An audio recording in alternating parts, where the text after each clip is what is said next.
America fame and fortune. This video is purely for entertainment and does not infringe on copyrights or laws. The rights to the novel and image belong to the original author. We do not claim ownership. Don't like waiting and want to listen to this fanfic in full now? Subscribe to our Patreon, where you'll find the best fanfics. Chapter 326, Rumor Busting. As Martin spoke, the forces related to him were immediately mobilized. Thomas communicated with the TV station so that Martin could appear on TV for an interview as soon as possible. In the studio, Jessica and Emily led a team to monitor online public opinion 24 hours a day. Martin personally called Alan Green. In Atlanta, Sophia had already asked people to take action. When Martin arrived at the Burbank studio, the videos and related records shot there had been sent over by email. Bruce took some of the videos to see Jody. Martin was waiting for Alan Green in the office. A gray car left the Los Angeles branch of Empire magazine and headed straight for Burbank. Alan, who was driving, found out the relevant information and immediately went to see Martin. Because of Limitless, his interests were closely related to Martin, the leading actor and producer. Alan could get a share of the project. The better the film sold, the higher his income and the greater his fame. Arriving at Davis Studio in Burbank, he met Martin and said, "I found out that the article was written by a newspaper editor named Richard Kloss." It is certain that he met Brad Pitt on the night of writing the article. This familiar name did not surprise Martin. "Pitt, we are old friends." Alan had read the gossip between Martin and Pitt and envied Martin very much, like Charlie and Aniston. Martin shook hands with Alan. "Man, thank you for the news." Alan smiled. "I'm glad that I can help you." Martin sent Alan away and returned to the office to think about Pitt. Although the other party is not as good as Leonardo, he is also one of the Hollywood stars and has certain power behind him. It would be really cruel to use rules beyond the law to deal with Pitt.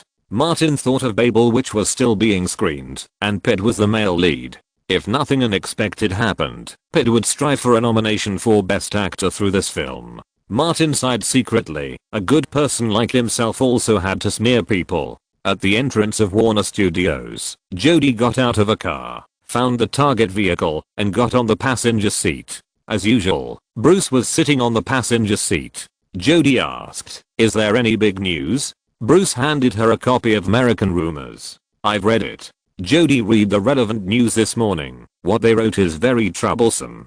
Bruce brought the laptop over and pressed the play button. The people on it talked about Martin's old stories, with multiple different faces and multiple different house backgrounds, describing the so-called gangs and drug dealers attacking the Clayton community. Martin fought back with a gun and injured their leaders and protected his home and community. Another copy was a picture of a file showing the APD's handling of related incidents. Jody understood the value of it at a glance and said, "I want these." Bruce unplugged the USB drive and handed it to her directly. Jody looked at Bruce for the countless times and asked, "I feel bad if I don't pay you for such big news." Bruce looked straight ahead because Jody's slender figure was very similar to a lamppost on the roadside. Jody was very helpless. "How can you get paid?" Bruce casually pulled a hairpin from her head and said, "Okay." Jody held the USB tightly and got out of the car. Watching Bruce drive away, she could only sigh deeply. Why couldn't she conquer this man? Jody failed again and drove back to TMZ. On the way, she kept thinking that if she conquered Bruce, she would get a news channel directly to the core of Hollywood. Back at TMZ, Jody quickly reviewed the information, wrote the news, and released it. In Davis Studio, as soon as she found the news release of TMZ, Jessica immediately ordered the team to forward it widely on the internet and contacted familiar media to let them watch the relevant video as soon as possible. The video was also transferred to Martin's personal blog and the official website of the Coke God cult. Many people who have seen the American Rumors left messages in reply. Tabloids will spread rumors. It's obviously a good thing, but they selectively slander it and it completely changes its flavor. I also grew up in the slums. It's really hard to do what Martin did. It turns out that Martin was a hero before he became famous. These people's words are not very useful for the major awards during the award season, but they have deepened their good impression of Martin. Thomas contacted Warner TV and other traditional media and will broadcast it later. In the studio, Jessica knocked on Martin's office door and said, "Miss Julie is here." Martin nodded. Soon, Julie, wearing sunglasses, came in and sat on the single sofa. She looked at Martin with a smile. "I heard that someone has slandered you?" Martin came to the reception area and sat next to her. "So you have been following me?"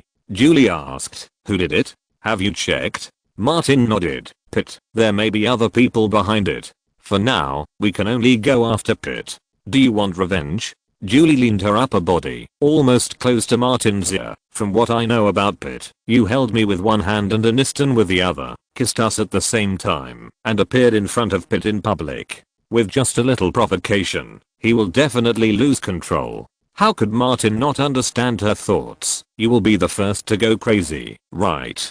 Julie giggled. "Pitt has a history of domestic violence, but he didn't beat Aniston, but the domestic nanny." She came back from the Middle East, and some ideas came to her mind again. "One day, ask Aniston out, and I will have a good chat with her. She and I both hate Pitt, so we can find common topics. Let's talk about it after I'm done with these few days. Martin is a principled man. I won't force Jane."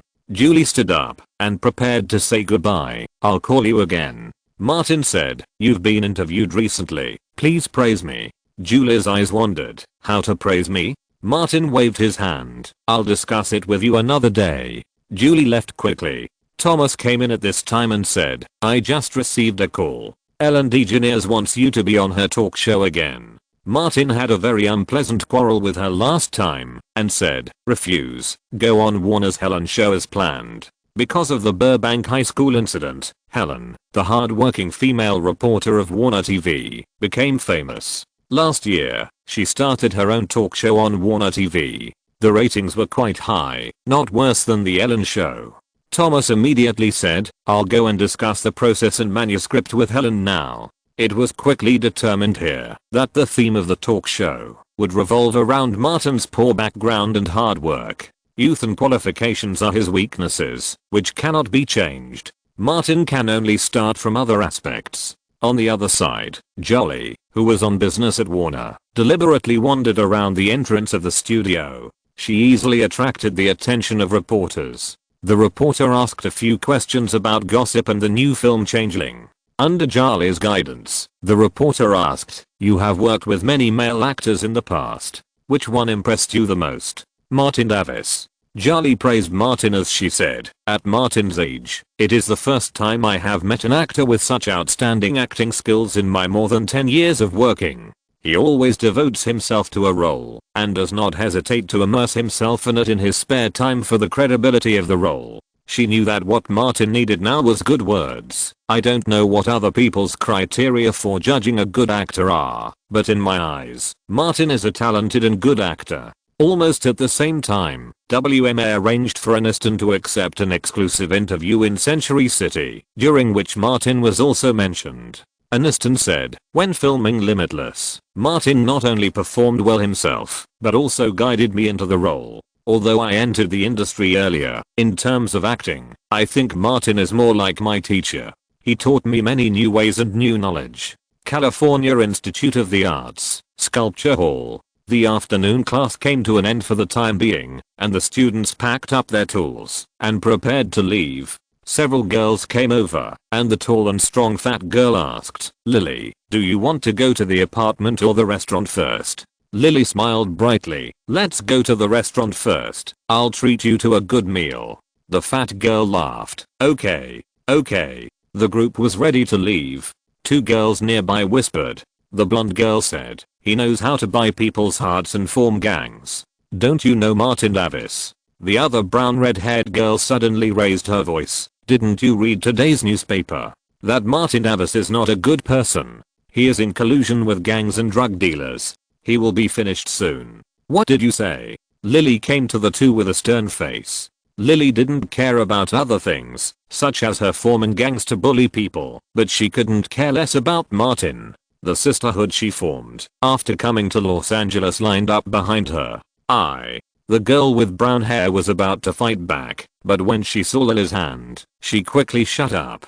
A carving knife was spinning rapidly between Lily's fingers, dancing like a butterfly. she said lightly. As for me, I once wanted to apply for medical school, so I practiced using knives. The medical knowledge I learned by myself in middle school taught me one thing: how to avoid people's vital points. Stabbing someone 50 times in a row is only a minor injury, but it can make people remember the pain for a lifetime. The blonde girl hurriedly said, "Don't mess around, we just said it casually." She pulled a handful of brown hair, and the latter said, "Don't get me wrong, I have no bad intentions. Sorry. Which newspaper did you see it in?" The carving knife was still spinning between Lily's fingers. "American Rumors." Lily nodded, picked up her bag and walked out. After leaving the sculpture museum, a little sister immediately went to buy a copy of American Rumors. Lily was very angry when she saw the report.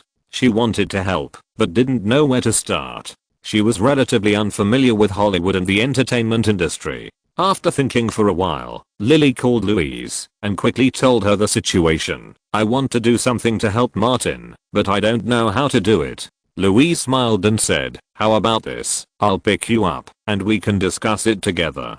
Chapter 327 Surprises Coming. In the studio of Warner TV, The Helen Show is about to start live broadcast. Martin has finished his styling and is familiar with the script for the last time to avoid mistakes. Helen came over at this time, and when she saw Martin, she immediately opened her arms and hugged him, deliberately complaining, "You are finally willing to be on my show." Martin smiled and said, "You have to go easy on me, I can't stand the torture." The relationship between the two is not ordinary, and Helen gave him a reassurance. "Except for the last surprise link, everything else will follow the process we communicated." Martin asked, "What surprise have you prepared for me?" "It's a secret." Helen blinked and said, "I will definitely not embarrass you." Martin nodded. Helen put on her earphones, listened to the director's voice, and walked from the backstage to the front stage. She pointed at the camera and said, "Helen Show, see you on time every week."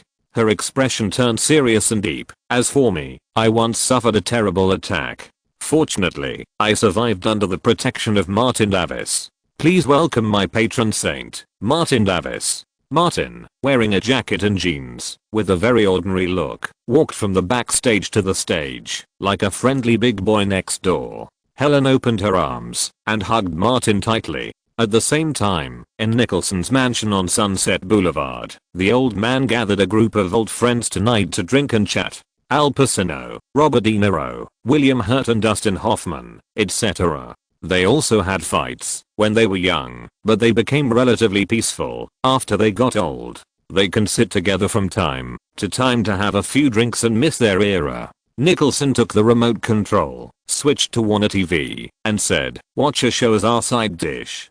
Dustin Hoffman said, "Isn't this the little brother you just met?" Nicholson laughed. "A very interesting guy." William Hurt had read the report in Empire magazine. "It's too easy for young people to become famous nowadays. We old guys are outdated." Robert De Niro said, "Watch the show first." On The Helen Show, the routine opening greetings ended, and the show got to the point. In The Departed, which is now being shown, you played an undercover, a bad undercover, and it was widely praised. Helen came up and maximized the show effect, pointing to the big screen behind the stage, on which pictures of Julie and Aniston appeared at the same time. She was full of gossip. On the same day, Julie and Aniston both praised you for your excellent character creation, dedication and hard work. What do you think?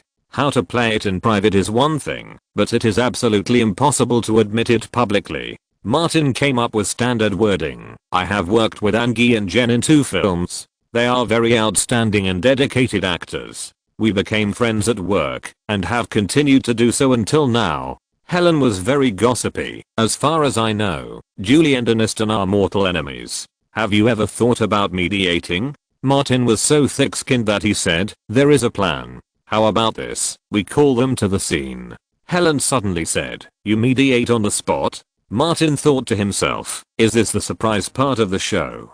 The show was effective, and Helen's face was full of regret. "Our program funds are limited, and we can't invite 2 big-name actresses." She asked, "Can you help?" Martin shrugged, "I'll communicate with them privately. Let's try." Helen took the opportunity to change the topic. "You can now become friends with big stars like Julie and Aniston. Have you ever thought about it before coming to Los Angeles? Martin shook his head. I dare not think about it. At that time, I just wanted to have a foothold in Los Angeles. Helen asked, have you ever thought about becoming a big star? Martin followed up her question and continued, anyone who has an experience like mine dare not have too many extravagant expectations for the future. Helen asked, the news reports said that you grew up in the slums, your family was not very happy, and your life was very difficult. Very difficult. Martin released his own pain points to gain sympathy. The environment where I grew up was full of gangs, violence, and traffickers. Many of my peers joined them. I was lucky. I have a versatile father. He taught me how to act and has taken me as an extra since I was a teenager. Helen asked, is he a great person? Martin seemed to be talking about an irrelevant person. No, he took drugs, drank alcohol, and committed fraud. All the money I earned from acting was taken by him. One day he asked me to borrow money from a loan shark. After I borrowed the money, he took the money and hooked up with a woman and ran away. He completely disappeared from my life and I could never contact him again. Then he was burdened with huge debts and had to work as a bartender in a strip bar to earn money to pay off his debts. Such a bad guy opened the eyes of the audience and they talked a lot about it. Helen guided him appropriately. You gave up acting. No, I didn't. Martin completely immersed himself in the past events, designed in combination with facts, and established a hard-working character. I don't want to join the gang, and I don't want to be a peddler. I want to change my destiny. But for someone like me, it's too difficult to struggle out of that quagmire, especially when I'm in huge debt. He said in a sonorous and powerful voice, I only have one way to go. The only way is acting.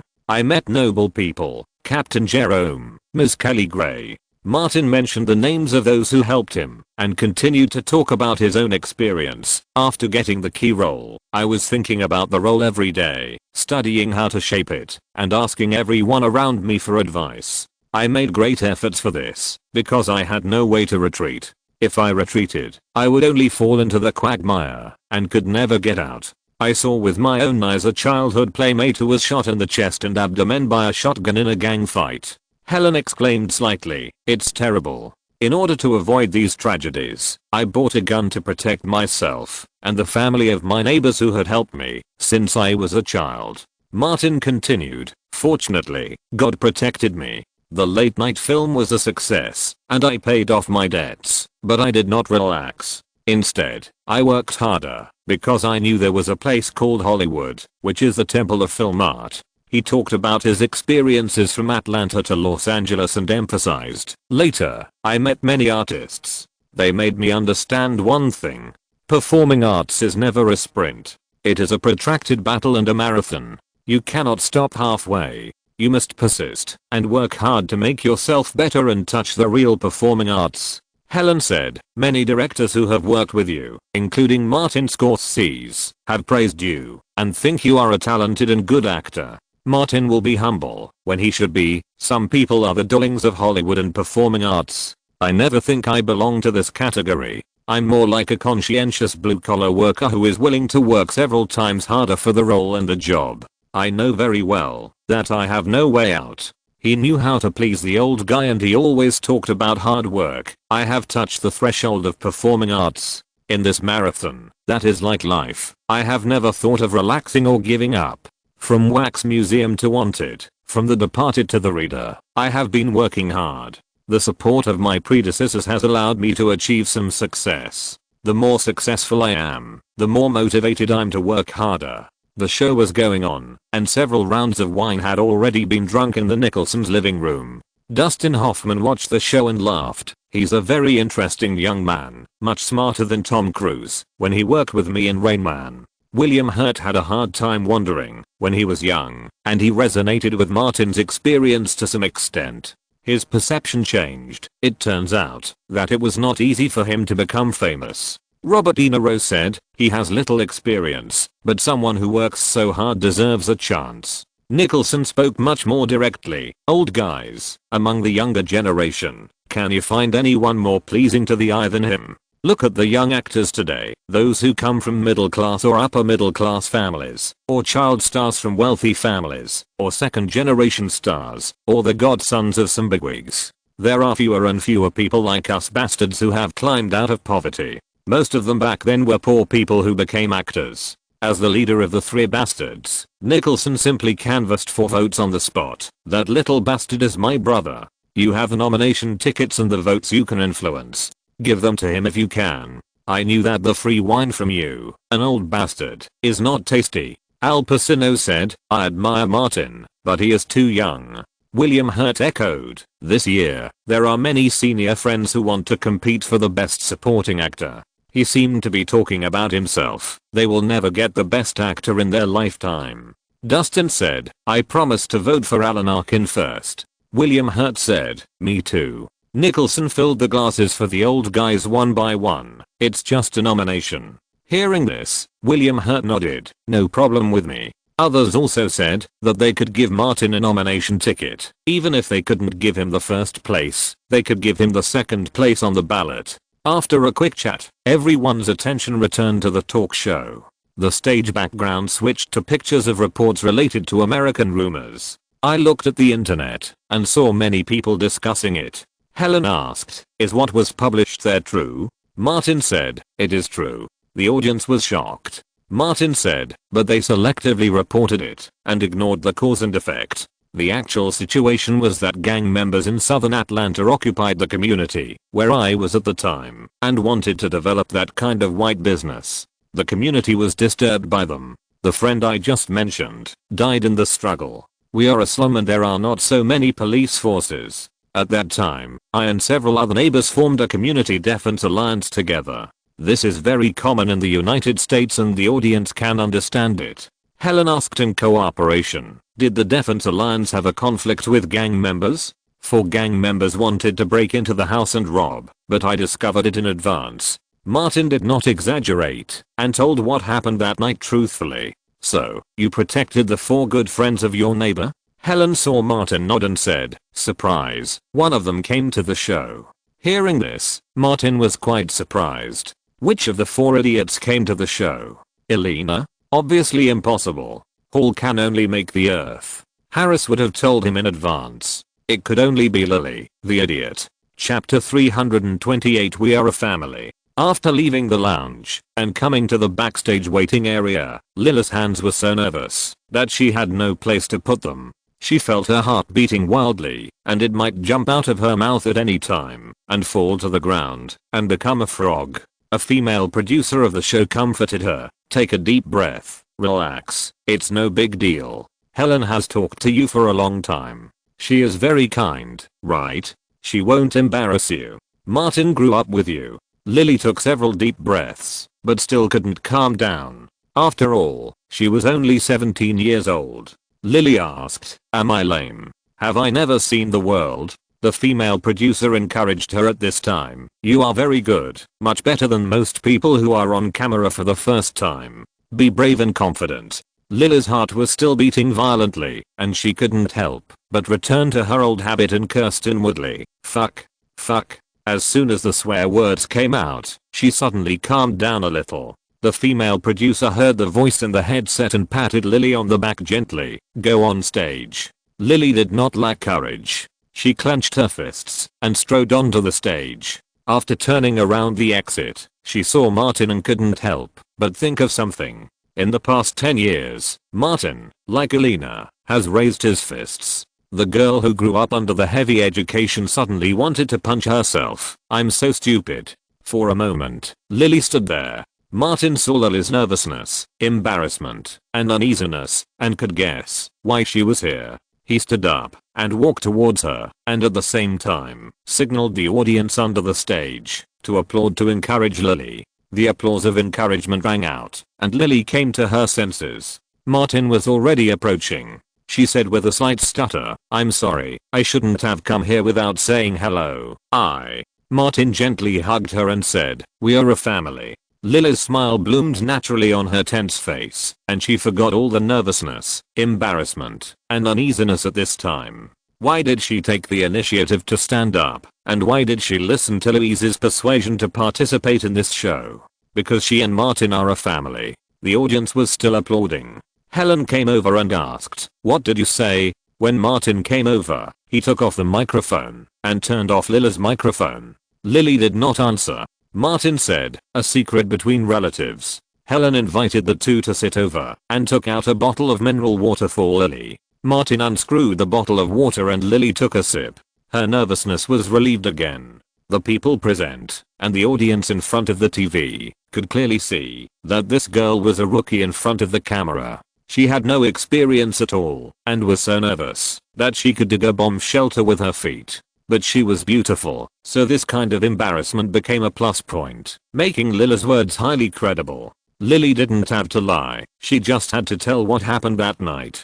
Helen was very friendly at this time and asked, "Lily, can you tell me what happened that night?" Lily was in a much better state, at least she could speak complete sentences. "I remember very clearly that there were frequent shootings in the community. In order to protect us, Martin moved to our side to sleep in the living room and also found some cans, filled them with stones, and hung them on the wire fence in the yard." Helen interrupted, "Is it a Coca-Cola can?" Lily nodded vigorously, "Yes." Helen picked up the Coca-Cola on the low table between her and Martin, opened it and gave it to Lily, picked up another can, and said, "Live advertising time. Coke cult forever." The audience laughed and applauded. These made Lily's emotions gradually calm down. My brother Hall also dug a hole on the inside of the fence. That night I heard the cans rattling, and I heard gunshots, just after I got up.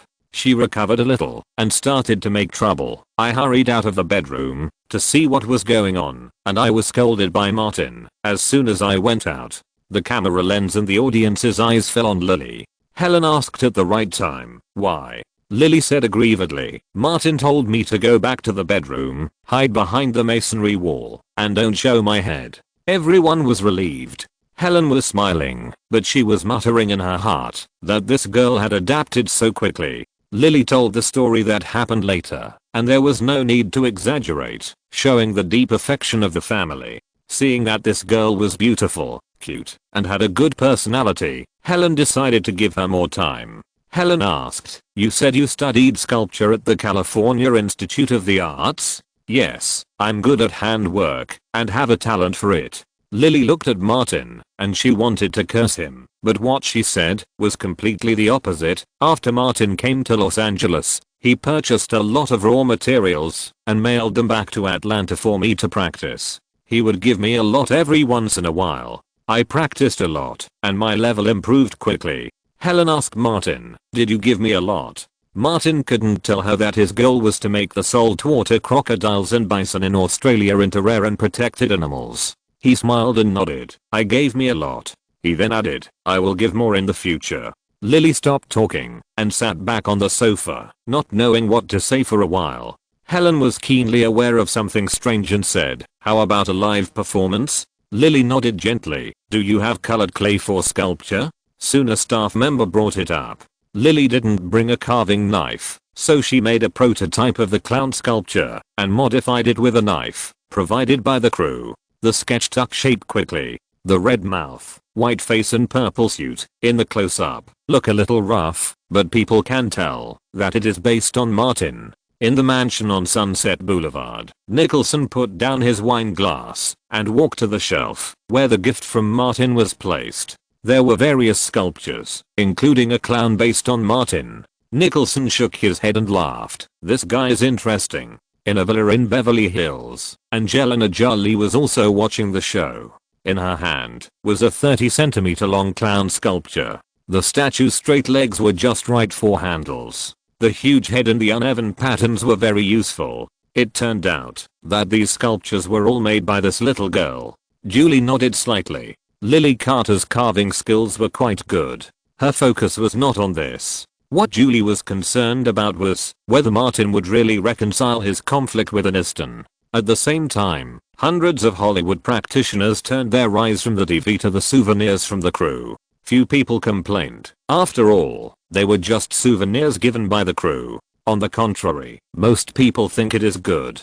The carvings made by the little carver who is as close as family are more memorable than those industrial assembly line products. The material is good, the carving is also exquisite, and it was given by Martin himself. This episode of Helen's show ended. As the live camera turned off, Lily stood up quickly and said, "I'm going to the bathroom." An assistant immediately took her there. Helen said to Martin, "It's normal to be nervous." Martin deliberately said, "Why didn't you tell me in advance?" Helen smiled. "That's what a surprise is. How about it? Isn't it a surprise?" The two walked out together. Martin said, "I thought you were going to invite Julie and Aniston over." Hearing this, Helen's eyes seemed to be blazing with fire. "Let me discuss something. You sleep with them and invite them to my show to reconcile." She lowered her voice very low. "I don't mind what you want me to pay." Martin was very principled and refused. "You should go directly to Julie and Aniston." Helen was inevitably a little disappointed and shrugged. "It seems that my appeal is too poor."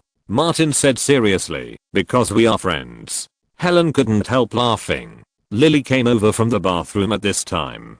Martin said to her, "Come with me." Lily followed Martin into the dressing room, rushed ahead and raised her fist. "You don't have to do it. I'll do it myself." Martin grabbed her fist and threw it down. "Don't be silly. I don't blame you." Lily's courage immediately grew. "Those idiots slandered you, so I just wanted to do something to help you. You have been protecting us all the time, and I'm not familiar with Los Angeles. If it were Atlanta, I would have gone to your door with a carving knife and carved a bitch on the chest of the women and the men." "I know." Martin interrupted her and asked, "Who contacted them for you? Wasn't it Thomas?" Lily said honestly, "Louise. I called her, and she made this suggestion, and I think it can help you." Martin said, "Indeed, those words are more convincing when they come out of your mouth." He reminded, "Go back to school, don't go out in the recent period, and don't deal with any media reporters." Lily nodded repeatedly. "I understand. They dare to make up things that the entertainment reporters didn't say."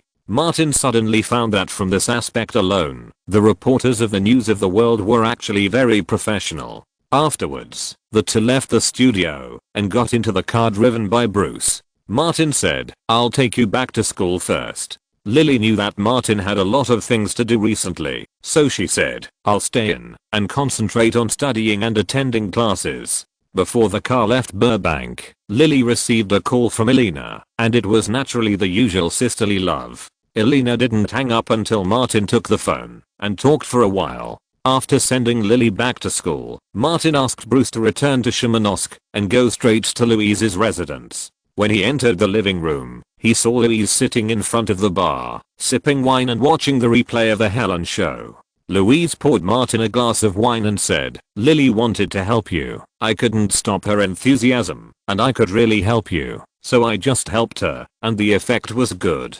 She laughed. "I called a few old friends, and they also watched the show, and they all said that their impression of you has improved a lot. A man who can protect his family will naturally be favored by women." Martin pulled out a high chair and sat next to her. "Next time, tell me in advance." Louise laughed. "Is it a surprise?" Martin drank a glass of wine and decided to teach her a lesson. As for how to educate her, of course, it was a stick education. Chapter 329, Seeking Justice. Many newspapers said that Helen's show yesterday showed people the real you. In the villa of the Coty community, Aniston flipped through the newspapers and said to Martin, "The mainstream media still has a good evaluation of you, and the wind direction has not changed." Martin picked up the milk and took a sip. "Emergency public relations before the crisis breaks out will always have some effect." He said, "Another reality. Qualifications can only be replaced by American dream style efforts. There is nothing we can do about it."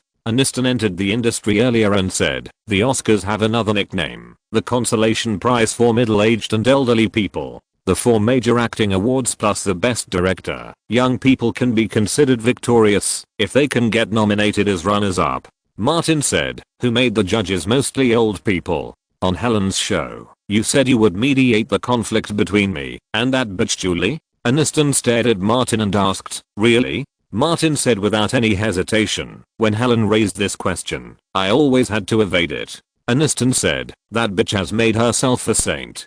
Martin said, "Celebrities are just setting up their own personas. Aniston understood what he meant. Just like my former American sweetheart? Almost. Martin asked tentatively, what do you think about this? Aniston thought for a moment and said, unless she apologizes to me publicly first, the rest can be discussed after she apologizes. Because Martin got involved, Aniston's hatred fell mostly on Pitt. As for Charlie, after she got Martin, she hated him less. Last night you said you found out who was behind the slander against you? Aniston was very concerned and asked, who is it? Martin said directly, it's probably Pitt. He roughly said a few words. Alan Green, the author of Endless, works at Empire magazine. I asked him to find out that Richard Close, who wrote the report in Empire, met Pitt the day before the article was published.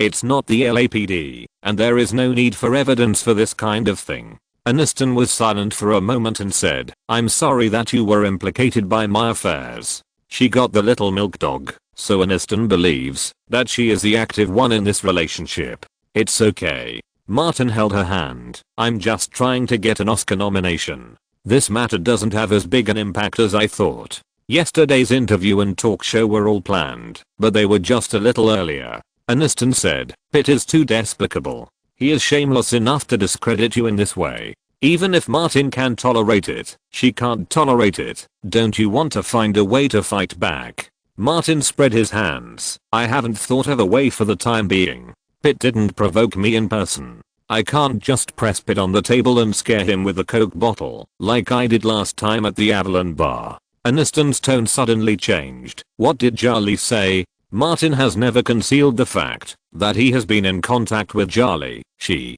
can only come up with some bad ideas. She asked me to take you and her to Pitt, saying that Pitt has a deep-seated mania and beat up the previous nanny. Then as long as Pitt is provoked, he will go crazy. Aniston and Pitt divorced for more than a year. What you said reminds me, before. She glanced at Martin, and seeing that he was normal, she continued, at the beginning, two nannies told me that Pete had improper intentions towards them. After they refused, Pete not only threatened them, but also beat them. But then they left, and I didn't care.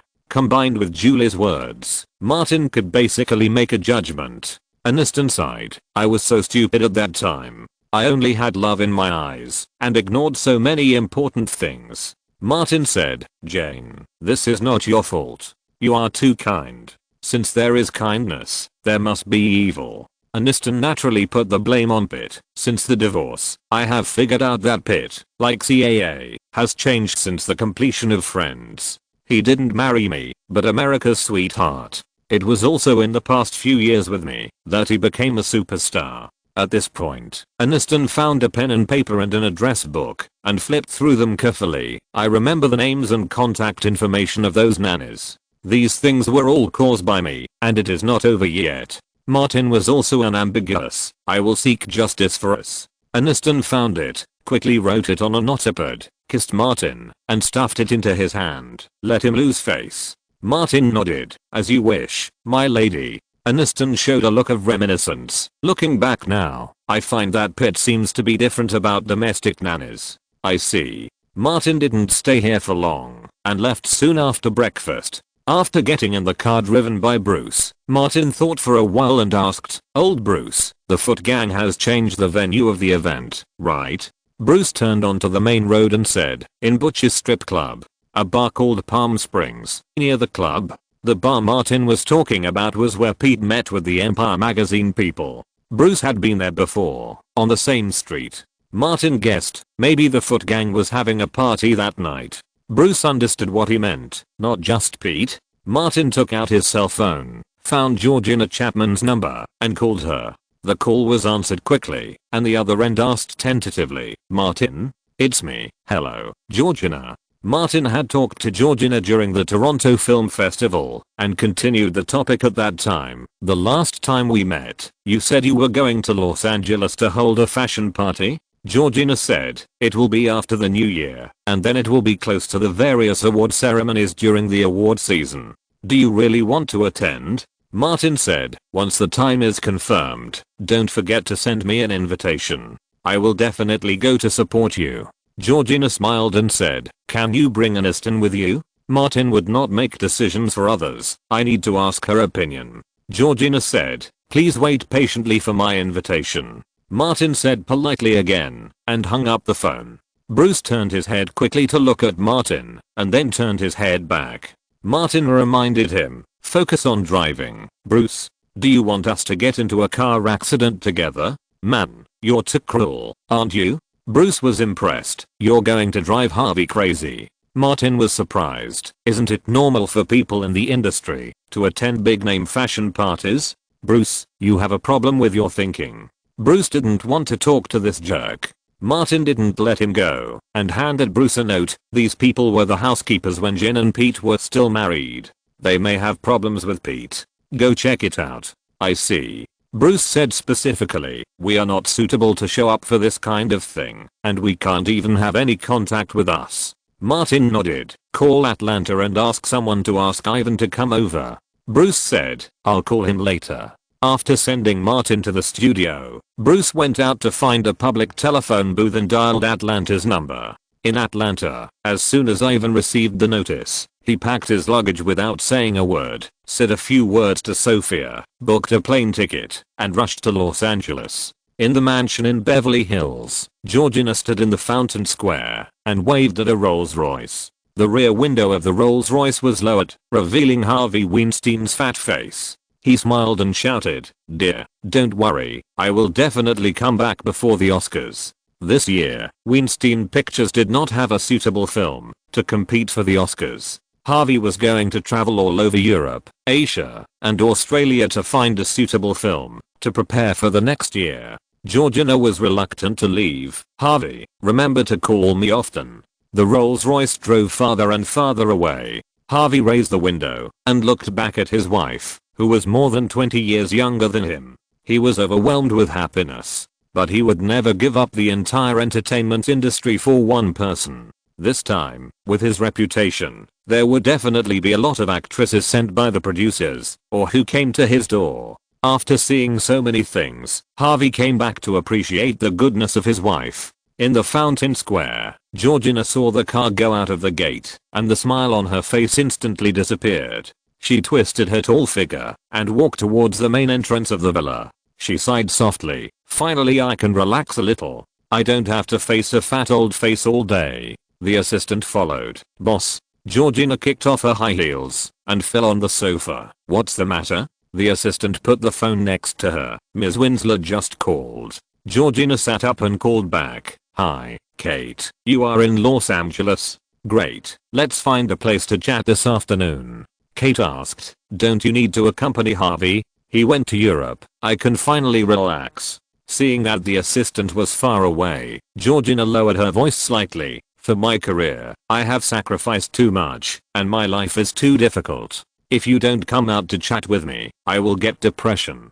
The Rolls-Royce drove all the way to the Los Angeles airport. There was a lot of traffic on the road. The driver was concentrating on driving and did not notice that 3 cars of completely different specifications and models followed to the international airport alternately. The 3 members of the News of the World arrived one after another, pretending to be passengers handling business, and entered the terminal. Lukaku stood beside a pillar, holding a magazine, and watched his target Xavi enter the security checkpoint for international flights. After he disappeared, Hazard came over with his hands in his pockets and said, "I paid special attention at the check-in counter.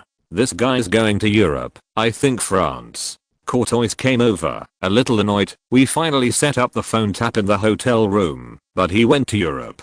Lukaku was the calmest. "Don't worry, he's going to Europe, and we are going to meet those women." Chapter 330 Money Ability. In a series of screenings and receptions, the Ritter team hired by Louise and Kelly took the initiative to lobby in person to build Martin's reputation among various judges. Many neutral reputations were actually friendly and respected, which successfully helped Martin create an image of an actor with excellent acting skills, hard work, and artistic pursuits. This time Martin's goal is to be nominated, but the reputation can also lay a foundation for the future.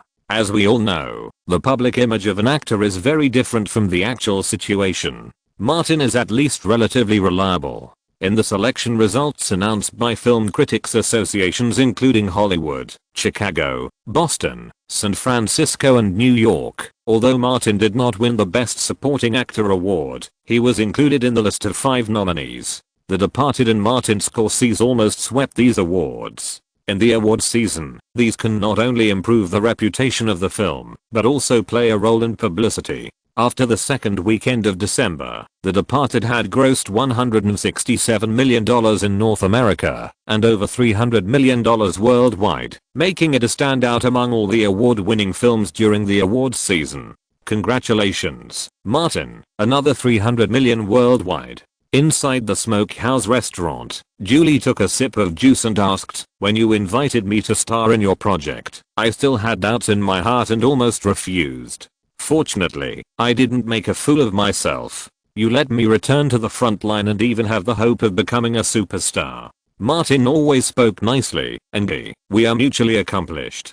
Julie raised her glass and clinked it with Martin. "Thank you, you are a good teacher. You saved a bad student who went astray." Martin drank the wine in the glass and said, "When people are young, they always make some wrong choices. Looking back, I found that I was terribly stupid a few years ago."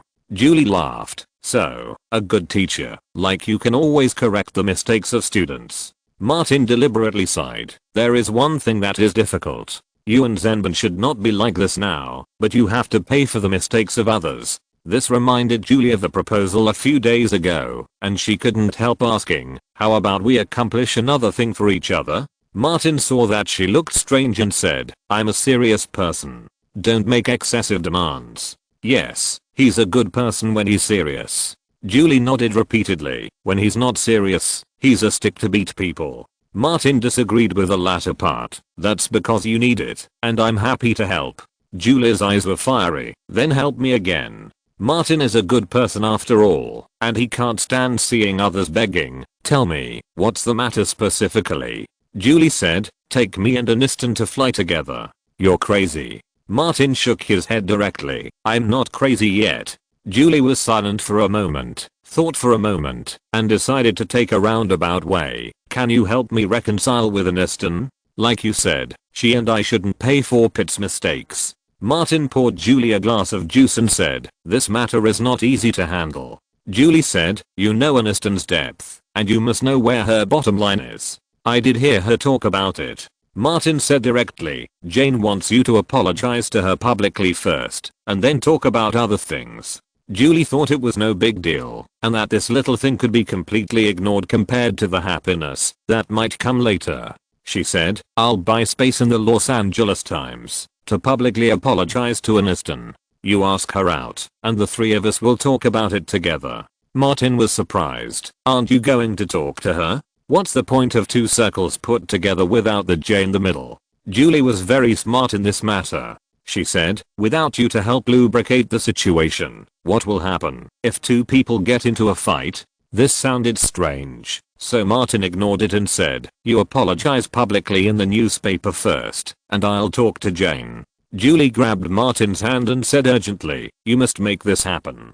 I promise you will be rewarded handsomely." She was like a slut tempting a good man to commit a crime. "Think about it, Martin. When you bring me and Aniston to appear in front of Pitt, will he go crazy?" Martin was worried. "I'm worried that Pitt will be overstimulated and shoot me to death." "Are you afraid of him?" Julie didn't believe it at all, and she knew something about Martin's character. Such a good opportunity to cause trouble, and you just watch it slip away. Martin was silent for a moment, and said, "You make a public apology first." Julie took out her mobile phone and made a call without saying a word. "It's me. By the page of the Los Angeles Times, as soon as possible." "It's too late tomorrow?" "Then the day after tomorrow. The sooner the better. I can't wait." Martin said, "I'll talk to Jane after your apology is published." After dinner, the 2 left the restaurant separately. Martin crossed the street and went to the Warner Studios across the street. There will be an internal preview of Limitless which will be released in January next year. Bruce followed Martin to the entrance of the Warner building and said, "Ivan is coming. I'll go see him." Martin nodded slightly. "Go ahead." Bruce walked to the left along the Warner building. His contact with Ivan ended here. He would not let the incident involve Martin. Entering the parking lot and getting into a car, Bruce drove to a square a few miles away, parked the car in a roadside parking space, took out a spare mobile phone, and called Ivan's number. Not long after, Ivan came out from behind the green belt of the square and got on the passenger seat. Bruce said, "I asked you to come here this time to do something important." Ivan was straightforward, "Just tell me what you want to do." Bruce took out a file bag and handed it to Ivan. "Take a look first." Ivan opened it. It was similar to the last time in New York. It contained some people's information and photos, and recorded some special things. After looking carefully, he said, "They are all the same." Martin had done these things with them several times in Atlanta, and they did it again in New York this year. Ivan was quite skilled at it. Bruce reminded, "Remember to tell them that, if they don't report it, they will sell the clues to the next company." "No problem." Ivan read the information and asked curiously, "Which newspaper is TMZ? I haven't heard of it before." He explained, "The last time I went back, I carefully checked the information of American entertainment newspapers, but I haven't seen this one." Bruce simply said, "It's a newly established entertainment gossip website. Its influence is gradually increasing, and it is famous for its high credibility of revelations." Ivan nodded, "I understand." Bruce handed him another envelope. "Take it." Ivan touched it and said without hesitation, "I'll take the money. Also." Bruce pointed to the files. "However much these can be sold for, all will be yours." Ivan put away the information. "Old Bruce, this is an opportunity for me to make extra money." Bruce punched him. "We've been through so much together, let's not talk nonsense." He pointed to the front. "As usual, you call the people out to meet, and I'll cover you nearby." Ivan didn't waste any words. He got off the car and walked through the forest square. He found a phone booth on the other side and called a reporter named Jody. "I heard that UTMZ likes black material very much. I have Brad Pitt's top secret black material here," he said directly. "If you want it, go to the Santa Monica Seaside Pier." The name Brad Pitt made Jody agree immediately. She put on her coat and left the Independent office. A man came over and asked, "Boss, where are you going?" Jody's face sank. "Don't ask questions that you shouldn't ask." To be able to sit in a key editor-in-chief position on the website, the news channels in her hands are the key. How could she let others know? Jody drove to Santa Monica alone and met the caller at an open-air cafe on the seaside road. The other party looked ordinary and spoke with the accent of Eastern European immigrants. These are not the key points. The most important thing is the clue he provided. Brad Pitt is suspected of using violence and harassment against the domestic nanny and may have improper relationships with multiple domestic nannies. Jody reviewed the information one by one. With many years of experience in the industry, it was not difficult to judge that these were all true. She immediately bought the list, address, and contact information of those nannies. Ivan reminded him, "I require it to be published in the newspaper." Jody said, "TMZ wants explosive news." At this stage, TMZ is still in the stage of attracting investment by gaining fame, and there is no better booster than the black material of superstars. After leaving Santa Monica, Jody did not return to the company at all. She went directly to Coreytown to find a Latin female nanny who lived nearby. She waited for a while in front of a slightly shabby independent house on the side of a street, and the target left the door. The woman was about 35 years old, with a good figure and ordinary looks. It was hard to imagine that Brad Pitt would be interested in such a person. But looking at the many domestic nannies on the list, Jody could roughly guess that Pitt might have some kind of hobby, and especially like the profession of domestic nanny. Jody stepped forward and greeted, "Hi, Caroline, do you have time? Let's chat for a while." Seeing that it was a stranger, Caroline didn't want to pay attention to her, so she turned around and left. She took a step forward, but stopped. Jody held up several $20 bills. Caroline's expression changed immediately, and she smiled and said, "I have some time, but not much." Jody retreated to the car. Caroline followed immediately. Jody was not in a hurry to pay, but asked, "I heard that you worked as a nanny in Pete's house. Are you a reporter?" Caroline was alert and said, "I signed a confidentiality agreement and won't say anything." Jody put the money on the hood of the car and took out a check with 5 digits on it. For Pete's big news, this time she dared to spend the department's funds for the next 3 months or even half a year. As long as there is some clues, the boss will definitely approve more expenses. Caroline saw the number on the check and was very tempted. Jody spoke eloquently. You may not know that, if Pete's behavior violates your legal rights, the so-called confidentiality agreement will no longer be valid. Really? Caroline's eyes were completely on the check. Jody's ability to make money won. If you're listening to this novel on a channel other than Fanfic World, it means they downloaded and uploaded it without effort. We cordially invite you to visit our channel, Mundo Fanfic Novelos. There you'll find the original version of this story and you can explore many other novels of various genres. We're waiting for you to immerse yourself in a world of incredible novels. Chapter 331 Nanny Gate, Los Angeles, Ritz-Carlton Hotel. Filippo from Rome looked at the wall clock. It was still early for the appointment. He sat in front of the computer and enjoyed various celebrity news on American websites. His partner Simone said, "The Hollywood Awards season has begun. It is particularly lively." Filippo asked, "Can Pitt win the Oscar for Best Actor?" "It's difficult." Simone, as the head of the Bryony brand in Los Angeles, knows more about this place and said an objective fact, with or without the Oscar, he is one of the few superstars in Hollywood. Bryony is a top men's luxury brand from Italy. It is famous for its high-end customization and has a large number of fans among politicians, businessmen, and celebrities. In addition, the brand is also a sponsor of the Bond series. In the past decade, all James Bond's clothes have been provided by Bryony. The previous Precarious and Brosnan's contract expired. Bryony believes that the new Bond lacks temperament such as elegance and wisdom and does not fit the brand positioning.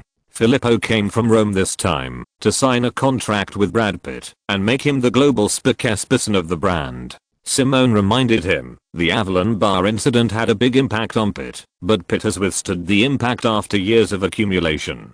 Filippo didn't care much. Jealousy among stars is just a small matter. Most people who like American sweethearts like Aniston are ordinary Americans, and they are not potential customers of Bryony. Simone said nothing more and sat in front of his laptop to read the news. Suddenly, someone knocked on the study door from outside, and his assistant came in hurriedly. Simone asked, "What happened?" The assistant lowered his voice. "Look at the TMZ website. There is news about Pitt." Hearing the name TMZ, Simone's heart tightened. Last year, the bar incident between Brad Pitt and Martin Davis was first disclosed by this website. Since then, TMZ has become famous and has exposed many explosive materials one after another, and the authenticity is infinitely close to 100%. When Simone logged into the TMZ website, he saw a large black close-up. Many domestic nannies accused Brad Pitt of indecency, assault, and seduction. The following is a video that was just released a few minutes ago.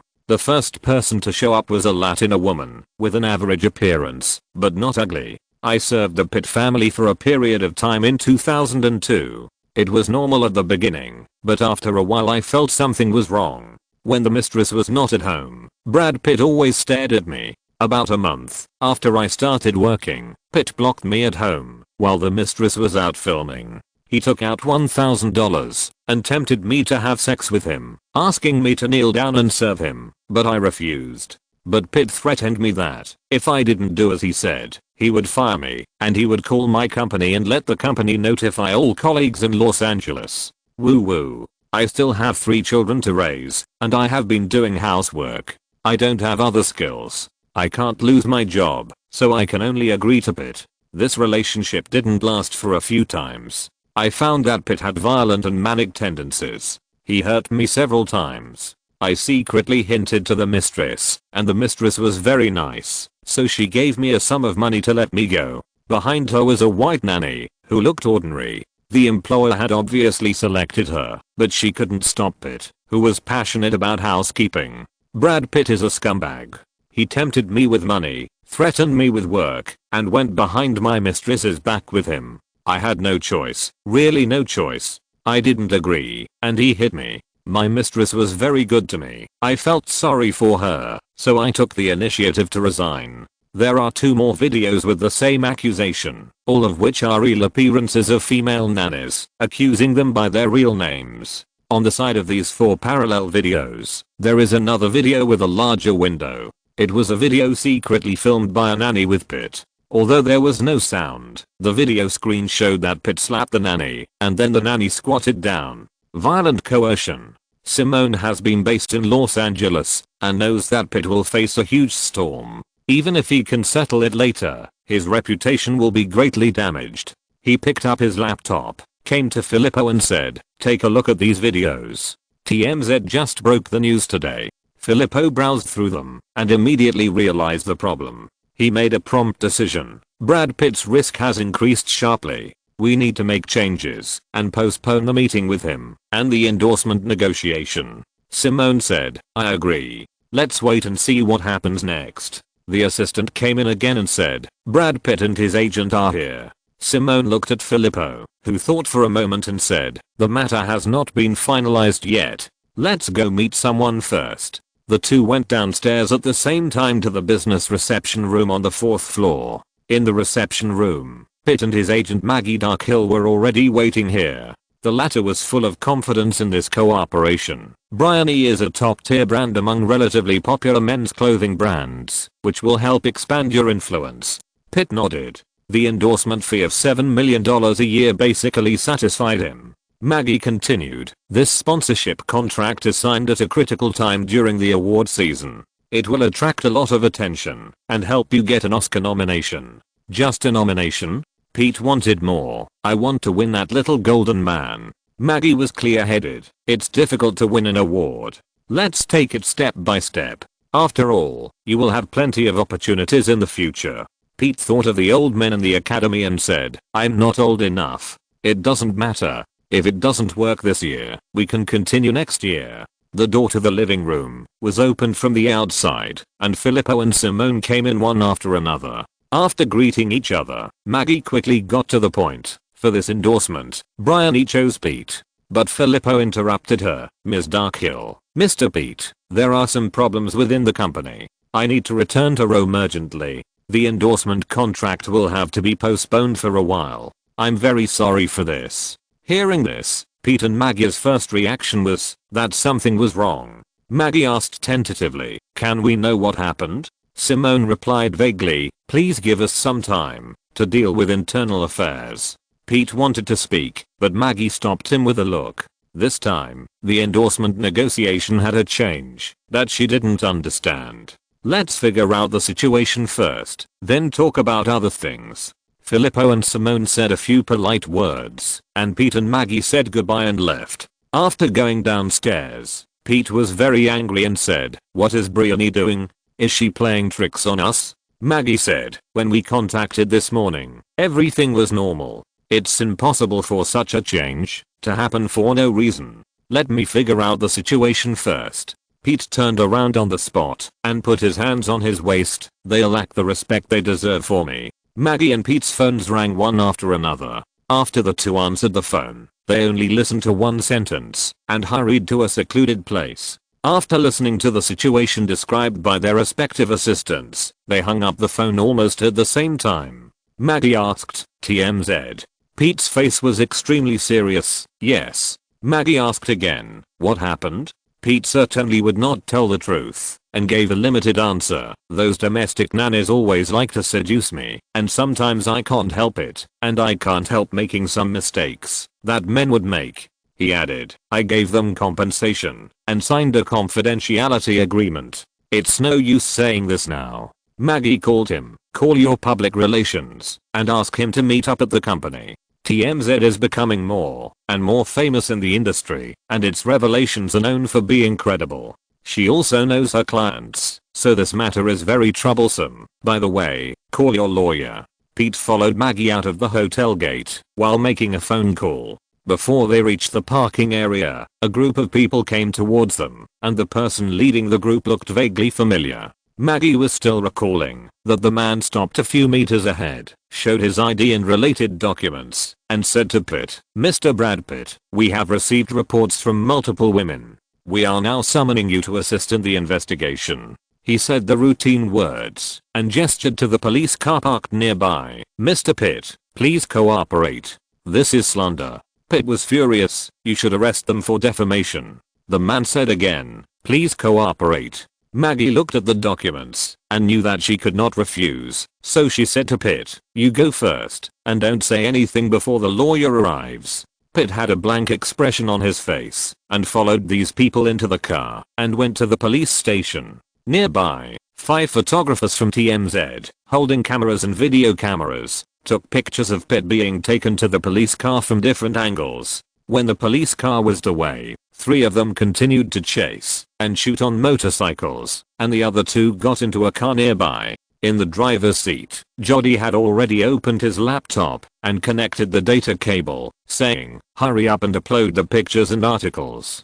Be honest and don't exaggerate." One of the male subordinates took the laptop and got busy without saying a word. Simone and Filippo, who were discussing things by the French window of the business reception room on the 4th floor, saw Brad Pitt being taken into the police car by the LAPD. Simone said, "This is probably true. Without sufficient evidence, LAPD will not easily summon rich people and stars like Pitt." Filippo nodded slightly and said, "Let's cancel the invitation of Pitt as the spokesperson. Let's choose other suitable candidates. I will go back to Rome first. Please recommend a few as appropriate." Simone frowned. "There are only a few Hollywood superstars. Leonardo has already endorsed clothing. Johnny Depp doesn't match our style at all. Will Smith is black.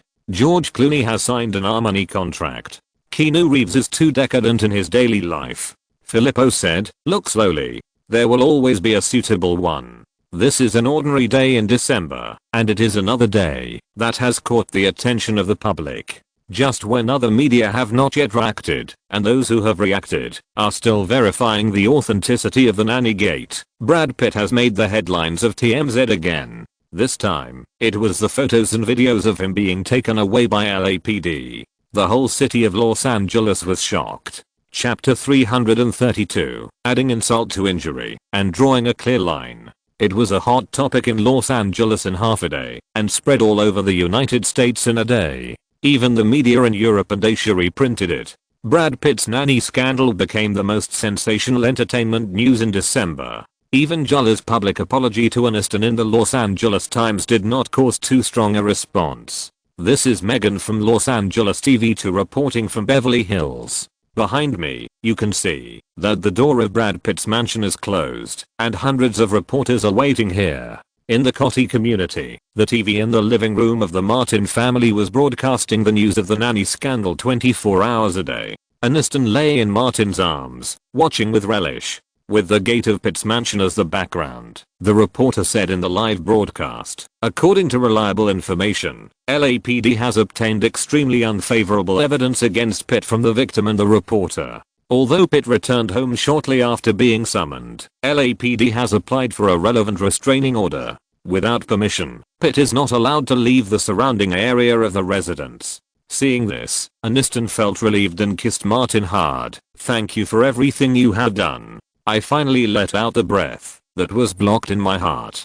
Honey, this matter has nothing to do with me." Martin would say this in any occasion and in front of anyone. Pitt has done too many bad things and bullied too many domestic nannies. After all, someone can't stand it. Aniston stared at Martin and suddenly laughed, gently stroked the little puppy's face, and said, "Yes, this matter has nothing to do with you. It's Pitt, the scumbag, who deserves it." She laughed very happily and vented all the depression since the divorce. "Will they reach a settlement with Pitt?" Martin said, "Who knows? It is said that some lawyers have taken the initiative to contact the victims, providing free legal advice and services to help them fight a lawsuit of the century. It will definitely take a long time. In this kind of case, lawyers don't want money in the early stage. They are all focused on the compensation. It is normal to ask for half, and it is not uncommon to ask for 70%. Aniston asked, "What about TMZ?"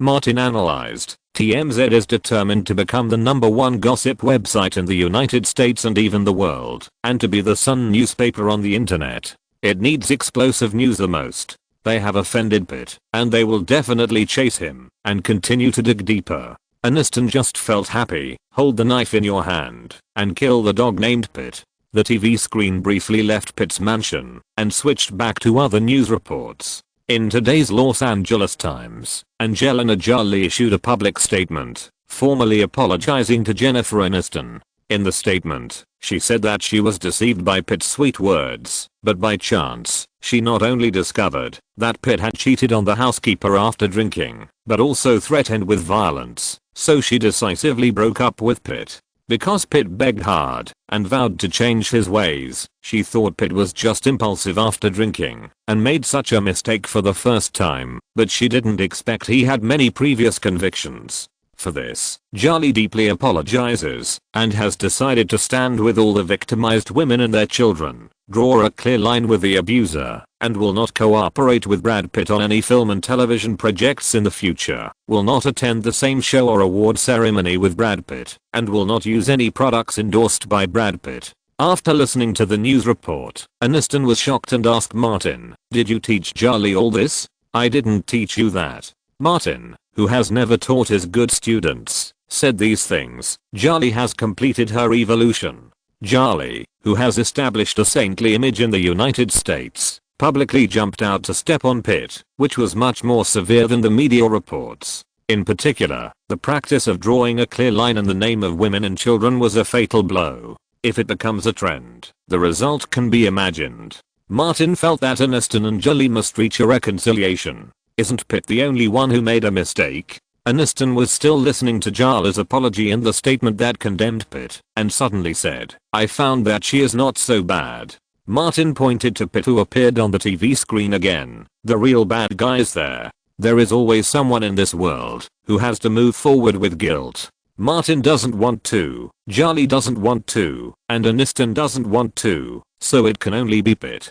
Pitt is a superstar, and his shoulders are strong enough to bear it." Martin struck while the iron was hot and said, "Jen, Jolie has publicly apologized. Do you want to talk to her?" Aniston didn't respond, but thought about it carefully.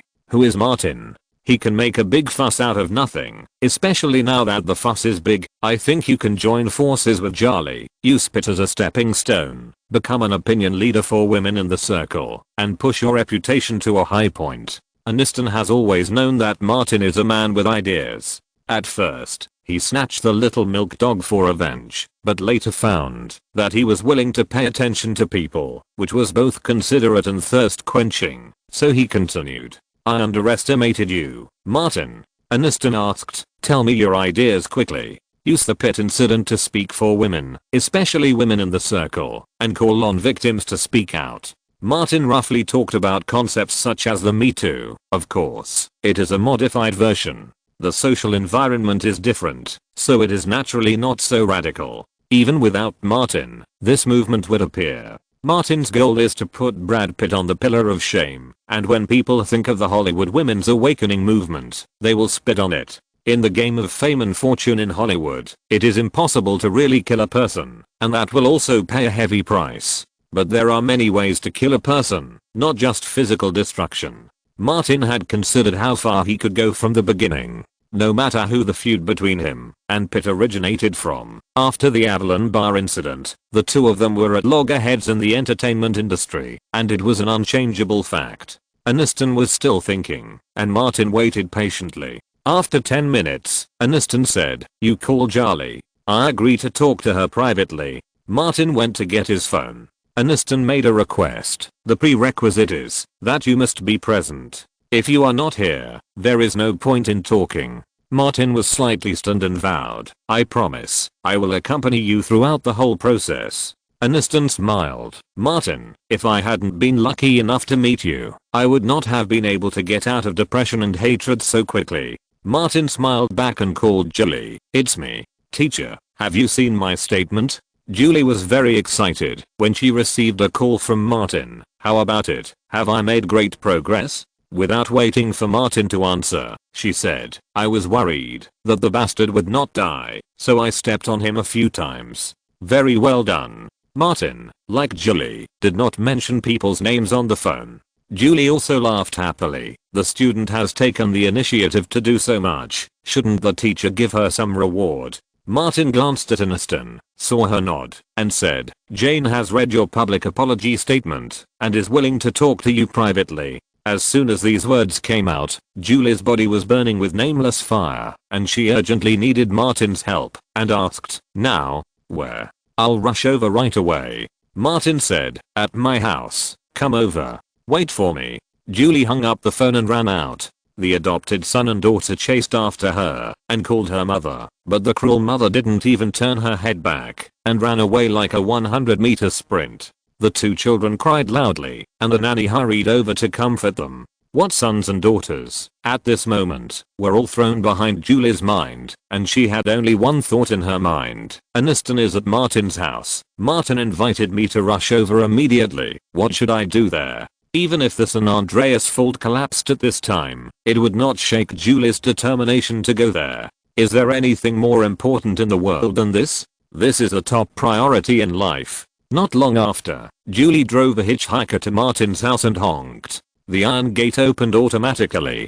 Julie was too anxious and stepped on the accelerator. With the engine roaring, the car rushed into the yard and almost hit the garage. Martin heard the sound and went out to see. He saw Julie jumped out of the car and rushed over like a swift Laura and Fox. Aniston asked inside, "Martin, is she here?" Martin turned around and said, "She's here." Before he finished speaking, Julie rushed over. Hearing Aniston's voice, this woman really went crazy and jumped on Martin and gave him a passionate kiss. With the help of Julie's push, Martin took a few steps back into the house. Aniston was about to come out, and seeing Julie's appearance, she rushed over and pulled her down. "You bitch."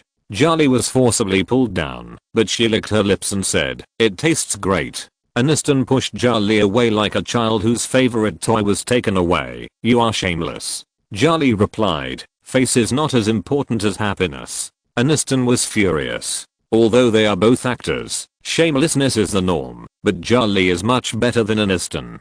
Martin quickly inserted himself between the two and acted as a lubricant. "You two, stop arguing. Let's go inside and talk." Aniston calmed down, tightly held Martin's arm, sat on the same sofa, and looked at Julie in protest. Julie didn't mind at all, and excitement burned in her bright eyes. In front of Aniston, with Martin. It's so amazing.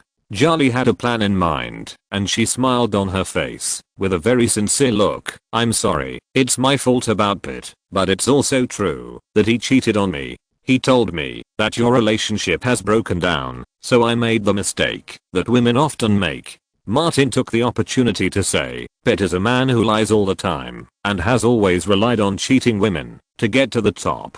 Although he also relied on women to get to the top. Martin, who is shameless, thinks he is more noble. He's a bastard." Aniston saw Julie's soft apology, and her face looked much better. "He also cheated on me." Julie followed her words and said, "Yes, Pitt is a complete bastard, and both of us are victims." Martin knew the key to the three of them sitting here and chatting, and said, "We have all been harmed by Pitt." Aniston fully agreed. "He is a scumbag." In the words of you and I condemning Pitt, the relationship between Aniston and Julie eased a lot, and they even talked and laughed. Women are very strange creatures. When they hate each other, they can eat each other's flesh and drink each other's blood, and when they are good, they are like calla lilies. When Martin talked about the idea of having the two of them be opinion leaders in Hollywood, the two simply sat together and discussed how to implement it specifically, and how to control and lead public opinion. The key, of course, still lies with Pitt. A series of plans were reached regarding Pitt's continued injury. After discussing this, Julie said very seriously, "Jen, since we are going to be close comrades in arms and face everything that follows together, I think we should put aside all barriers and become closer." Aniston agreed. "Internal fighting will only harm our interests." Chapter 333, Front and Back Attack. Hollywood, the place of fame and fortune, has a bad ecological environment, especially for beautiful women. Women need to stick together, have prestige and power to fight against evil. "Jennifer Aniston, don't you want revenge?" Martin wiped away Julie's tears. Julie nodded at him and asked, "When will you ask Louise to come?" Martin was angry and shouted, "Jen, try harder." Martin, a good man, enjoys injecting others. After Martin's injection activity was over, Aniston found that Julie was in tears. The feeling of relief was like injecting Julie herself. she said, and if you dare to target me again, I will. She couldn't find the right words for a while. After thinking for a while, she came up with a solution. I will go to the gym actively, work harder behind Martin, and let you receive the cruelest punishment. Martin pulled the two of them up together and said, let's forget about the matter between the two of you. Go take a shower and talk business. After taking a shower and changing clothes, Martin called Julie and Aniston to the terrace on the second floor to discuss the next plan. With such a good opportunity, of course we must beat the fallen dog and not give Pitt a chance to turn things around. When ex-wives and ex-girlfriends turn against men, their hatred is absolutely off the charts. After talking for a while, Martin and the other two reached an agreement. Julie and Aniston drove away separately. Martin made a phone call, then walked up the south slope along Cotty Road and came to Louise's house. Louise leaned on the bar, adjusted her black-rimmed glasses, and said, "Why, you came to me for help?" Martin smiled and shook his head. "No, I came to give you a gift." Louise poured 2 glasses of wine and handed one to Martin. "What's the matter?" Martin said, "I remember that you are a director of the Freedom Association, a women's rights organization in Los Angeles. Now many female nannies have been assaulted by Pete. Don't you pay attention to it? Shouldn't you speak up for women and denounce the villains who wantonly hurt women? This is a good opportunity for you to improve your status in the association." Louise clinked glasses with Martin. "You are really good at talking. It's obviously a grudge between you and others, but you talk as if I owe you a favor." Martin said seriously, "Such a good opportunity. I don't know how long I will have to wait if I miss it. If it were someone else, I would never remind her. Then I have to thank you very much." Louise drank the wine in the glass in one gulp. Martin drank with her and said, "With our relationship, there is no need to be so polite." Louise put down the cup and walked over step by step. "No, I must thank you very much." Martin sighed in his heart. It is so difficult to be a man. Louise deliberately asked, "Are you no longer capable? How can a real man be no longer capable?" Martin said no more, turned passive into active, and after paying attention to others' pleasure, he hit eagle balls again. The ecological environment in Hollywood is really too bad, and it is too difficult for men to protect themselves. At the same time, near Coreytown, at the door of the Latin American nanny Caroline, a lawyer drove away disappointedly, and another lawyer's car drove over. Camille, a female lawyer in her 30s, knocked on the door accompanied by Jody. With the advantages of being a woman and a Latina, she easily entered Caroline's home. This woman spoke in a gentle and simple manner, which made Caroline, who had no culture, easily understand her. It took only half a day to gain Caroline's trust. Jody also helped in the middle, and the two parties quickly signed a lawyer contract. Jody and Camille then said goodbye and rushed to the residence of the next Nannygate victim. This lawsuit will definitely make a sensation across the United States. Jody looked at Camille and said again, TMZ's request is very simple, to delay it as long as possible and create more news. Camille knew that TMZ wanted to make a sensation and said, similar lawsuits will take a long time to enter the procedure. Even if it ends with an out-of-court settlement, it will take 3 to 5 months or even longer, especially since I will let the victims file astronomical claims. As a lawyer, as long as she gets the agency contract, she will be famous. Whether she wins the case or reaches an out-of-court settlement, she will receive up to 50% of the compensation as attorney fees.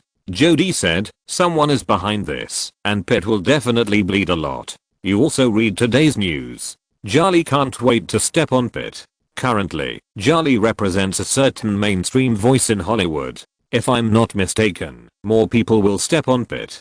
Camille knew something about this. Caroline mentioned just now that the Women's Rights Protection Organization in Los Angeles contacted her and will provide her with necessary help. Jody frowned slightly. I don't know who is behind the scenes. Pitt will have a hard time. Camille couldn't help laughing. TMZ will not let him have an easy time. The moment the Nannygate news was published, TMZ offended Pitt to death. Jody had seen the determination of her boss and could see it clearly. Since it is impossible to reconcile easily, use this incident to get more hot news and make Pitt a real rapist, at least in public opinion. The American entertainment industry has had vivid examples of the impact that public opinion can have on a superstar. As for the truth, who cares about the audience? Camille said, Pitt has been famous for so many years. I think there are more victims than these. There are still people who dare not stand up. Jodie agreed with her point of view. There must be people who are watching the situation. Just when Pitt was doing urgent public relations, the spokesperson of the Los Angeles women's rights organization Liberty Club specifically accepted an interview with reporters, expressing his concern about the nanny gate, sympathy, and encouragement for several female victims, and said that they would provide necessary help. Of course, Louise would not be stupid enough to jump out by herself. Liberty Club is the largest women's rights protection organization in Los Angeles, and there are cannon fodders available. Most importantly, the spokesperson faced the camera and called on other victims to stand up and say no loudly. Liberty Club will protect their rights. Several existing victims also called on other victims to stand up bravely. In places like California and Los Angeles, large left-wing organizations like Liberty Club are well known, reputable, and powerful, and have a strong appeal. A middle-aged woman who used to work as a dispatcher for a housekeeping company stood up and publicly stated, I have received calls from Brad Pitt several times, asking the company to assign female housekeepers to clean his several properties. All of them are required to wear housekeeper uniforms and be no older than 40 years old.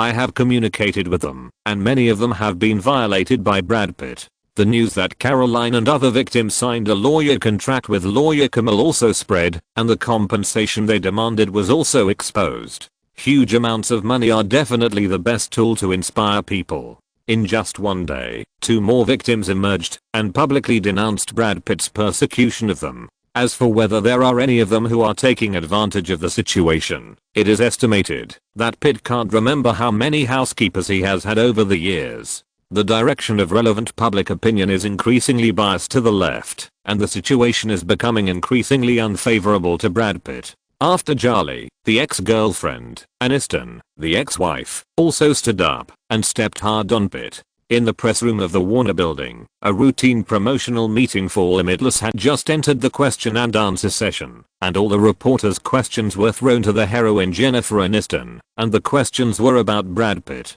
Ms. Aniston, what do you think about the incident in which Pitt was accused by multiple domestic nannies? Did you know about these things? Multiple nannies praised you as a good person. Are you specifically cleaning up the mess for Pitt? Throughout the press conference, Aniston's face was tense, and she never smiled, looking extremely serious. At this moment, her eyes quickly passed over Martin's face, and she stood up. The focus of the media reporters and all the cameras fell on her.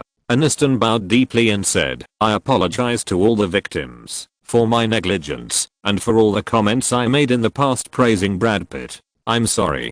Her voice was hoarse. I have always looked at the world with the kindest eyes, especially the people around me. I never thought that Pitt would do so many things without telling me. Until a few months before the divorce, I still thought that Pitt gave me all his love.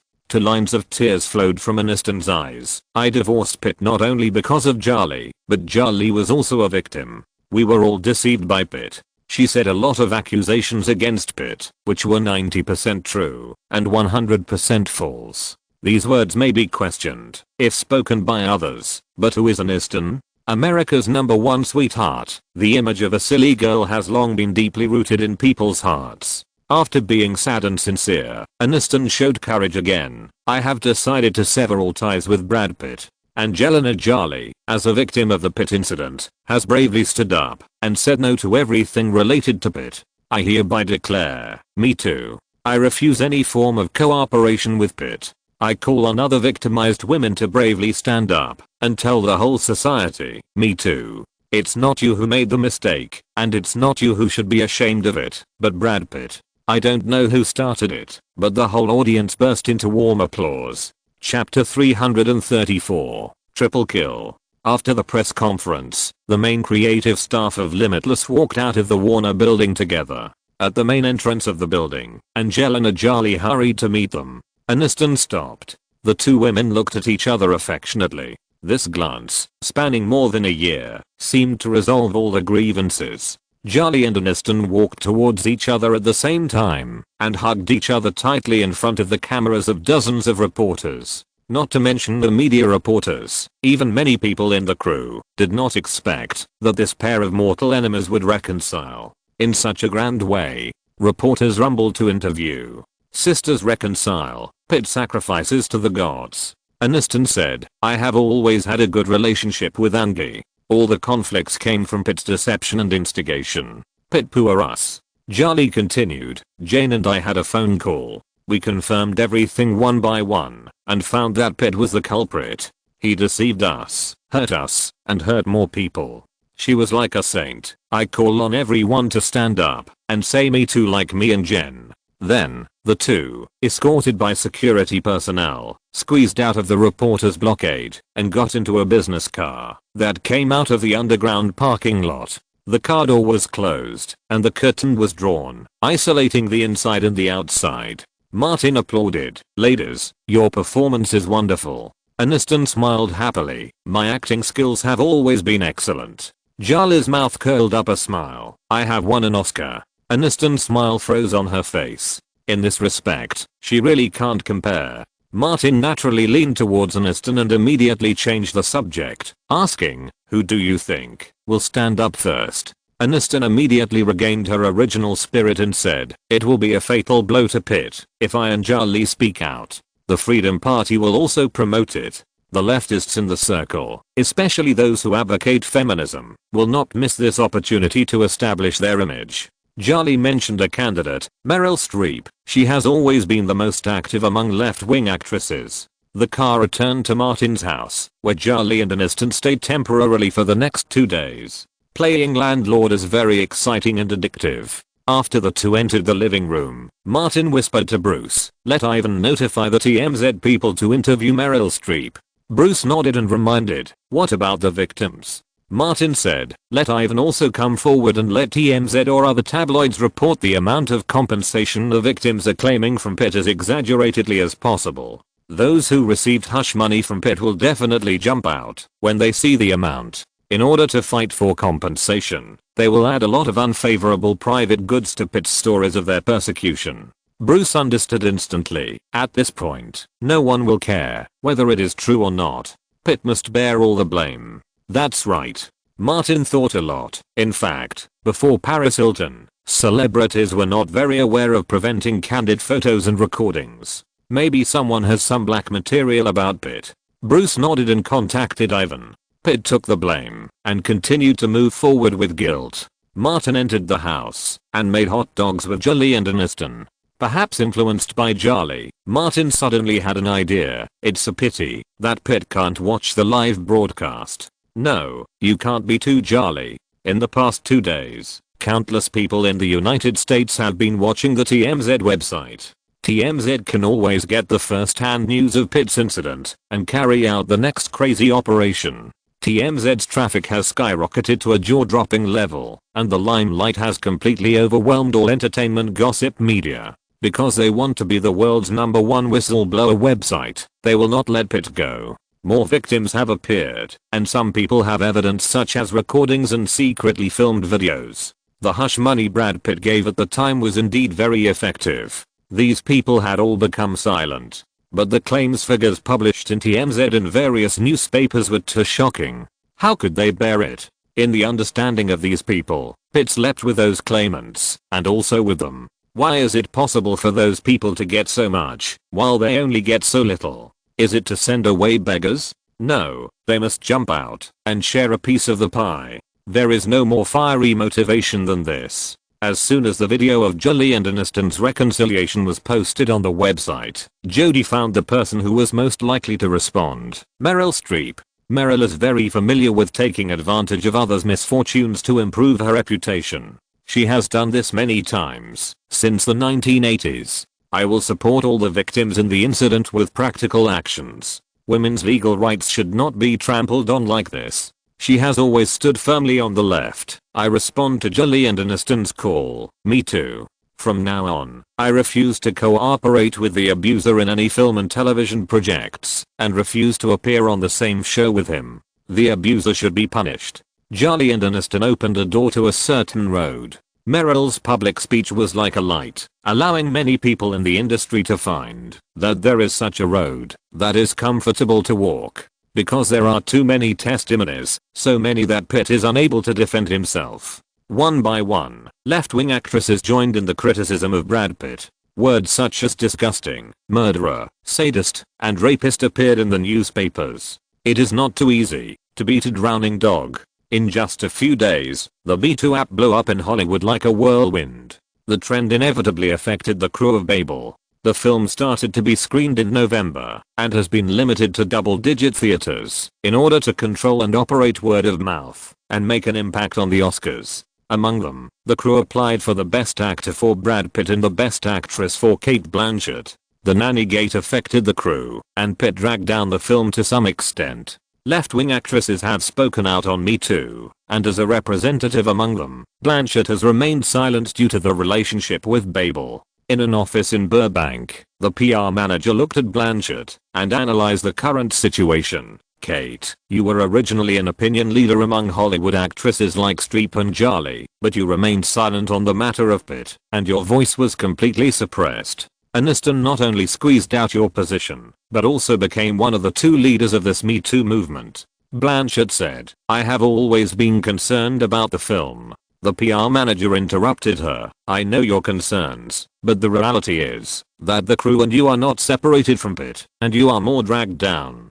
Do you think Pitt can still be nominated for an Oscar under the current situation? He can't even leave the mansion in Beverly Hills. Blanchett made a decision easily and said, okay, you inform the crew that I will never attend any promotional activities involving Pitt. After she made her choice, she had no more scruples. If the crew does not withdraw the Best Actor application, I refuse to participate in any promotion of the film. The PR manager picked up the phone and dialed the number of the crew's producer. Afterwards, Blanchett accepted an interview with reporters and played the banner of Me Too. In a mansion in Beverly Hills, Brad Pitt was wearing an electronic anklet, standing high on the top floor. Outside the yard, there were countless reporters and paparazzi. The most exaggerated thing was that there was a helicopter filming overhead. When was the last time I enjoyed this kind of treatment? Pitt saw a paparazzi holding a long lens camera in the tree outside and hurried downstairs. He recalled, it was when I married Jane. Pitt went downstairs and found that his agent Maggie had come and was waiting for him in the living room. She asked, what bad news is there? Maggie said, the Babel crew notified me that they have withdrawn your Oscar nomination for Best Actor, and the leading actress Cate Blanchett has joined the ranks of TMZ. Pitt sat in front of his laptop and refreshed the TMZ website, which showed a video of Blanchett's interview. That bitch said 3 things about Charlie. I will not cooperate with Brad Pitt on any film and television projects in the future. I will not attend the same show or award ceremony with Brad Pitt. And I will not use any products endorsed by Brad Pitt. Pitt looked at his agent. What other bad news is there? Tell me all at once. Maggie said, Warner Brothers has withdrawn the Venice Film Festival plan for the assassination of James Bond and decided to postpone its release indefinitely. David Fincher explicitly refused your participation in his new project. Breitling is preparing to terminate the endorsement contract with you on the grounds that you have committed a crime. Cadillac has removed all advertisements related to you, and not only will it terminate the contract, but it will also sue you for breach of contract. With a thud, Pitt slammed the table hard. They are all bastards who are taking advantage of the situation. He said, even if all this is true, it is a breach of contract. Maggie was very calm. If the victim was a man, it wouldn't be so troublesome. If your ex-wife and ex-girlfriend hadn't taken the lead in proving it, things wouldn't have come to this. Pitt asked, what is CAA's opinion? Reconcile as soon as possible. Maggie advised, the longer you delay, the worse it will be for you. If you lose money, you can earn it again. If you lose your reputation, I still have friends. Pitt took out his mobile phone and made a call. Hi, George, I've been in a bit of trouble recently. George Clooney said, Brad, I've been campaigning for you, but my ability is limited. I'm going to meet the editor-in-chief of the Hollywood Reporter now. That's it. The call was cut off. Pitt heard the busy tone and called Matt Damon again. The other side was straightforward and didn't even answer the call. Ben Affleck, Quentin, etc., without exception. It was as if he was not a member of the Foot Gang. Pitt held on to his last hope and called Harvey Weinstein's mobile phone. Harvey answered the call and also paid attention to North American public opinion. He was a little worried that this fire would burn on him. He couldn't even hide, so how could he take the initiative to participate? He said, "I'm in Eastern Europe. I heard that you encountered difficulties. I wanted to rush back as soon as possible, but there was a problem with my visa. Now I'm blocked by customs and can't leave in a short time." Harvey planned to stay overseas for a while, wait for this wave to pass, and then return to North America. The only thing he couldn't let go of was his wife Georgina. Pitt waved his hand and smashed his phone. It's easy to kick someone when they are down and add icing on the cake, but it's too difficult to ask someone to help them in times of trouble. Maggie looked at the broken phone at her feet and didn't know what to say. CAA had held a special meeting, and quite a few partners thought that Pitt would not be able to survive this. Pitt's hand touched the mouse, and the TMZ webpage slid down a bit, and many photos appeared in front of him. The photos were taken through the glass curtain wall, but it can be distinguished that Martin Davis was having dinner with Charlie and Aniston. The three of them were laughing and chatting, and their relationship was very close. The article with the pictures said that the three were friends. What friends? Friends who talk to each other all the time. Pitt didn't want to look at the webpage anymore, so he simply picked up the remote control and turned on the TV. The last time I turned it off, it was on the business channel. This time, it was also on the business channel. A piece of business entertainment news appeared in front of Pitt. According to the accurate information obtained by our station, the famous top men's clothing brand Brioni, after the endorsement contract with Brosnan expired, is currently in contact with Hollywood star Martin Davis, who is expected to become Brioni's new spokesperson. With a click, the remote control in Pitt's hand fell to the ground. He felt as if his heart was being stabbed by a knife, making it difficult to breathe, and he was so depressed that he wanted to bang his head against the stone ground. Martin Davis. Martin Davis. Pitt's head was full of this name, or related matters, especially Charlie and Aniston. He roared, "Martin Davis, you stole my girlfriend and wife. Not enough, you also stole my endorsement contract." Maggie glanced at the laptop screen, then watched the TV series, feeling quite helpless. Pitt felt heavy all over, unable to bear it, and leaned dejectedly on the sofa, as if all his energy and spirit had been drained.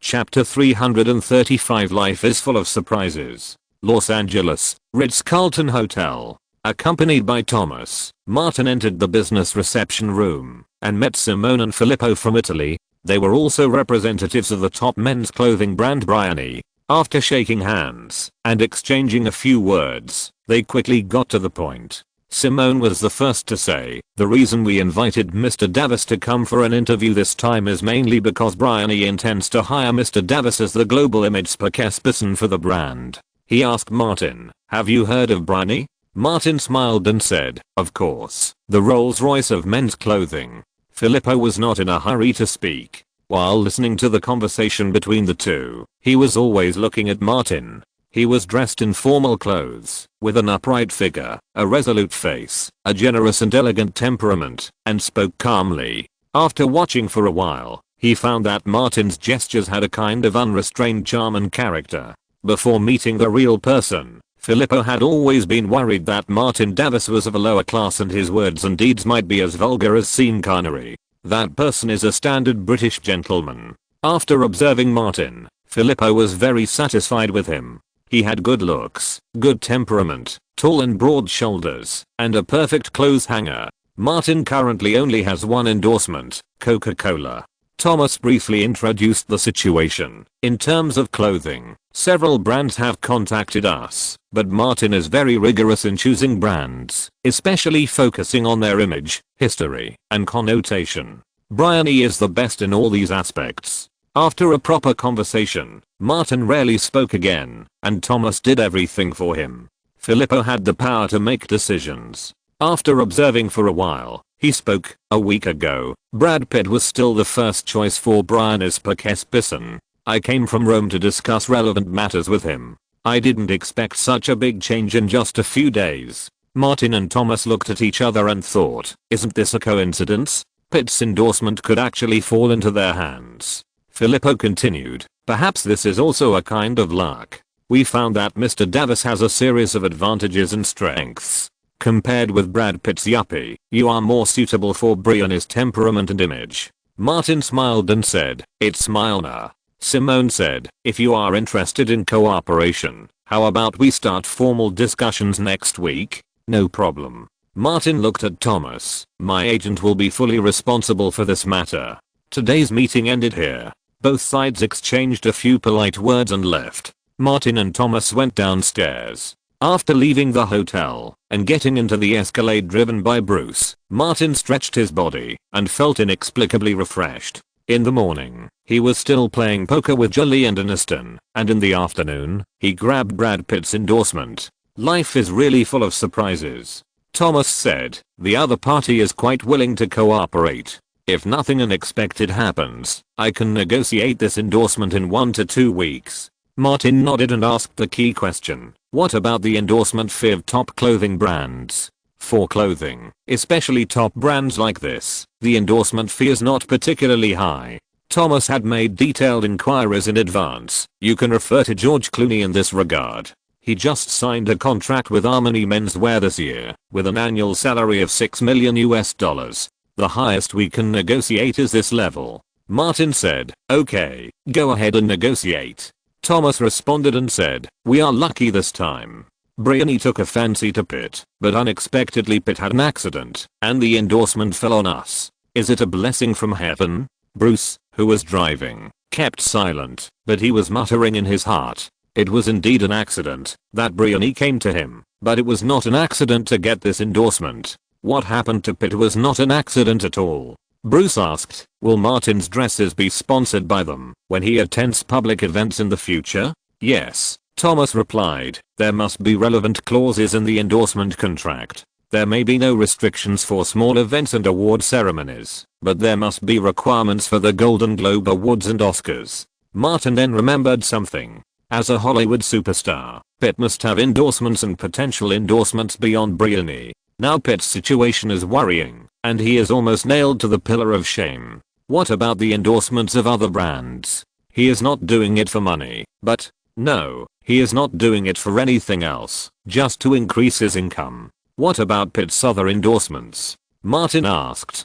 Thomas was a qualified agent. He reacted immediately and realized that this was an excellent opportunity. He took out his cell phone and said, I'll ask someone about it.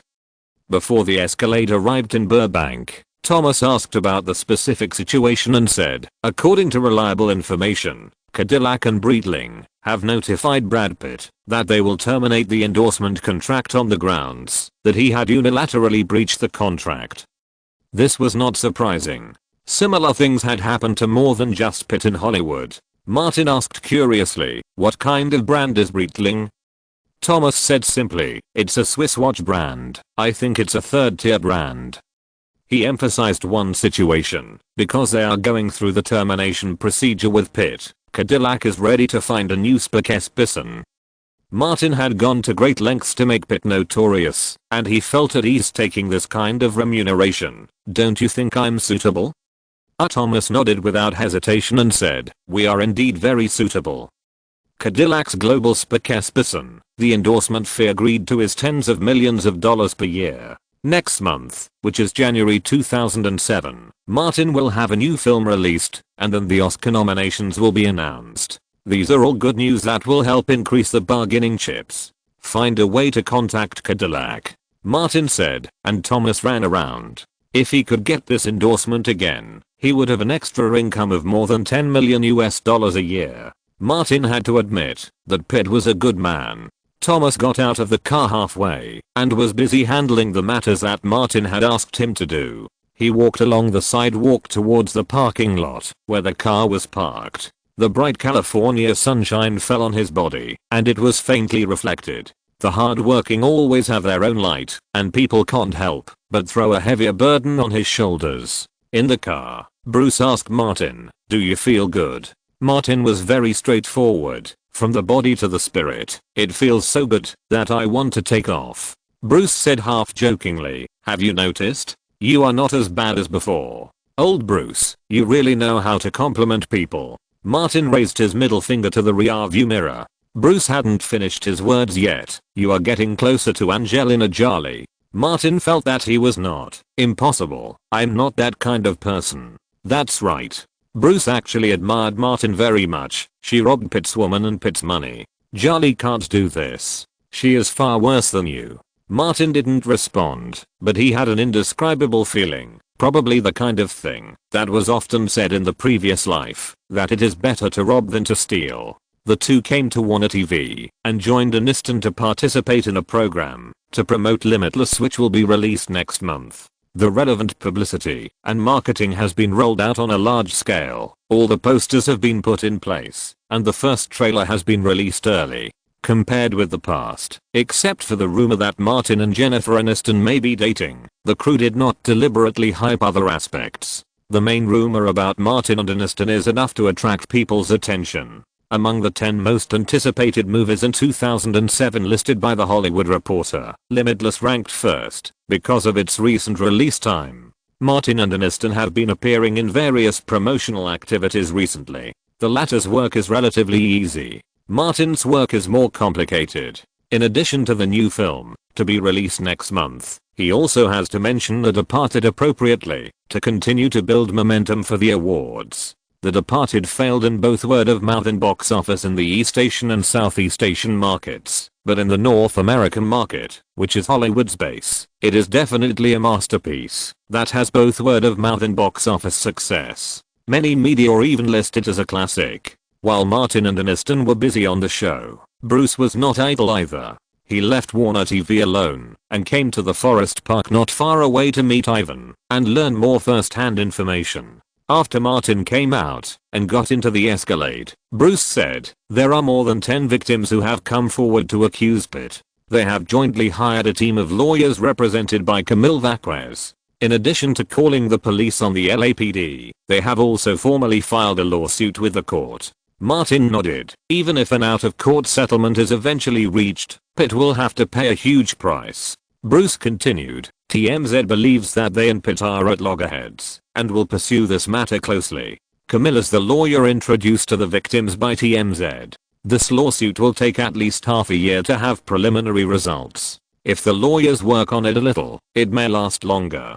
Martin asked again, what about Pitt? Bruce knew. After being summoned by the LAPD for the second time, Pitt was released on bail and is under residential surveillance. He is not allowed to leave his mansion in Beverly Hills. In other words, Pitt will not be able to work normally until the lawsuit is completely resolved. Martin shook his head. What a pity. Bruce looked through the car window at Aniston, who was walking towards them, and roughly guessed what Martin felt sorry for. He hurriedly said, I'll have Ivan contact TMZ.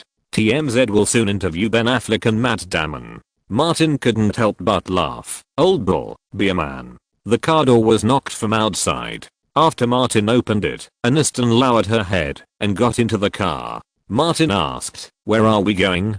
Coty community. Aniston said generously, Julie just called me. She has comforted her adopted son and daughter. She doesn't have to go back all night tonight. She leaned close to Martin's ear and said, I'm looking forward to it. You must punish this bitch severely. Martin patted his waist. You control the strength. Aniston laughed happily. You have a strong body and a powerful stick. I've been doing strength training these days. It won't be long before that bitch begs for mercy. Chapter 336. Dismissed. At the press conference of Jason Bourne in the Pinewood Studios, a TMZ reporter asked Matt Damon about Brad Pitt's nanny scandal. Damon's face was extremely serious, and he expressed his position without hesitation. Many people support Jolie and Aniston. Me too. From today on, I refuse to cooperate with Pitt in any form. Almost at the same time, Ben Affleck in Los Angeles also drew a line with Brad Pitt. Regardless of whether Brad Pitt agreed or not, he was expelled from the Foot Gang. The women in Hollywood are not stupid at all. By stepping on Pitt, they saw an opportunity to fight for more rights for themselves and stood up one after another. After the voices really rose, even many male stars who claimed to support women joined the ranks of beating the fallen dog. The fall of Pitt can benefit many people. As a good friend of the two direct victims and the leader of left-wing female opinions, Martin also talked about Pitt in an exclusive interview with Entertainment Weekly. Gillian Flynn came out to interview him. Ms. Jolie and Ms. Aniston both mentioned one thing in the interview. You played an important role in their reconciliation. Can you tell me what you did? How could he possibly talk about things like playing poker, lubrication and eating hot dogs? Martin said seriously, at first, I was just a mouthpiece, telling Jen and Ungi what they thought the other party did wrong, but the two sides found that they were not getting along at all. They talked on the phone and confirmed that they were provoked by Pitt. I chose a suitable time to facilitate the meeting between the two. He smiled and said, it has been proven that if it weren't for the bad guy's instigation, Jen and Ungi would not have turned against each other. Gillian asked as planned, Pitt's behavior has caused indignation and boycott from many people in the industry. What do you think about this? Me too. Martin said this iconic sentence first, and then used 3 sentences from Jolie. I will not cooperate with Brad Pitt in any film and television projects. I will not attend the same show or award ceremony with Brad Pitt, and I will not use any products endorsed by Brad Pitt. His plan and goal have been achieved, so he just follows the crowd.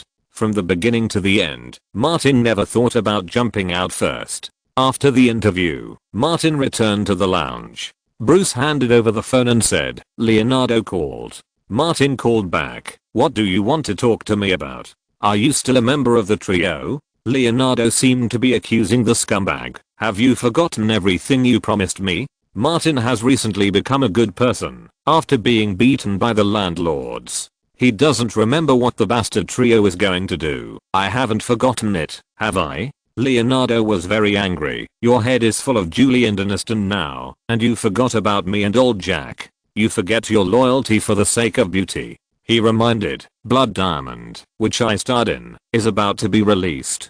Martin suddenly realized, don't worry, I will definitely go to the premiere. Leonardo's anger subsided. I'll have someone send the invitation to your agency. The formal invitation procedure for the premiere still has to be followed.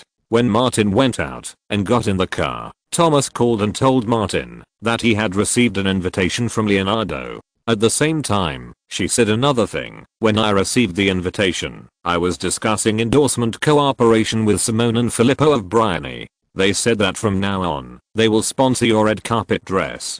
Martin certainly would not refuse such a good intention. Okay, I have time tomorrow morning, and we'll go to their store on Rodeo Drive. The premiere of Blood Diamond was 2 days later. It would definitely be too late to order a private order, but with Martin's figure, it would be easy to find a suitable one among ready-made clothes. The next morning, when Martin was choosing a formal dress, he received a call from Georgina Chapman. Hi, Martin, my fashion party has been confirmed. Can you come? Georgina invited very enthusiastically. You can bring your friends. Martin asked about the time and said, no problem, I will definitely be there on time. Georgina said, I'll have someone send you an invitation right away. She knew that Martin had become famous quickly and was entangled with many actresses. There is no limit on the number of invitations. You can bring as many people as you want. Got it? Martin responded, I will definitely go and support you. Aniston, who was helping Martin choose clothes, saw him hang up the phone and asked, Georgina, did she invite you to the fashion party? Martin explained simply, actually, she came for you and Ungi. She wanted me to invite you. She founded a women's fashion brand that focuses on the high-end market and wants to sponsor actresses to walk the Oscars red carpet. Aniston nodded slightly, but was very curious. I remember Georgina Chapman is Harvey Weinstein's wife, and you have a very bad relationship with Harvey. It has nothing to do with Harvey. Martin said roughly, Georgina and Kate Winslet are close friends. Kate and I were friends when we were in Atlanta, and Kate also invited me to participate. Aniston thought for a moment and said, I have a clothing endorsement, so it's not appropriate for me to participate in other brands' activities. On the way back, Martin called Julie again.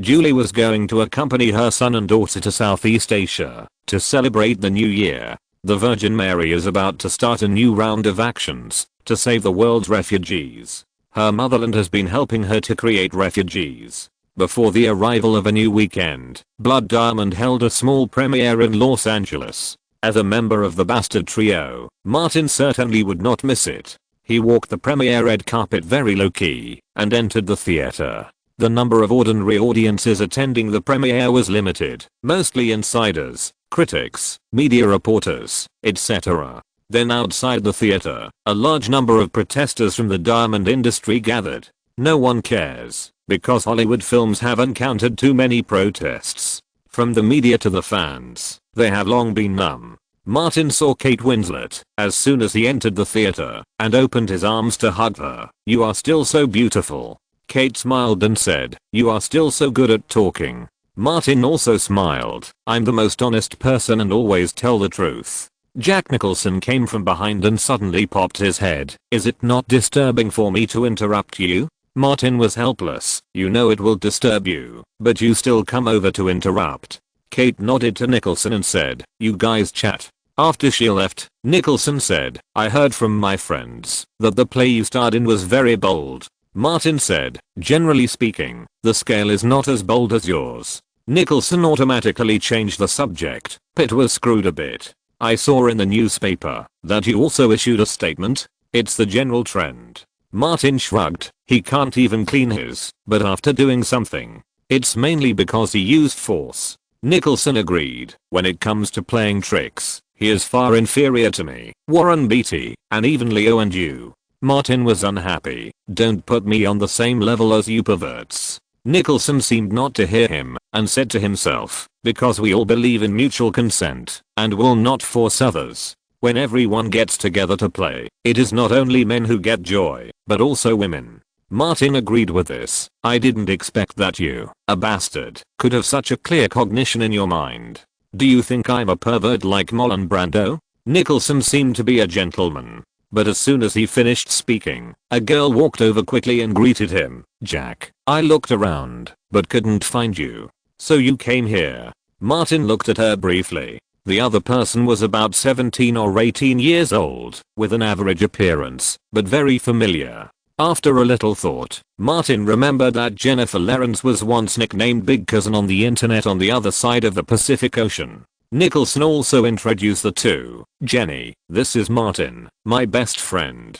Martin, this is Jennifer Lawrence. I mentioned her to you when we were filming in New York." Martin shook her hand gently and said a polite word. Lawrence said, "Jack, aren't you going to take me to meet the producer?" Nicholson said, "Don't worry, I have arranged a role for you in an American TV series. You have to take it one step at a time." He pointed to the back. "You go and take a look first. I have something to do here." Lawrence left reluctantly. Because of the Hollywood eye mask incident, Martin had some memories of this person. It seemed that she slept with Nicholson in the early stage and later climbed up to Harvey Weinstein. When discussing the famous milk face washing photo in the previous life group, they also speculated whether the person in the opposite photo was Harvey. After the people walked away, Martin asked, "After a while, will Leo and I go to bail you out again?" Nicholson understood what he meant and said, "She is less than 17 years old.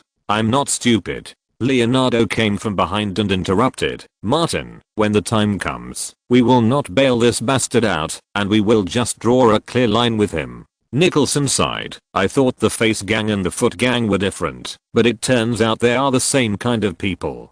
Martin laughed. "If Leo doesn't bail you out, I will bail you out too. Aren't you afraid that I will run away?" The old bastard is always looking for tricky questions. Martin said affectionately, "I believe you can't bear to leave me and Leo." Nicholson said, "The only thing I can't bear to leave is the lacquers. Let's go, let's go. Go sit in the front row." Leonardo asked the two to go forward, and when he saw that there was no one around, he whispered, "The time for Ambrosio's bachelorette party has been confirmed. It will be during the Christmas holiday. She intends to rent an island in the Caribbean." Martin's eyes turned to Nicholson. Leonardo also stared at him intently. Nicholson was dissatisfied. "You two bastards want me to pay again. You two are just getting things for free." Martin said, "I'll arrange the theme of the party." Leonardo said, "I contacted this party." Nicholson felt guilty. "I can't just pay a J." Martin patted Nicholson on the shoulder and went to his seat. Chapter 337, Female Hero. Beverly Hills, The mansion that Harvey Weinstein bought last year when he got married is brightly lit tonight. The hostess, Georgina Chapman, stood in the entrance hall of the villa early to welcome the arrival of the distinguished guests. Martin arrived a little late because he attended an event in the afternoon. He walked into the entrance hall, shook hands with Georgina, gave her a gift, looked at her briefly, and praised, "The dress is beautiful, and the person is even more beautiful. It is a masterpiece of the art of the muse." Georgina smiled and said, "No wonder Kate always mentions your advantages, and speaks very nicely." Martin deliberately asked, "Didn't Kate mention another big advantage of mine?" Georgina asked just right, "Can I know?" Martin said, "Honesty and reliability." It sounds like bragging, but Georgina combined with the previous words. She could hear that Martin was praising her beauty and said, "If I start a men's clothing brand, I will definitely hire you as the image spokesperson." Martin struck while the iron was hot. "Georgina, we have a deal." Georgina found that Martin was not at all like her husband Harvey said, but was closer to what Kate described, and was clearly an interesting guy. She looked behind Martin and pretended to be disappointed. "Didn't Charlie and Aniston come with you?" Martin nodded. "My charm is limited, and I can't impress those two ladies." "It doesn't matter." Georgina still smiled. "Let's meet again, if there is a chance." Martin said, "No problem." The two chatted for a while and soon separated. Martin entered the hall of the mansion and looked around. It was full of famous male and female stars in the circle. Among them, the number of female stars was several times that of male stars. Meryl Streep came over automatically. "I heard from Jack that you are planning an action." Nicholson didn't say it, so Martin certainly wouldn't tell her. "Secret action." Meryl thought of The Last Mortar, and it was rare to relax and have fun. She asked, "Is it as fun as the one at Pinewood Studios? Take me with you?" "I'm afraid not." Martin was mainly worried that Meryl, who was in her 50s, would feel inferior in front of a group of supermodels in their 20s. Compared with traditional European female models, Victoria's Secret models are relatively more fit. Meryl snorted coldly, "It seems that you don't regard me as one of your own." How dare Martin regard her as one of his own? Meryl slept with Nicholson and Weinstein, and is said to have close relationships with many directors. She is a typical female Aquaman. Which man dares to believe in a female Aquaman? Meryl turned around and was about to leave. A blonde woman came over from the side with a glass of red wine. She turned her head and talked to someone on the side. The two were about to collide. Martin was quick-witted and grabbed Meryl and dragged her one step over. The blonde woman seemed to be frightened and passed by. With her arms shaking, the red wine in the glass spilled out. Meryl glanced at Martin and nodded slightly. "Thank you." She then looked at the woman. The blonde woman's facial features were as hard as rock. She was very recognizable in Hollywood. Kate Blanchett. Blanchett looked innocent. "Sorry, I didn't see you." The waiter came over with a towel to wipe the red wine on the floor. Meryl was not as friendly as her public image. As an actor who had come through the 1960s and 1970s, she still had many marks of that era. She stepped forward and started to curse. "Bitch. Don't think I can't tell you did it on purpose, just because you did it this way."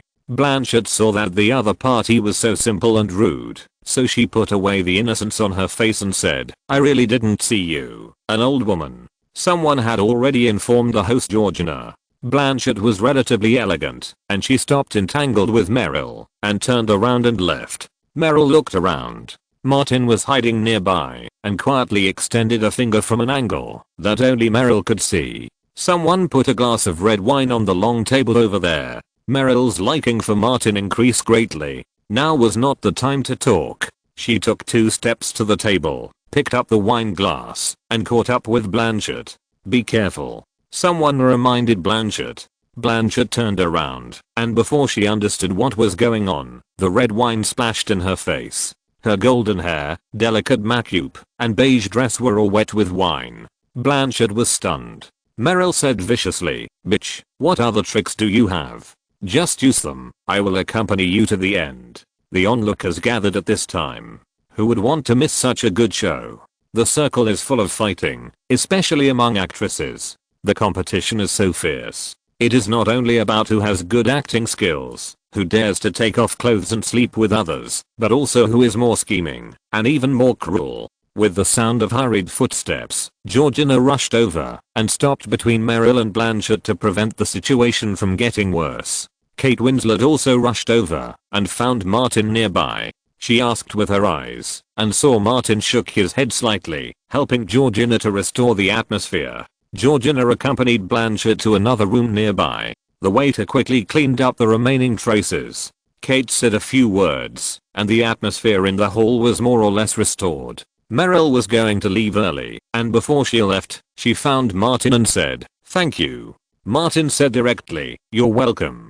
I'm a close friend of that old bastard Jack." Meryl nodded, said nothing more, and left. Kate slowly came to the opposite side, pulled out a chair and sat down, and said, "You've been here all the time." Martin nodded, not because of tonight. Kate was filming The Reader at Pinewood Studios at the time, and knew something about it. Is it a continuation of the last time? Blanchett fell hard that time, and her bell sponge was torn. She lay in bed for 2 weeks. This time, she probably wanted to take revenge. I saw her bring red wine over. Martin said it briefly. Kate smiled helplessly. I guess Blanchett didn't expect Meryl to turn against her immediately and embarrass her on the spot. Martin thought for a moment. Meryl slept with Oscar winners and best directors, slept with Oscar gold medal producers, and had a harmonious family that everyone in America envied, and could take revenge. He couldn't help but say, "What a heroine." Kate slapped her forehead and said, "You and Leo are so good at making trouble." Martin said innocently, "As a younger brother, I have no say, and can only follow the big brother and the second brother." Kate didn't believe him. After chatting for a while, Georgina returned to the hall and saw Kate at Martin's place. She also came here and sat at the small round table. Kate asked, "Where are they?" Georgina replied, "She changed her clothes and left early." Martin glanced at the door and said, "They won't meet outside, will they? As long as they leave my house, they can do whatever they want." Georgina was a little annoyed. "I don't care if they stab each other." Kate pointed at Martin and said to Georgina, "Honey, you should thank him very much. If he hadn't helped Meryl and let Blanchett pour the wine on Meryl, with Meryl's hot temper, you wouldn't be able to end it here tonight." Georgina rubbed her forehead. "It's a blessing in disguise." She waved to the waiter and asked someone to bring 3 glasses of wine. She took the initiative to toast Martin. "Anyway, you helped me prevent a bigger fuss from happening in time." "Thank you." Martin clinked glasses with her. "You're welcome." Kate comforted Georgina. "It's not your problem. The two of them had conflicts when they were filming at Pinewood Studios. Don't bring them to the same occasion in the future." Georgina drank the wine and put down the glass. "I know." On the other side, someone waved to Kate, and Kate said, "You guys chat first. I'll be back soon." "Whatever you want." Martin looked at Georgina and asked, "It's just a small matter. There are similar things happening all the time in the circle for fame and fortune. Is this also the reason why you and Harvey have a conflict?" Georgina was always curious. Martin heard from Kate that Georgina had some feelings for Harvey, but she was more of a married woman because of Harvey's connections. How difficult is it for a new fashion brand that wants to go the high-end route to open up the market? Harvey's presence can reduce the difficulty exponentially. But Martin still used cautious words. "Harvey invited me to star in a movie, but my schedule was not suitable, so I had to decline his invitation. Maybe, how should I put it?" Georgina knew Harvey and continued, "He is quite strong at work and doesn't like being rejected." Martin smiled helplessly. "That's true." Seeing that Georgina was not unusual, he further probed, "It was also my bad luck. A project invested by Harvey used an Australian actor named Heath Ledger. He was driving after taking drugs and almost hit me and Aniston." Georgina nodded slightly. "I know about this, but what Kate said is completely different from what Harvey said." Martin immediately asked, "Would you like to hear me, the person involved, say it again?" "Of course." Georgina said. Martin described the whole thing and finally said, "Because of this incident, the cruise filming was delayed for a while. Maybe Harvey blamed me, but Aniston and I were almost hit and killed by that guy." Compared with Harvey's statement, Georgina believed what she saw with her own eyes more. She had known Martin for a long time, especially often heard her best friend Kate talk about it. It was very obvious that Harvey had a prejudice against Martin because of something, and his statement was too subjective. The two chatted well, and Martin even mentioned Briony. They intend to invite me to be the image spokesperson. I don't know enough about the clothing industry. You are an expert in this field. Can you give me some professional advice? This kind of professional demand made Georgina feel useful, and she said seriously, if the endorsement fee is appropriate, I suggest you go on. Briony is a high-end brand, which will also add to your image. Martin listened carefully, as if Georgina's advice played a role. He said, thank you, what you said is very helpful to me. Kate came back and said, some people may have to leave. Georgina stood up and prepared to see them off, saying, after such a commotion tonight, Blanchett and Street may reject my brand. She sighed, it's a pity that Harvey has no influence in the fashion and modeling circles. If you're listening to this novel on a channel other than Fanfic World, it means they downloaded and uploaded it without effort. We cordially invite you to visit our channel, Mundo Fanfic Novelos. There you'll find the original version of this story and you can explore many other novels of various genres. We're waiting for you to immerse yourself in a world of incredible novels. Chapter 338, $1 million endorsement. In the Hollywood independent art film circle, Harvey is definitely a super boss, but his influence in the fashion and modeling circles is much smaller. Hearing Georgina's words, Martin's mind turned and said, I do know a few supermodels. Georgina was surprised, but when she saw that the guests were leaving, she could only say, Martin, can you stay for a while? We can talk later. Martin replied, okay. Georgina went to see the guests off. Kate stayed here to chat with Martin and asked, what are you planning? Martin glanced at the hallway and said, she is your best friend, and you introduce me to her. For your sake, I will help her if I can. Kate nodded. When it comes to being a person, Martin has always been impeccable. She pointed to another room and said, let's wait inside. After a while, Georgina entered the room with a tired face. Kate asked, everyone has left. Everyone has left. Georgina slumped down on the sofa in a very unpresentable manner and said, it's really hard for a woman to start a business. It requires too much sacrifice. She smiled at Martin and Kate. Fortunately, there are friends like you who support me. Martin naturally took over the conversation. I'm familiar with some supermodels who often appear in the Victoria's Secret show.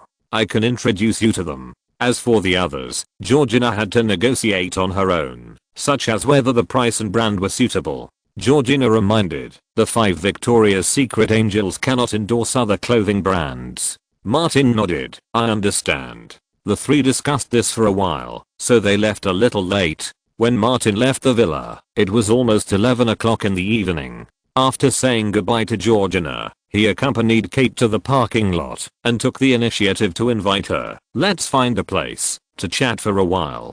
Kate's eyes stayed on Martin and said, my daughter Ma came to Los Angeles. I promised to go back to accompany her tonight. Martin understood. Children are important. Say hello to them for me. He came to the car and said to Bruce, who was waiting there, old Bruce, my gift. Bruce immediately took out 2 sets of gifts. Martin took them and handed them to Kate. I didn't bring the right one. I will give you a set of figurines and pendants first, and I will make up for it another day. Kate knew what was inside the box without opening it and said, there is no need to be so polite between us. Even so, she still accepted it and said, I have always wanted to find a godfather for Maya, and you are a good one. No problem. Introduce me to her one day, when you are free. At this point, Martin sighed. Originally, I wanted to be the godfather of Leo's child. Kate couldn't help laughing. Then you will have to wait. Martin also laughed and waved. Good night. Kate got into the car and left first. Bruce started the Escalade and asked, where are you going tonight? Martin fastened his seatbelt and said, go home and sleep. From today on, I need to conserve my energy. Leonardo had contacted the supermodels, and Martin would definitely not miss this trip. At the Beverly Hills Hilton Hotel, a team jointly formed by the Cadillac Planning Department and the Legal Department arrived in Los Angeles for nearly a week. At the regular meeting in the morning, everyone talked about the progress of their respective work. Laris from the legal department said, in the past few days, I have met with Brad Pitt's agent and lawyer several times. Pitt is currently restricted from traveling and cannot leave his home in Beverly Hills. To terminate the contract, we need to visit him in person. Johnson, the team leader, said, terminate the contract as soon as possible. Now even the Hollywood circle is distancing itself from Pitt. Public opinion across the United States is unanimously condemning Pitt. He has seriously affected Cadillac's market image. Laris said, it is not difficult to terminate the contract, but it is not easy to pursue liquidated damages. Terminate the contract first. Johnson knew very well that the longer Cadillac was involved with Brad Pitt, the more losses it would suffer. He said, take your time with the prosecution.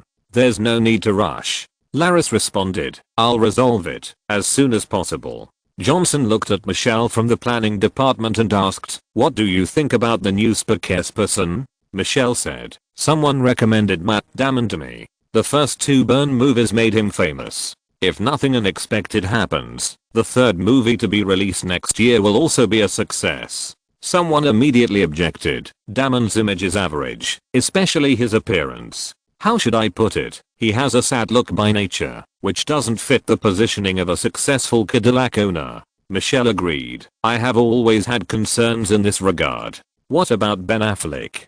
Someone suggested, and another person objected, his status is too low. Since the failure of Daredevil, he hasn't had any outstanding works for several years. Michelle waited until the discussions died down before saying, I have another candidate here, but he is not a client of CAA. We have been working with CAA in the past.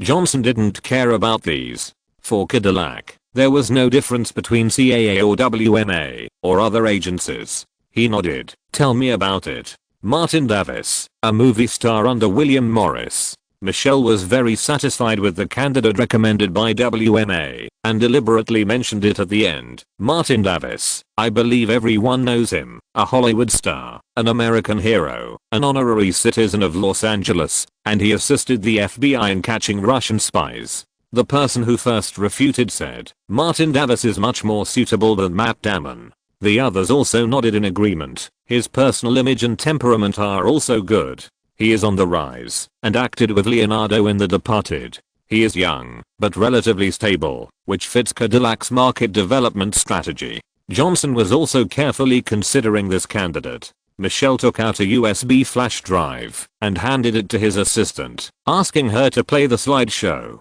which was full of clippings. He pointed with a laser pen and said, since he became famous, Martin Davis has been riding in a black Escalade for daily travel and attending most public occasions. He is a loyal user of Cadillac. Johnson looked carefully at the clippings on the slide, some of which were even taken in 2004. The two sides are highly compatible. Seeing that he was looking at it seriously, Michelle looked at her assistant and asked her to continue changing the pictures. Johnson looked at it for a few minutes and said, Miss Hap, you are responsible for contacting Martin Davis and his agent. The contract terms for the endorsement, well, refer to Brad Pitt. Michelle replied, I'll handle it right away. The meeting ended here, and the results of the 2 agendas were all produced. Cadillac terminated the contract with Brad Pitt and contacted Martin Davis for endorsement matters. It was approaching Christmas, and Martin and Bruce packed their bags. During Thanksgiving, the 2 returned to Atlanta. This Christmas holiday, of course, they had to go out for vacation. Martin planned to go to Miami and then fly to a private island in the Caribbean. Spend a special Christmas on the island. The doorbell rang at this time, and Bruce went to open the door.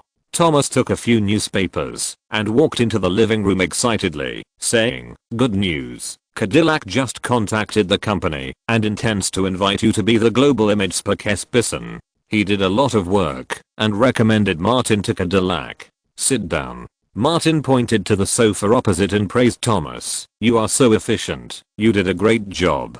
Thomas was very happy, not only because of Martin's praise, but also because of the commission he could get. This is an endorsement contract that can reach up to tens of millions of dollars a year. He said cheerfully, Christmas is coming soon. You can go on vacation. I plan to work overtime during the holiday to sort out the materials I need and negotiate with Cadillac as soon as the holiday is over. Martin thought that his efforts were not wasted. Thomas knew to work overtime on his own initiative. Thomas added, the deal with Bryony has basically been settled. There are only a few details left. The endorsement fee is set at $6 million per year, and the contract is tentatively scheduled to be for 2 years. In addition, the endorsement contract with Coca-Cola also needs to be renegotiated. Given your current situation, as long as there are no unexpected events with Limitless next month, it will not be a problem to negotiate another endorsement contract worth tens of millions. All of this is left to you. Martin felt relaxed and comfortable. Can my single endorsement contract be on par with the film's salary? Thomas roughly said, a superstar with an outstanding image like Brad Pitt can basically get $10 million to $15 million for a single endorsement, except for top brands. After all, those are also a blessing for the star himself. Martin understood, something like a high-end art film, almost. Thomas said, the ceiling for endorsements in the circle at present is Leonardo. He rarely takes on advertisements, and no one will discuss it if it is less than $15 million. Martin sighed. What man doesn't envy Leonardo? Speaking of Leonardo, Thomas reminded, his new film is not very good at the box office. Martin picked up a newspaper and quickly glanced at it. Blood Diamond opened in North America with nearly 2,000 theaters and only earned $8.6 million in the first weekend. The film has a good reputation, but the background of the story is too far away from Americans, and the genre is not suitable for the market. It is estimated that the box office in North America will be at most $60 million, and it is difficult to exceed $200 million worldwide. Martin would not be stupid enough to ask Leonardo if the production cost of $100 million was exaggerated, but if this film wants to make a profit, it must rely on the offline market. It is not uncommon for good films to not have good box office in the world, and it is almost normal. Film types, marketing and other factors are increasingly superior to film quality. Martin called Leonardo, but the guy didn't take it seriously at all. Instead, he urged Martin to come to the airport to meet up quickly, otherwise he would not take him with him if it was late.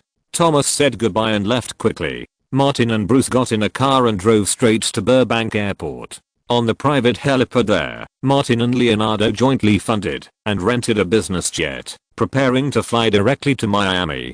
Chapter 339 Punitive Measures. The business jet was flying smoothly, and rhythmic music was playing in the cabin. 4 young and beautiful female flight attendants, wearing extremely well-fitting uniforms, danced sexy to the beat of the music. Martin raised his glass and clinked glasses with Leonardo, saying, I didn't expect that a private jet charter company would provide such considerate services. Leonardo took a sip of wine and asked, is this your first time on a private jet charter? Martin admitted, I've only been in first class before. The old bastard Nicholson came over and said, this kind of private jet charter company can provide customers with many high-end services. As long as the money is in place, everything will be fine. Martin asked, it seems that you are experienced. I've been prepared. Nicholson opened his wallet, pulled out a stack of cash, and shouted, girls, let's do something more artistic. I know you are all top artists. We came out to play. Having fun is the most important thing. It doesn't matter whether you make money or not. Martin and Leonardo applauded together. The female flight attendant unbuttoned her uniform to the beat of the music. A uniform flew in the air. Martin grabbed it first and smothered it in Leonardo's face. Nicholson poured wine for Martin and Leonardo, and the 3 of them drank a glass together with the artistic feast. Martin put down his glass and shouted, beautiful ladies, do you provide face washing service? The flight attendant, who only had one left, said delicately, we don't have this service. Nicholson took out a stack of cash, slapped it on the table, and asked, do you have it? The 4 flight attendants said together, yes. Someone said, I'll prepare water and facial cleanser. No water. Leonardo was unwilling to be left behind,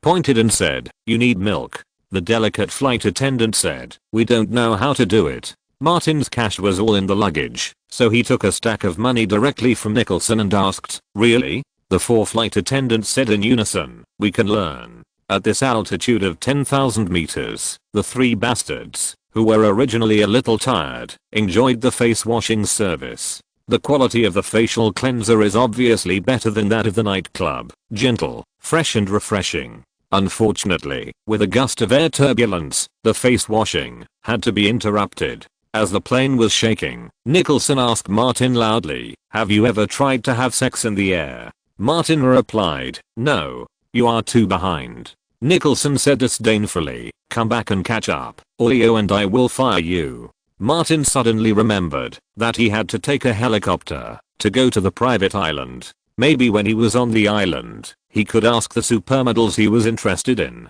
to take the helicopter with him. He asked Leonardo next to him, "Aren't you an environmentalist? You actually had sex on the plane." Leonardo replied, "Isn't it okay for me to have sex with the female leader of an environmental organization on the plane?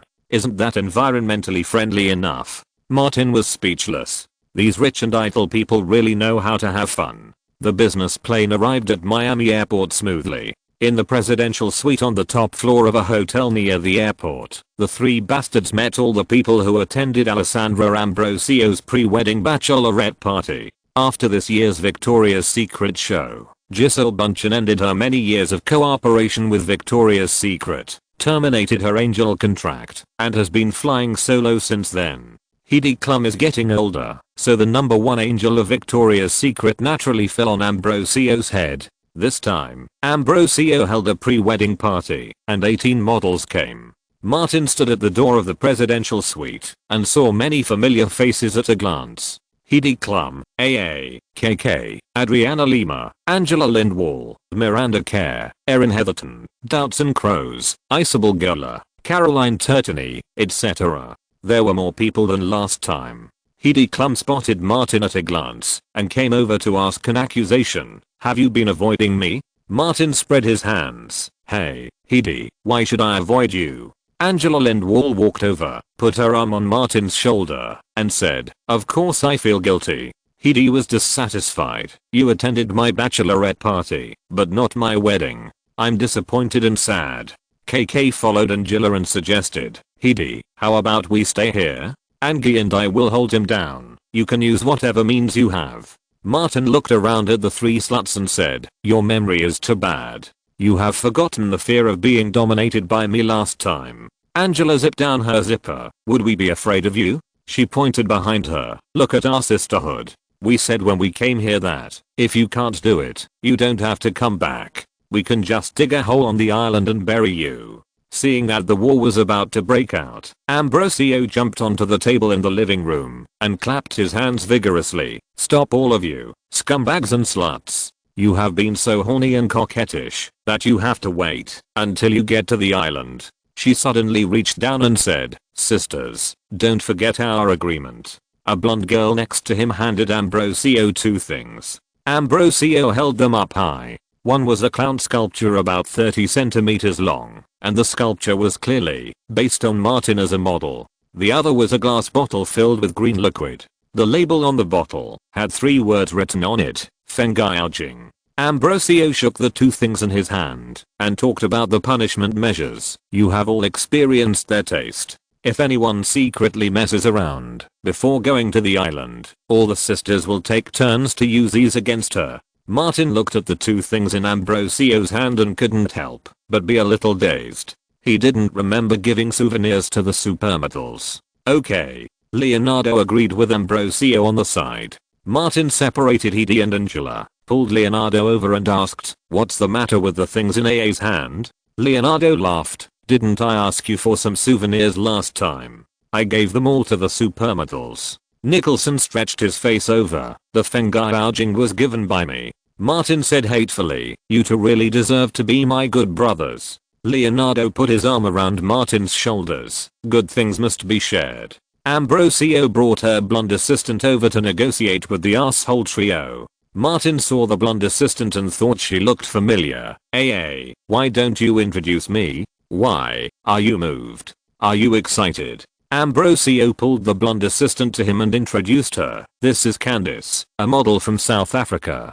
Candice shook hands with Martin and the other two. "Hello." She ignored the old Nicholson and the obviously fat Leonardo and said to Martin, "I'm looking forward to the party on the island." Martin said, "You can come to me anytime when you get to the island." This group of scumbags booked a private island just to hang out. The asshole trio has been hanging around Hollywood for years, and the supermodels are even more open. one more open than the other, and everyone has a lot of fun and is too lazy to hide. When going out to play, of course, happiness is the most important thing, but health cannot be ignored. Ambrosio and Edie drove away the wolf girls of the sister group, temporarily letting them move freely, and then negotiated with the asshole trio. Of course, Nicholson did not let anyone come forward. He first exchanged the medical examination reports of the 3 people with Ambrosio. It was just done this week. Ambrosio also gave the sisters medical examination reports.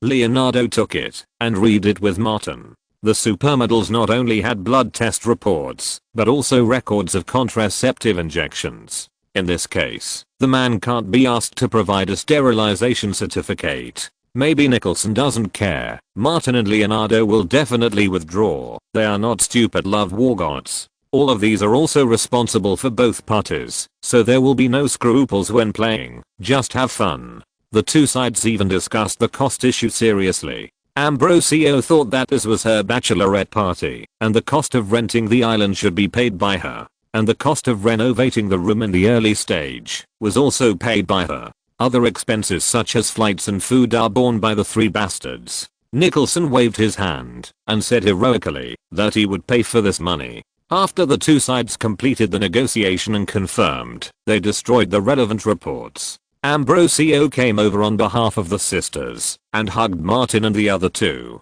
She emphasized, as a gift for my bachelorette party and a Christmas gift for our sisters, from now on, you are not allowed to go out alone to prevent someone from eating them secretly. Nicholson and Leonardo's eyes all fell on Martin. Martin was quite helpless. What do you 2 bastards mean? Am I that kind of person? Leonardo reminded him, last time at Edie's party, we were still sleeping soundly, and you played that chicken and drum game, and the flower threading game. Martin said, it's obviously you 2 who are useless.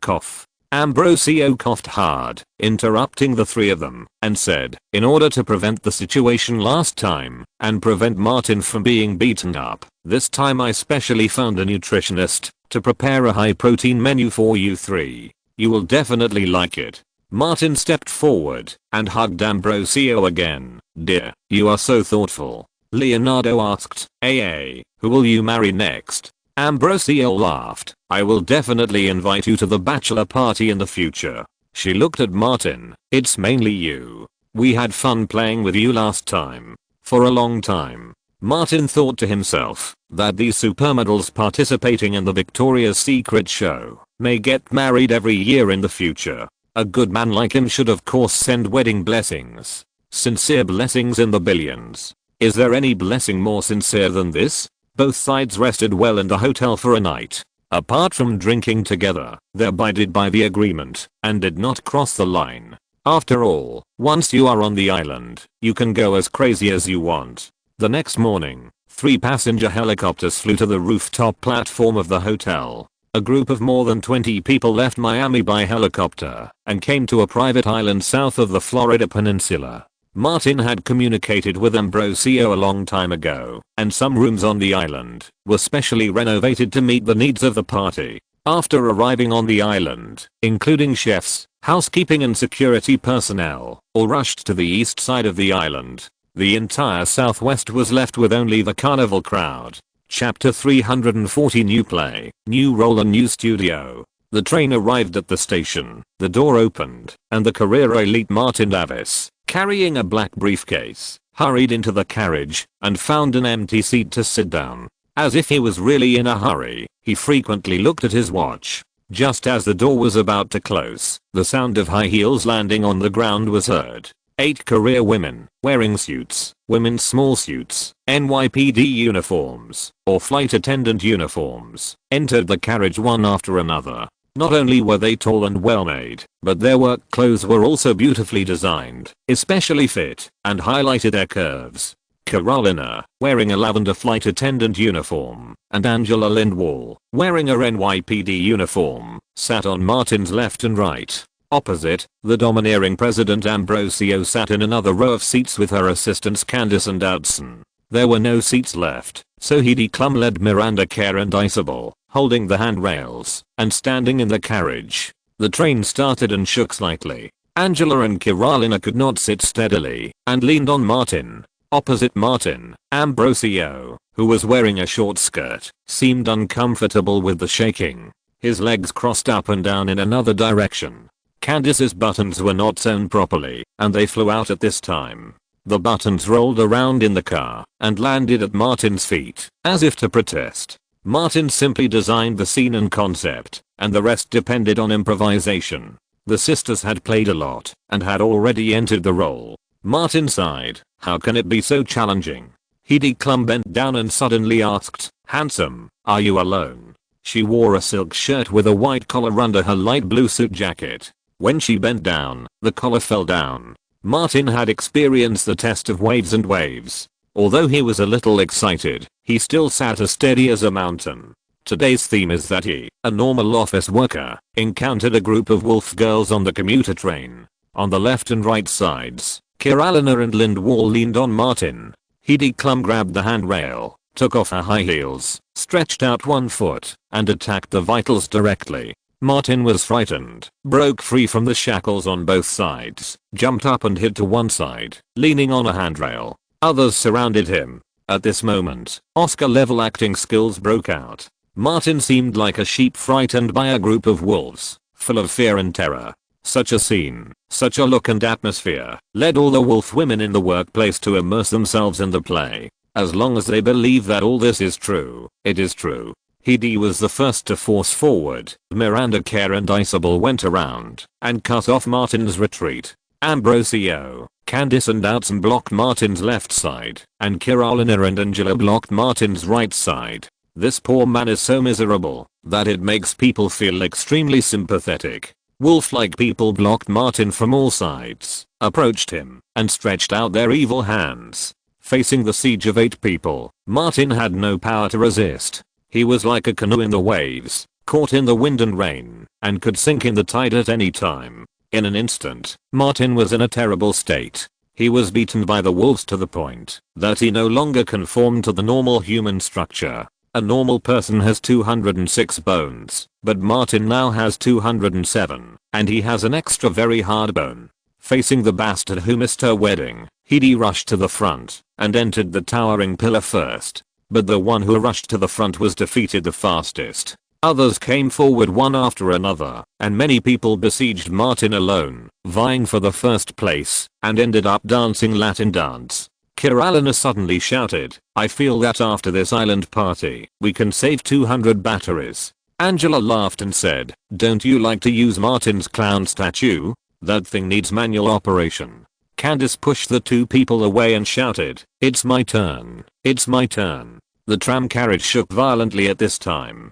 The special design and transformation perfectly simulated the real scene, adding a bit of interest. The lobby of another holiday villa was transformed into a classroom of an old church school with strict management. Leonardo, wearing a student uniform, sat on the desk and was facing the education of many female teachers. Students who don't work hard and fail to complete many courses can only accept the strict punishment of teachers. Every 11 seconds, Leonardo trembled. As a result, he was brought to justice. There is also a villa, which was originally a medical room built on the island. Because of hosting this group of special guests, a luxury ward was specially transformed. Not long after arriving on the island, Nicholson fell ill and had to stay in the ward. Several nurses accompanied the female doctor to the ward. They listened to Nicholson's heartbeat and carefully examined his whole body. They found that the problem was very serious. Dr. Lima said, "The patient is in critical condition and has entered a special state.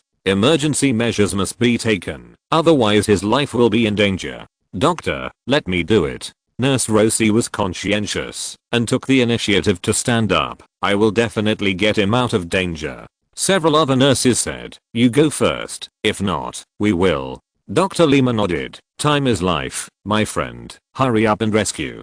This group of dedicated doctors and nurses immediately took action to save Nicholson's life. Nicholson quickly woke up from his coma and cooperated with the doctors and nurses to rescue him. When it got dark, nearly 20 supermodels appeared in the restaurant wearing specially customized Christmas costumes. The energetic Martin, the slightly decadent Leonardo, and the listless Nicholson also wore clothes with Christmas atmosphere. The waiters and the like had been driven back to the east of the island long ago. Only the three assholes and Ambrosio's girlfriends were celebrating Christmas here. Ambrosio came over and reminded them, you should eat more protein-rich foods. The party will not end until 2 days later. Martin picked up the bottle and poured wine into all the glasses, saying, I'll accompany you to the end. Leonardo forced a smile and said, I'll sleep tonight and continue the party tomorrow. Nicholson, who was very tough when he got to the island, was now weak and seemed confused. 2 more days? That's so long. Everyone came over to serve wine. Martin took the initiative and raised his glass high, saying loudly, this glass, let's toast AA together and wish her a Merry Christmas, a Happy New Year, and a Happy Wedding. Because he had just come out of the train compartment, Ambrosio's face was flushed and he looked better than the Victoria's Secret show. He said, Martin, I feel the sincerity of your blessing today and I accept it. Leonardo blew a rogue whistle and Angela and Carolina responded one after another. Martin tapped his glass and asked, do you want to make AA happier? Yes. The others shouted in a mixed voice. Everyone looked at Martin and Ambrosio, waiting for Martin to bless Ambrosio on the spot. Martin raised his glass and said, then let's drink it up. Leonardo couldn't help but wave his hand, TSK. The others were also dissatisfied and shouted, Martin, if you don't bless, how can AA be happy? Martin drank the wine in one breath. Ambrosio then drank the wine in his hand. The others followed. Martin said again, eat first and replenish your energy, then we can do other things. The Christmas dinner was extremely sumptuous. Everyone took their plates and chose the appropriate dishes. Martin brought a lot of high protein and high calorie food. After sitting down, he found that Nicholson opposite him was not in good spirits, so he asked, don't force it, if you can't do it. Nicholson retorted, who can't do it? Who can't do it? Martin, you bastard, don't slander me. Leonardo came over at this time, sat next to him, and asked, should we change roles? Being a student is too hard. It is necessary to change. Nicholson said, when a patient lies on a hospital bed and they have to rescue him, the experience is not very good after a long time. Martin said, how about Leo be a patient? This is more labor saving. Leonardo rubbed his waist and said, okay, I'll do this. Nicholson touched the wrinkles on his face and said to Martin, I'm so old, it's too out of place to be a student for these young girls. I'd rather be an office worker on the commuter train. Martin agreed, okay, we'll change tomorrow and take the helicopter the day after tomorrow. Nicholson is old, and after being tossed around by doctors and nurses for most of the day, he gradually began to accept his old age and said, I won't participate in the plane project the day after tomorrow. That's fine. Leonardo said, if you die suddenly, Martin and I will have no boss to lead us. Nicholson said, a fact. Leo, you idiot. Didn't you realize that Martin was the one who gave the most bad ideas among the 3 bastards? Leonardo thought carefully. It seems so. Martin said, I'm just cheering you on and covering for you, okay? He put 2 middle fingers in front of him. After dinner, Heidi Klum turned on the speakers and Mariah Carey showed up on Christmas every year. The group drank and danced. Ambrosio, who was about to get married, and Heidi Klum, who was already married, were the 2 most crazy people in the sister group.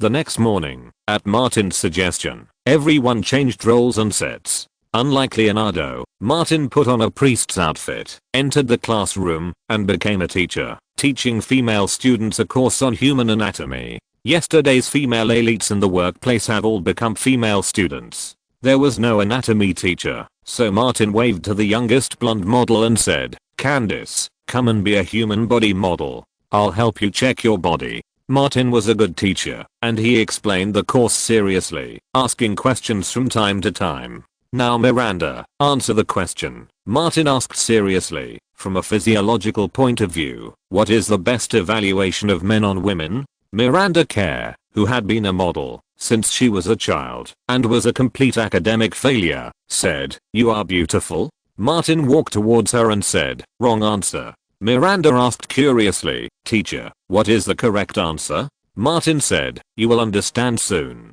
As a strict teacher, he would of course use the stick to educate students who were not motivated. so that they would remember the knowledge points firmly. Chapter 341 Don't act rashly. Under the blue sky of the Caribbean Sea, 3 passenger helicopters took off smoothly and flew towards Florida. On the plane, the cockpit and the cabin were completely isolated. When the helicopter stopped rising and flew smoothly, the plane where Martin was suddenly lively. Candice, a model from South Africa, was the first to move. This feeling of leaving the ground and passing through turbulence at an altitude of thousands of feet is a different kind of excitement. When the plane arrived at the hotel in Miami, Martin was panting when he walked out of the cabin. Coming down from the top floor and returning to the presidential suite, the supermodels led by Heidi and Ambrosio high-fived each other to celebrate the successful end of the party. Martin said hello and went back to his room alone to sleep without paying attention to others. The more fun he had in the past few days, the more tired he was at this time. When Martin woke up, it was already dark, and Leonardo and Nicholson snoring could be heard in the other 2 rooms of the suite. Seeing that these 2 idiots would not wake up for a while, he washed up and went out for dinner. Continuous fighting naturally consumes a lot of energy. When I went out, I happened to meet Carolina and Angela Lindwall, who were also going downstairs. So we went to the restaurant downstairs to have dinner together. We ordered our own dishes and chatted while eating. Carolina was very curious. The tabloids are all spreading rumors about you, Julie and Aniston. Did you really get them both at the same time? How is that possible? Martin said while cutting a steak, if you were officially dating me, would you tolerate me being like I was on the island? Angela immediately shook her head. Of course not. For a formal boyfriend and girlfriend, the man must be devoted to the woman. Martin asked, like AA's fiancé and Heidi's husband? The supermodel's understandings of certain aspects were not very different. Carolina continued, the job of modeling is very stressful. We do a lot of fitness exercises every day, and our hormones are secreted vigorously. Proper relaxation is conducive to relieving stress, dredge emotions, and get along more harmoniously with our boyfriends or husbands on a daily basis. Martin understood and sighed. Acting is also very stressful. Carolina asked, did you relieve the pressure this time? Martin nodded. Of course. The pressure that has accumulated for a long time has all been released. I feel relaxed and can devote myself to work with full enthusiasm when I go back. Angela couldn't help laughing when she heard what he said, and then she asked tentatively, Martin, I think you are pretty good. Why don't we try to date each other? Without waiting for Martin to refuse, Carolina glared at him. Andy, you've gone too far. You actually want to turn public property into private use. They will tear your mouth apart, top to bottom. Martin knocked on the table. Hey, KK. Sorry, Martin.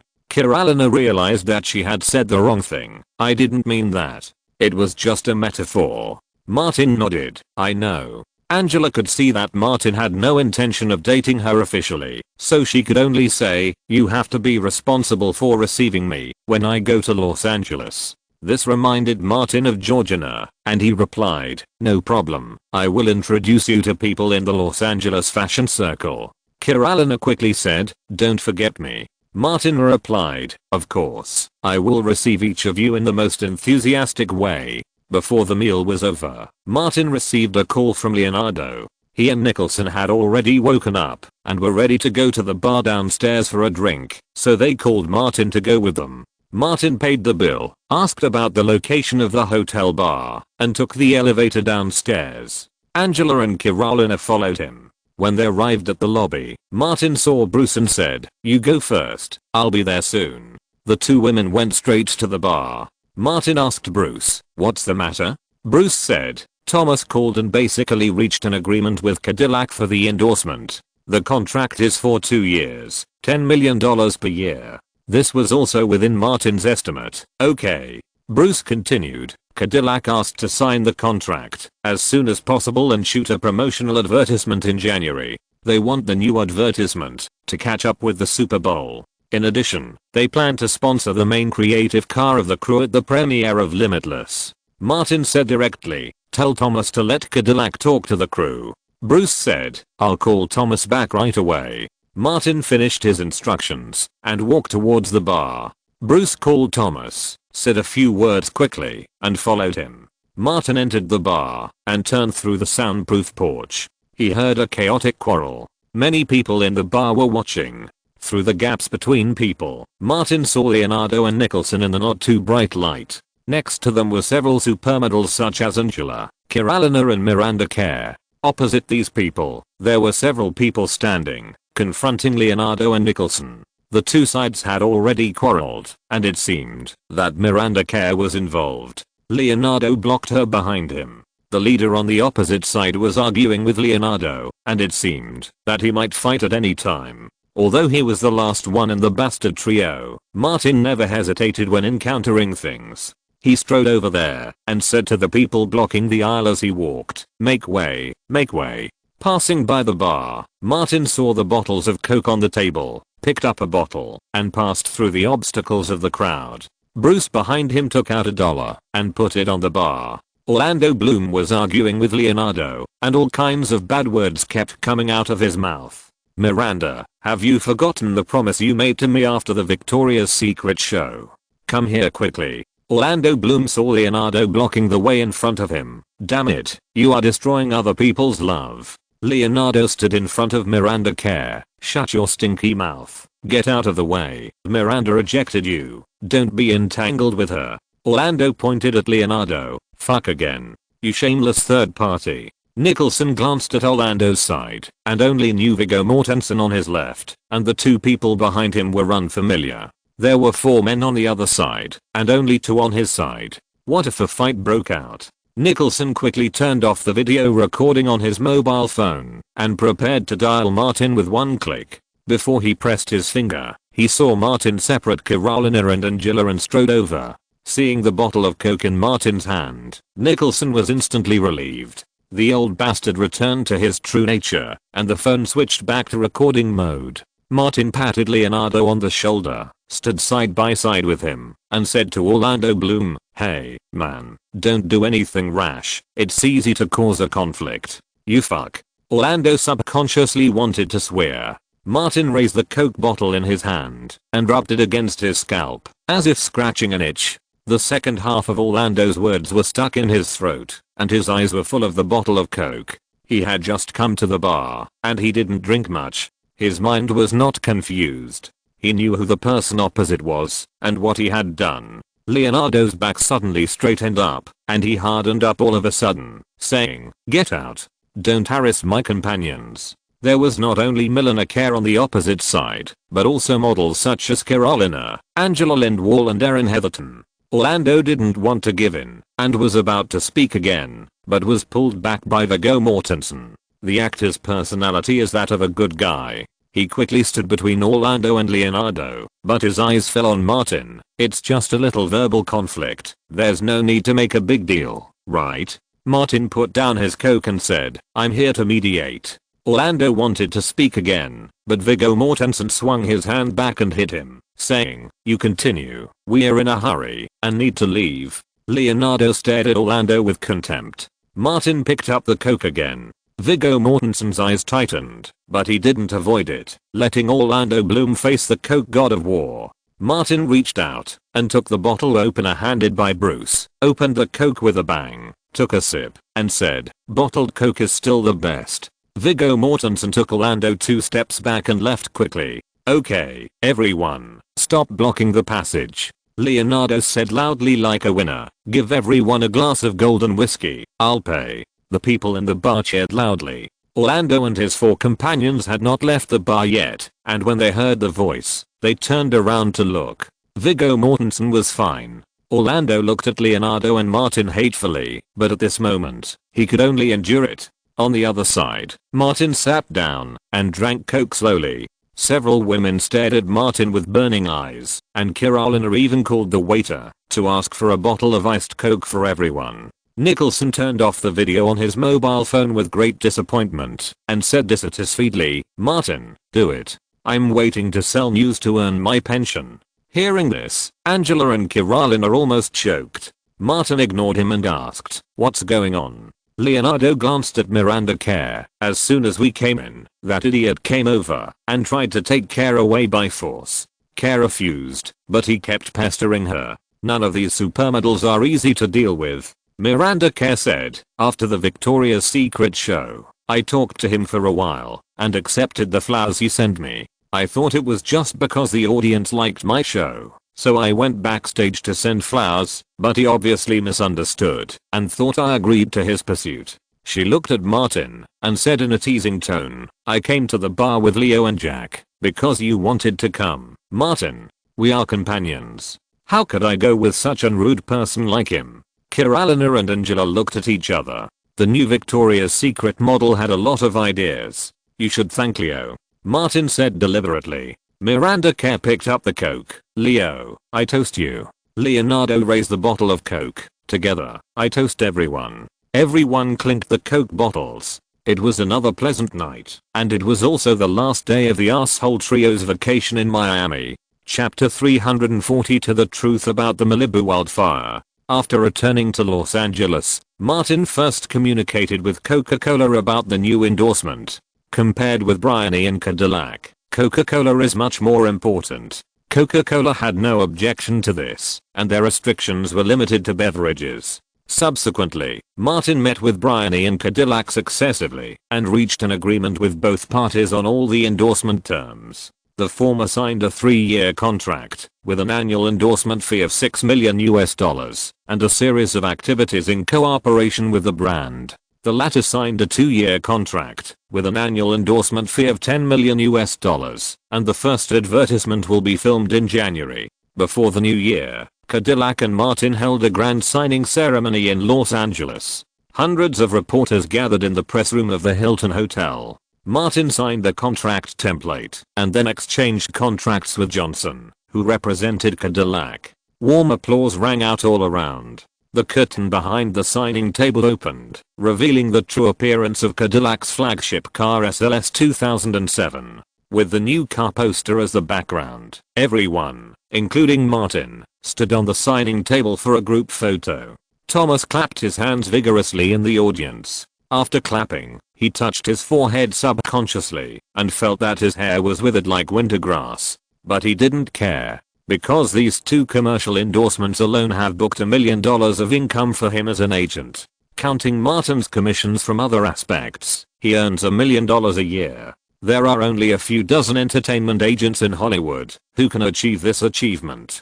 Thomas took out his mobile phone and looked at his hair in the reflection of the screen. He seriously considered whether it would be better to shave his head or to have a hair transplant. At the signing table, the voice of the Cadillac's Precarious rang out, announcing that it would fully sponsor the premiere of Martin's new film Limitless and all public activities. Then, the producer Louise Mayer, who represented the crew, signed a sponsorship agreement with Cadillac. All the main creative staff of the Limitless crew were present. There was only 1 month before the film was released, and the crew seized every opportunity to promote the film.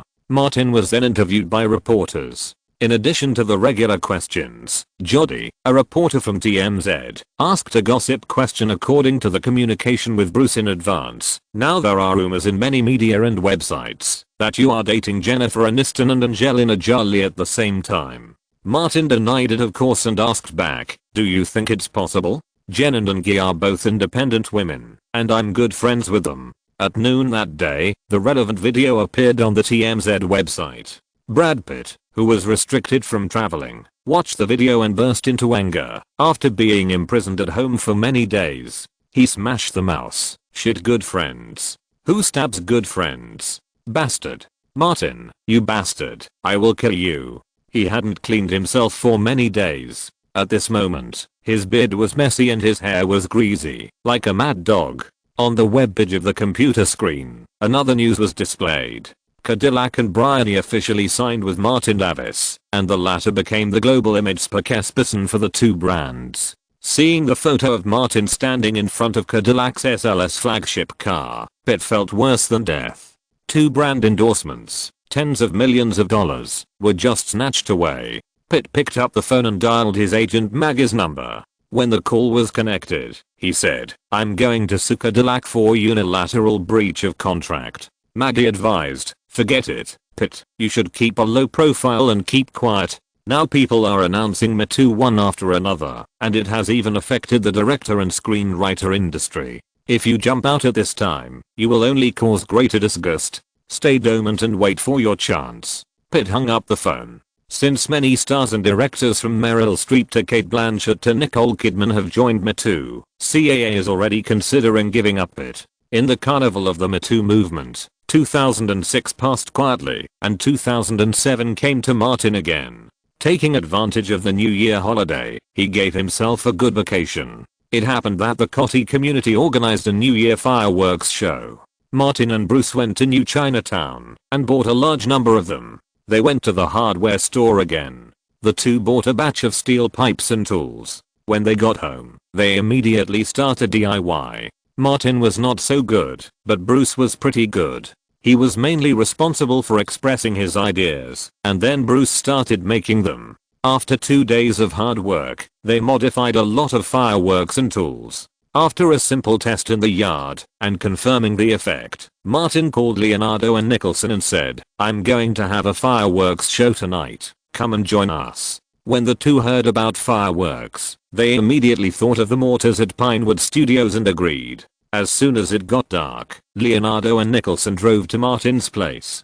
Bruce had already loaded all the modified goods into the bed of the pickup truck. Martin got in the driver's seat and called the two bastards. "Hold on, let's go." Leonardo got in the back seat, leaned on the seat and asked, "What fun thing did you do?" Martin drove out. "You'll know when you get there." Nicholson's mind was full of bastard thoughts. "Should we go to the place in Los Angeles where there are the most wild battles?" "I know where it is, a few mountains in Malibu." Martin was surprised. "Why go to that kind of place?" Nicholson said, "Of course it's to launch fireworks and scare those bastards who are having wild battles, so that the men's sponges will tear and the women will all have cramps." Martin refuted, "I'm not you. How can I do these boring things?" Nicholson was angry. "Who did those shitty things at Pinewood Studios?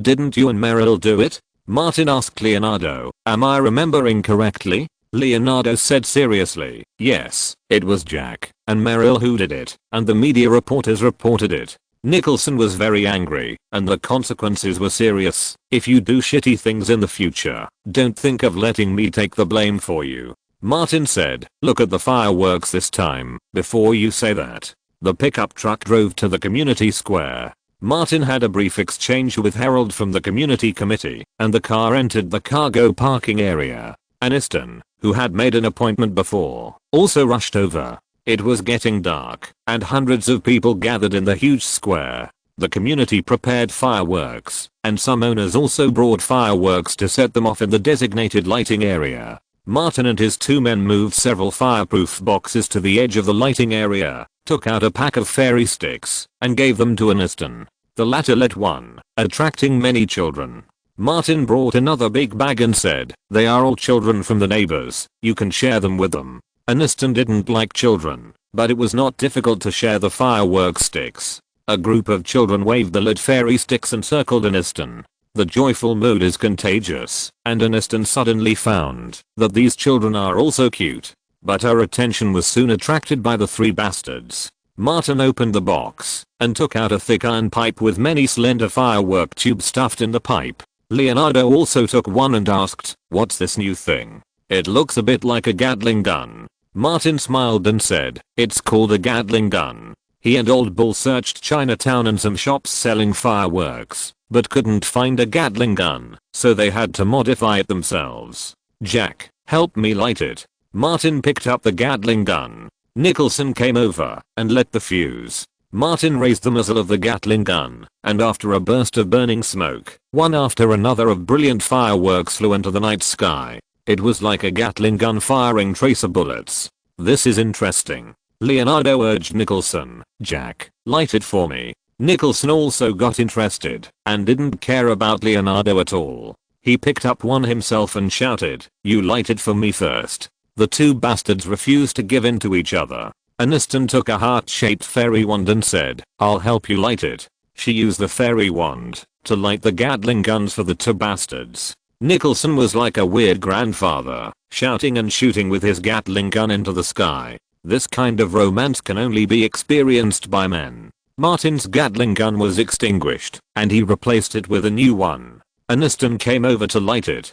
Martin asked her, "Do you want to try it?" Aniston shook her head. "It's more beautiful to watch. Fireworks are for watching, not for setting them off by yourself." Before this one was finished, a few people came over and asked, "Your fireworks?" Nicholson had just fired an empty one and automatically replied, "We are selling them out, $50 each." The man paid for two. The noise here attracted a lot of people, and when they saw the fireworks being sold out, more people came over. Nicholson, the old bastard, was so shameless. As long as he was happy, he took the fireworks made by Martin and Bruce and sold them out. He didn't make much money, but it was a different kind of pleasure to sell other people's things and collect the money himself. He also took the time to say to Martin and Aniston, "I'll treat you later. Go wash your faces." Aniston was confused. "Wash your face?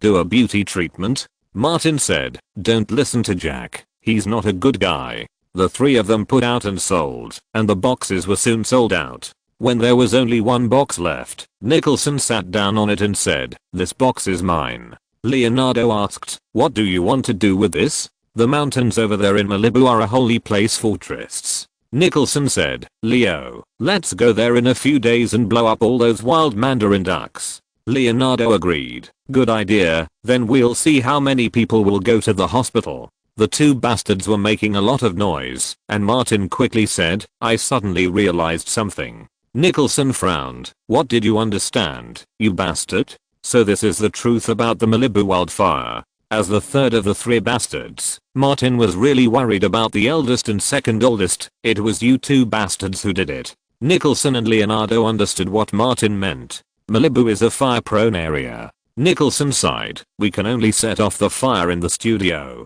Leonardo said, "All studios will blacklist you." Nicholson didn't care. "I'm going to retire soon, and before I retire I'm going to blow up every famous studio." Chapter 343, Luxury Car Delivery.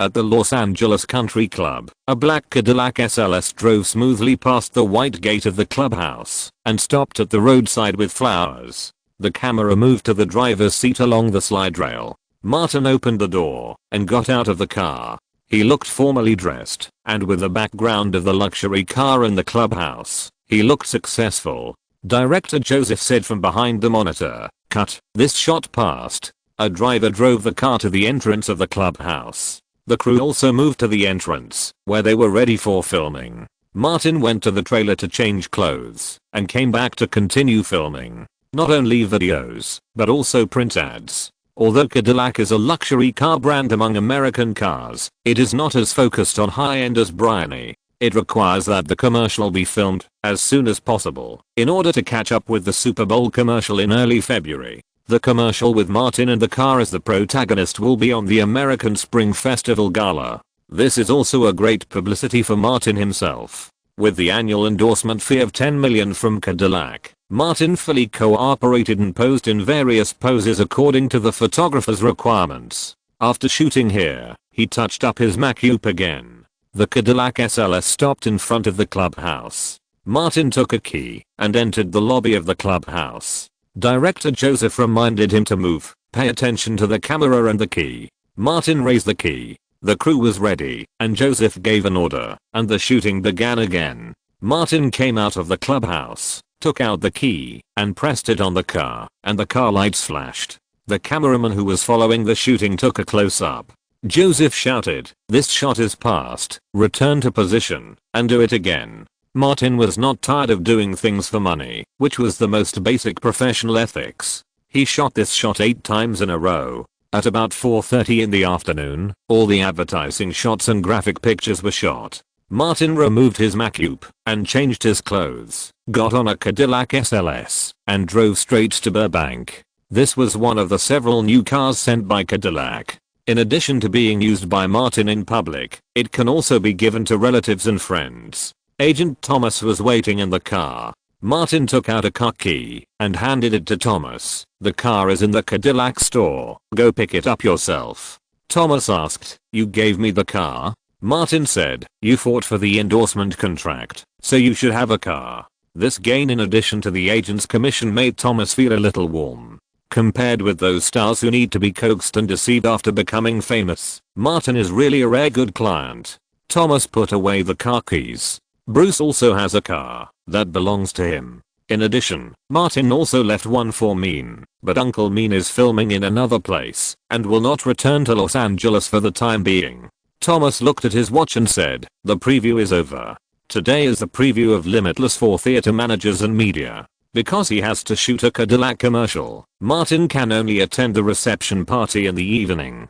The car entered Burbank and Bruce turned into the road to the Burbank hotel. Martin opened the incubator in the car, took out a box of pizza, opened it and placed it on the middle armrest of the back seat, picked up a piece and said, "It's too late to eat dinner. Drinking is inevitable at the party. Eat a little first. Don't drink on an empty stomach. You are so thoughtful." Thomas picked up the pizza and ate it. Martin ate the pizza, rinsed his mouth with mineral water, then sprayed breath freshener, and slightly adjusted his clothes in front of the mirror. When dealing with those nitpicking critics, you have to pay attention to every detail. Many critics are only as narrow-minded as a needle hole. If they feel that someone doesn't respect him, they can use their pens to blacken him for the rest of their lives. Martin may not care about them in the future, but now he needs these guys to charge forward with their commentary articles to attract more attention. The car stopped at the door of the hotel. Martin and Thomas got out of the car. As soon as they entered the hotel lobby, they saw Louise. She was wearing a women's suit and black-rimmed glasses. When she saw Martin coming in, she waved gently. Martin went over there and asked, "How was the preview?" Louise would not joke about such a serious matter, and said, "The response was very good." She took Martin's arm and said, "Let's go to the banquet hall and talk while we walk." Martin walked to the elevator slowly. Louise said, the 38 journalists who attended the preview gave it an average score of 84. The commercial score of the theater managers was better, with an average score of 94. The latter score is not simply based on the quality of the film, but more from the market perspective. The score is directly related to the support of the theater when the distribution company negotiates with the theater chain. In the past 10 years, there have been many examples of good films not doing well at the box office and bad films selling well. Martin asked again, "What about the fans?" This question actually made Louise in a good mood, and she said, "A plus. What good news." Martin also smiled. As for the critics, he did not ask, and Louise did not say anything. Going upstairs and entering the hotel banquet hall, Martin immediately adjusted his mentality, dealing with media reporters and critics, and drinking with them from time to time. As always, he was very respectful to the critics who participated in the preview, always listened to their opinions, and discussed lofty artistic topics with them. Before the new year, the Oscar nomination ballots had been sent out, and Martin still needed these people to help him continue to cheer. Martin took the initiative to find Kenneth Turan, the chief film critic of the Los Angeles Times. "I just watched the preview, and your acting is as good as ever." Compared to the film, Turan is more concerned about Martin and the role he plays. "You played the transformation from downfall to success very well." Martin said, "Thank you for the compliment. It may be my own experience that allows me to more deeply understand the mental journey of this transformation." He is never stingy in bragging. This kind of change in psychological state is a big challenge. "I think I handled it well." Turan has just watched the film and is deeply impressed by Martin's role. "It's no worse than your role in The Departed. If this film didn't have a sci-fi color and fewer commercial element, it would have a chance to impact the next award season. In such a commercial society, it's too difficult to avoid business." Martin looked helpless. "Agency companies, investment companies, and my partners around me, etc. I need to consider and balance. I can't decide whether a film will be completed, but I have been working hard to use my performance to do a better job in balancing business and art." Critics are also a group of business writers. To put it bluntly, these industries related to movies are all business. Turan did not think there was anything wrong with Martin's words, as if a teacher taught a student, "Don't get lost in business, and never forget to hone your acting skills." Martin nodded heavily and said deliberately, "When the reader is completed, I hope you can attend the preview as soon as possible. Your comments have given me a lot of guidance." The results of my hard work under your guidance also need your follow-up guidance. This made Kenneth Turan feel comfortable from the bottom of his heart, and he said, remember to call me. Martin knew what these people liked, and at this stage he needed them to shout 666. He asked for wine from the waiter, and drank a glass with Kenneth Turan. On the other side, Aniston finished chatting with a deputy editor-in-chief of a newspaper, waited for a while, and saw that there was no one around Martin, so she went over. She was in high spirits. The film has received very good response. Martin was also confident, it is not a problem, to recover the cost at the box office. Aniston walked closer and whispered, have you seen the recent news? Martin didn't understand. What news? Griffith Observatory. Aniston said, many couples like to go there, to watch the stars at night. Martin had been to this place when he was dating Anne Hathaway. Aniston continued, last night, someone attacked the observatory near the planetarium with fireworks. Many couples were scared and ran for their lives. She took out her mobile phone. Someone took photos of the scene. Martin only took a glance and confirmed that the fireworks were set off by Gatling, Leo and Jack, these two bastards. Aniston said, fortunately, there are no trees at the observatory. Martin knew the style of these two bastards. They must have been carefully selected. After the party, Martin called Leonardo. Sure enough, the two bastards attacked the Griffith Observatory at night. They proposed to wait until Valentine's Day to attack Venice Beach at night. It is said that it is another famous field battle site in Los Angeles. In the following week, Martin was fully engaged in work. While promoting the new film, he also did not forget to continue doing public relations for the Oscars. During the awards season, various association awards and Sentinel awards were announced one after another, and Martin was mostly nominated for the Best Supporting Actor award. But 80% of the awards fell into the hands of Alan Arkin. During this period, he attended the Golden Globe Awards ceremony. The entire The Departed crew returned in defeat. Not only did Martin and Leonardo, who were nominated for acting awards, not win, but even the Best Feature Film and Best Director awards were snatched away by Babel. But no one took it seriously, because the overlap between the judges of the Golden Globe Awards and the judges of the Oscars was basically zero. At the subsequent Directors Guild Awards, Martin Scorsese won the Best Director crown. At the Producers Guild Awards, The Departed topped the list. The Association Awards of Hollywood Practitioners are the real vein. In these two major awards, Martin was nominated, but the Best Supporting Actor was Alan Arkin of Little Miss Sunshine. Robert De Niro, the supporting actor of Limitless, has worked in Hollywood for decades and has a wide network of contacts. He leaked some information to Martin. Last year's highly acclaimed Little Miss Sunshine, the award that Fox, the producer and distributor, prioritized for public relations, was the Best Supporting Actor for Alan Arkin, who had the most control. Alan Arkin is not inferior to De Niro in terms of qualifications. Not only did he mobilize the personal connections he had accumulated over decades, but he also sold two Manhattan properties he invested in early years for public relations. This old man has played supporting roles in hundreds of TV dramas and movies. He is also a Jew, and is now over 70 years old. For the Best Supporting Actor, the advantage is too great. The Oscars are famous for respecting the elderly and nostalgia. Martin is open-minded. After all, his goal is an Oscar nomination. He has a wider network of contacts than him, a 70-year-old Jew versus a 25-year-old non-Jew, more than 40 years of experience versus 3 years of qualifications. The most important thing is that Alan Arkin has invested in public relations fees that are not less than him. Even the old man De Niro left the first place in the nomination vote to Alan Arkin. Among the Academy judges, more than half are men over 60 years old. In mid-January, the Screen Actors Guild Awards, the most important indicator of the Oscars for acting, announced their results. Leonardo, who was aiming for the Oscar for Best Actor, did not win the Best Actor award, but lost to the black actor Forrest Whitaker. As expected, Alan Arkin won the Best Supporting Actor award. However, Martin and Leonardo were both included in the 5 nominees for their respective awards. With the basic guarantee of being on the Oscar nomination list, Martin turned his attention to the promotion of Limitless. In the last half-month before the release, he changed cities every day, repeating the pattern of planes, hotels, and announcements. traveling from the west coast to the east coast, and even went to the UK and Germany, which opened at the same time as North America, to promote the film. Whether it is the internet or other media, the promotion efforts have been fully pulled. Because of the good reputation of the preview, the distributor Warner Bros. Has secured nearly 3,300 theaters for the film to open.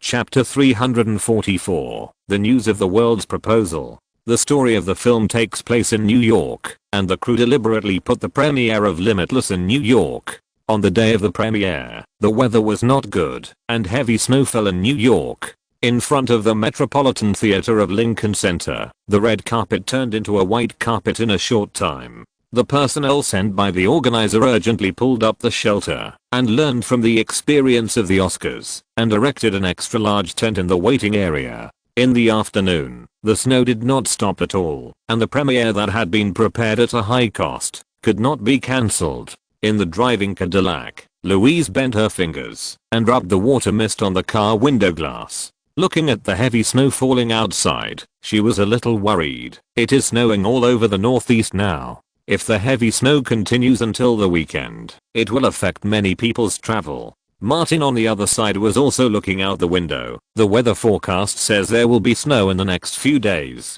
Even if the snow stops, there will be a large-scale drop in temperature. Metropolitan areas such as New York and Boston in the northeastern United States are important ticket warehouses for Hollywood movies. Louise pushed up her glasses and said, "I hope your appeal is strong enough." Martin looked up at the skylight, and the dark sky was all white. Leo and Jack should come. Louise didn't understand. "Well, let your bastard brother come. Lead another cow." Martin said, "They have a secret weapon in their hands. Maybe the snow will stop if they shoot it into the sky. Use a Gatling gun to blast his brew." I still remember that in his hometown in his previous life, a general prayed for rain, pulled a cannon to the top of the mountain, and fired at the sky. It is said that the rain came soon. The car entered the Lincoln Center for the Performing Arts, waited for a while, and arrived in front of the Metropolitan Opera House. Martin slightly adjusted his suit, showed the most sunny smile, and immediately posed for the best photo pose. When he got out of the car,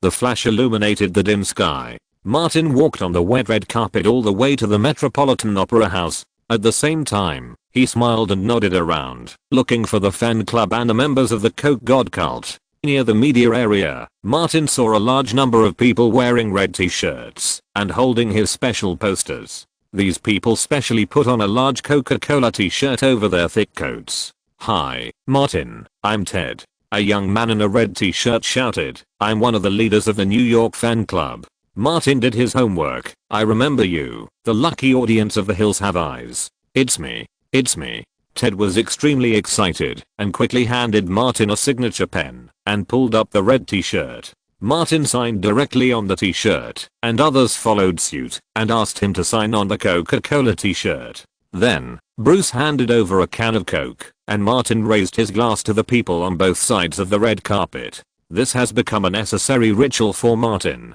to walk on the red carpet. Where the leader of the Coca-Cola cult has walked, the legend of Coca-Cola must be left behind. When Martin walked up the steps to the media interview area, director Danny Boyle was being interviewed by reporters. He praised Martin highly. "Martin is a very dedicated actor. No matter how difficult the shot is, he will complete it 100%. Whatever work falls to him, he will do his best." As for the crew, commercial praise is indispensable in the publicity. Martin was also interviewed afterwards. "This is an extremely important movie in my acting career, because the role is similar to my own experience. When this role appeared in front of me, I was very excited." After praising himself, Martin would not forget to praise his partners in the crew. "Robert De Niro gave me a lot of excellent suggestions in the performance. A legend personally guided me. I'm excited when I think about it now." Danny is a versatile director. His shots are full of psychedelic beauty, sharp style, and incredible.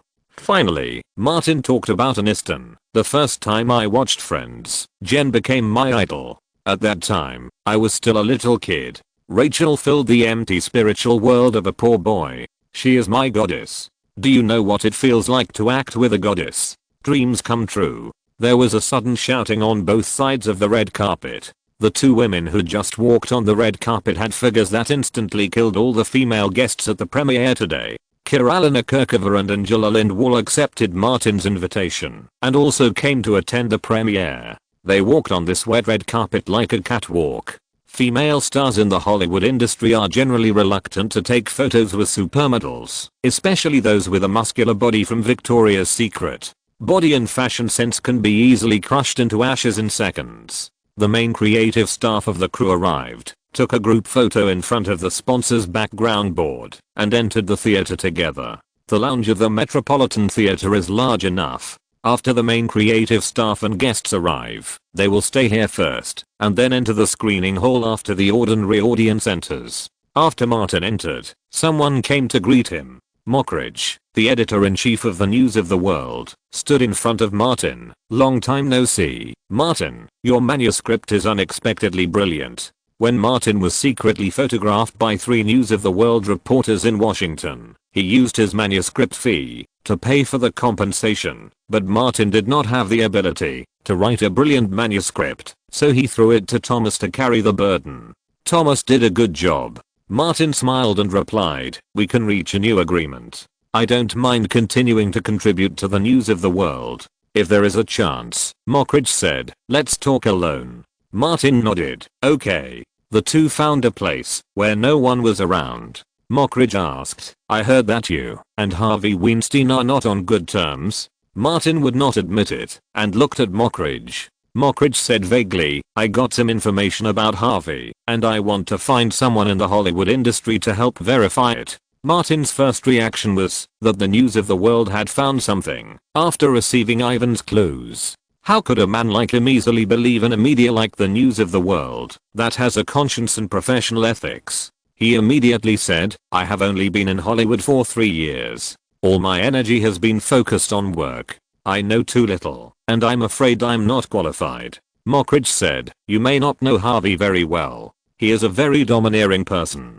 All actors who have conflicts with him in the past have been retaliated by him without exception." Martin knew that this was true and said, "It doesn't matter. Warner will mediate." Mockridge realized that Warner was in every movie of Martin. He stopped pestering and said, "Good luck to you."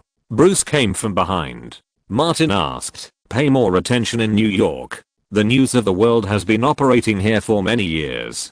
Bruce said, "Don't worry, I have updated the equipment. Those versatile reporters have no chance." Versatile? Martin thought about it. It seems that interviewing ability is not the key to being a reporter at the News of the World. The two supermodels Carolina and Angela came over. Martin remembered something. He invited Georgina Chapman to attend the premiere. When he greeted the two supermodels, he asked Bruce a question. Bruce quickly found Georgina. Martin led the two people to that place. "Let me introduce you to a friend in the fashion circle in Los Angeles." Angela saw the tall Georgina and came over to whisper, "Isn't it someone who often plays games with you?" Carolina naturally understood what the so-called game was. She smiled and said, "Who doesn't like Martin? He is beautiful, useful and fun to play." Martin said with a serious face, "Be more serious." When Georgina came over, Angela and Carolina quickly turned into standard supermodel faces. Martin introduced the two sides. Georgina recognized Angela and Carolina, but the two supermodels did not know her. After a few pleasantries, Martin quickly pulled the topic to fashion and clothing. With him as a lubricant in the middle, the two sides quickly became familiar with each other and exchanged contact information. Georgina quietly gave Martin a look with a hint of gratitude. Martin smiled, said no more, and left quickly. On the one hand, he would not care about what happened next. On the other hand, he saw his old friend Min accompanied a middle-aged strong woman into the lounge. Min saw Martin at the first time and led Emma Thomas over. "Hi, Martin, let me introduce you to a friend."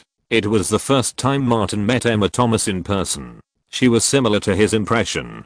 Compared with the wives or girlfriends of other Hollywood directors, Emma Thomas was much plump. As far as I can remember, she and Nolan did not divorce, which is relatively rare in Hollywood. Min obviously had a good relationship with Emma and introduced, "Martin, this is Emma Thomas, a great female producer." Martin shook her hand and said, "Last time, we almost worked together." Because of Mean's relationship, Emma had a good impression of Martin and said with a smile, "I think there will be a chance in the future." Emma Thomas only had a brief contact with Martin and went somewhere else with Mean. Georgina was chatting with Angela and Carolina. When the guests in the lounge went to the screening hall, the three of them found Martin and said something. They simply didn't go there and stayed here to continue chatting. Martin walked behind. When he went out, Mean was waiting for him. "Boss, I got accurate information that Jonathan Nolan has completed the script for the sequel to the new Batman movie." Mean has been in frequent contact with Emma Thomas recently and learned a lot of information. It is estimated that the script will be submitted to Warner Brothers next month. Martin slowed down and asked as he walked, "Will Bale still play the leading role?" Mean said, "Warner Brothers has communicated with Emma. In view of the previous experience of the failure of Batman movies and the success of Spider-Man movies, they require Bale to star in the sequel." Martin nodded. "I see. It is a taboo to change the leading actor in the sequel. Batman Forever replaced Michael Keaton, which caused a certain decline. Fans are very dissatisfied with Val Kilmer. When it came to Batman and Robin, George Clooney was replaced, and the film became a complete disaster. Warner has a tradition of using mysterious methods when adapting DC movies. If you're listening to this novel on a channel other than Fanfic World, it means they downloaded and uploaded it without effort. We cordially invite you to visit our channel, Mundo Fanfic Novelos. There you'll find the original version of this story and you can explore many other novels of various genres. We're waiting for you to immerse yourself in a world of incredible novels. Chapter 345. Heavy Snow Can't Stop Box Office. Los Angeles, the headquarters of the Face Gang, the VIP room of the nightclub. Leonardo, Nicholson and Wes Craven had just finished a round of face washing services and were leaning comfortably on the single sofa, savoring the soft and smooth taste. "I always feel like something is missing," Nicholson said. Wes Craven seemed to be asleep and didn't speak. Leonardo replied, "The most asshole is missing." While the most asshole is away, Nicholson asked, "Martin has fucked you and me, but we haven't really fucked him yet, right?" Leonardo said, "I have, but not successfully." Nicholson suggested, "Next time he gets together with another woman, we will set off fireworks at him and make his sponge tear." "Good idea." Leonardo applauded first, then frowned. "This guy doesn't do outdoor sex, either at home or in a 5-star hotel. It's not easy to fuck him." Nicholson said, "Trick him out." He asked, "What is that guy doing now?" Leonardo pointed to the east, New York. "His new film premieres today." Nicholson remembered, Limitless. Wes Craven opened his eyes at this time and said, "This movie is very important to Martin." Leonardo responded, "Yes, this is a film that Martin can really carry the box office alone. I have seen the Warner preview. Aniston is at best a supporting actress, and Martin is the absolute protagonist. Those present are all veterans in Hollywood and understand the significance of such films to the leading actors." Wes Craven added, "If this film can sell well at the box office, Martin's career will be further advanced, and he will step firmly into the first line. If the box office fails, it proves that he can't carry the box office alone." Nicholson automatically replied, "If Martin wants to become a superstar or a superstar, the road will be too tortuous, and he may never cross that hurdle." Leonardo remembered the newspaper he had read. There has been heavy snow in New York recently, and the entire Northeast may have several days of continuous snow, which will affect the box office revenue there. Wes Craven said, "As long as the film has enough appeal, these are not a problem." In Long Island, New York, Christian Bale walked with an umbrella on the road that had just been cleared of snow and came to a detached house and shook off the snow on the umbrella. The falling snow actually piled up into a round hill. The door opened from the inside, and Michelle Williams exhaled a large cloud of white mist. "Come in, it's snowing so hard, and you're still here." Bell entered the room, put his umbrella in a cardboard box by the wall, took off his coat, and hung it up, and asked, "Where's Heath?" Michelle said, "In the study upstairs, watching the snow." Bell asked, "How is he doing recently?" "He hasn't been to the mutual aid group for a long time, I suspect." Michelle sighed, tears flashed in her eyes, and rubbed her eyes with the back of her hand. "He doesn't know how to hold on, and I don't know how to hold on." Bell pinched Michelle's shoulder. When his career is on the rise, his mood will improve, and his attention will not be on this. Michelle led Bell into the living room and said, the quarrel with Martin Davis and Jennifer Aniston was so big, everyone knew what he did on the set, and few crews were willing to use him. Taking drugs is not uncommon in Hollywood, and in fact no one cares. But if it happens on the set, and he almost hits other star actors after getting high, who would be willing to use him? Who will bear the risk if it happens again? I'll find a way. Bale was very loyal to his friend. He did not alienate Heath Ledger after the incident last year. Instead, he has been helping him out of the trough. He pointed upstairs and said, I'll go talk to Heath. Going upstairs and coming to the study, Heath Ledger was standing on the inner side of the balcony, watching the snowflakes falling outside. Bale took a quick look and found that after the short-term weight gain during withdrawal, he became thinner again, and his face was as white as snow. Don't you plan to go out to work in the future? Bale asked. Heath turned around and forced an ugly smile. It's not that I don't want to go, but no one wants me. He glanced at the newspaper on the desk. The last incident hurt me badly. Bale came over from the desk and saw the picture on the newspaper. Martin Davis' new film will be premiered in New York today. At this moment, Bale thought of Pinewood Studios and unconsciously split his legs, feeling that something was wrong. Although the police notice was made by Nicholson and Streep, Bale always felt that the incident was related to Martin Davis. Those three bastards were close friends. They showed up at Pinewood Studios together. They must be related.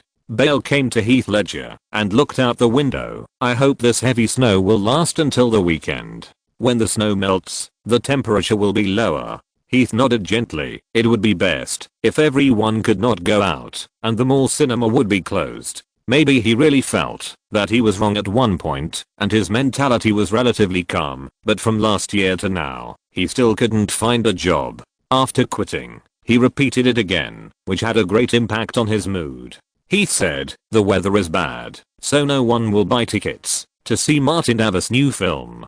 Bale asked inside Warner. The film's previews were very well received. I'm afraid the only thing that can stop this film from being a big hit at the box office is bad weather. Let's not talk about that bastard. He changed the subject. I have a role here, a Warner project, and I will play opposite him. It will start shooting this year. The director is Nolan, who I have worked with several times. If you are interested, I will strongly recommend you to him. This rare friendship lifted Heath Ledger's decadent spirit and said, will Warner Brothers use me? Bale said, they want me to continue to play Bruce Wayne and let me play the sequel to Batman. Of course, I have to put forward some conditions. In the sequel project, the leading actor has a certain degree of initiative. Thank you, Chris. Heath Ledger knew that the opportunity was too rare for him. I will definitely seize this opportunity, take this role, and overturn the industry's and outsiders' views of me. Bale patted him on the shoulder and encouraged him. I believe in you. At the Metropolitan Opera House, Ted was completely immersed in the movie. All around him, other companions were the same. Ted didn't know why, but this movie was particularly immersive and made people immersed in it, as if he was the down-and-out protagonist. He was poor at first, but he came across smart drugs by chance. After taking them, he became a different person. He could easily complete his commissions and earn his first royalties. He invested in stocks with his royalties and made his first fortune easily with his strong data analysis and information collection abilities. He was able to hang out in high-end places, pick up girls, and fool people. He was always successful. He remembered all the knowledge he had learned clearly and could learn a foreign language or other skills in one day. Although smart drugs have side effects, when the protagonist was clear-headed, after taking the drugs, he made money and enjoyed himself, and he did not forget to invest in hiring people to research drugs. He even taught himself chemical and biological knowledge and did research himself. During this period, he also set up villains, such as gang members who wanted to share the protagonist's success, and tycoons who were dying frequently who had also used smart drugs. The protagonist could always get rid of them with the intelligence and agility brought by smart drugs. Even the tycoons on Wall Street could be dealt with by the protagonist. Ted felt that he was the protagonist. His life seemed to have opened a game plugin, climbing up all the way and living a life that only existed in dreams. Movies are daydreams, and the daydream of endless is more immersive. At this moment, every audience member feels that Martin on the big screen is themselves. Watching the protagonist's rapid rise, they feel a special sense of pleasure. Endless has no profound plot, no exploration of human nature and life, no philosophical speculation and high-end art, but it has filmed the daydreams of countless people. All the audiences here, including the rich, may have had such a dream of taking off, after cheating countless times. Alan Green's original novel tells the story of the plight of a person, the male protagonist. But the movie script was completely changed according to Martin's ideas. The plot of the film is closer to the online cool articles that Martin read in his previous life. The mainstream audience in the United States does not have higher tastes than the audience in other markets. Popcorn first became popular in the North American market, and has been popular for a long time. Not to mention the shit and fart comedy that can only be popular in North America. This daydream-like sense of pleasure is more likely to resonate with people. Martin's plan and goal are very simple. For ordinary audiences, they don't need to think about anything when they come in. They can immerse themselves in the movie and enjoy it. As for what critics will appreciate from it, Martin has no way of guessing. After all, their thoughts are not the same as those of ordinary people. Perhaps they can interpret the profound thoughts that the screenwriter and director have never considered. Kelly Gray and Louise were sitting in the second row. When they saw the subtitles fall, they said, "This movie is great. Although I'm a woman, many of the things in the movie are what I fantasized about when I was a girl." Louise nodded slightly. "Me too."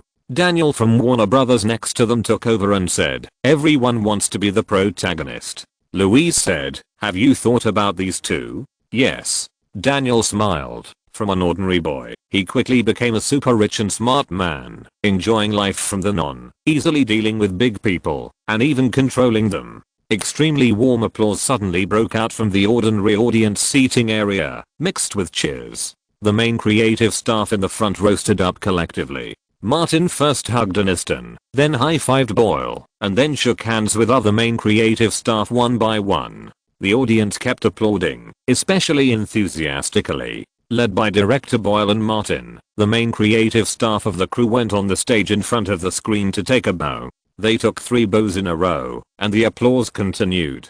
Hearing the long-lasting applause, the heavy snow that weighed on Louise's heart suddenly stopped. She said, "Even if the box office in the Northeast is not good, this movie will not have any accidents."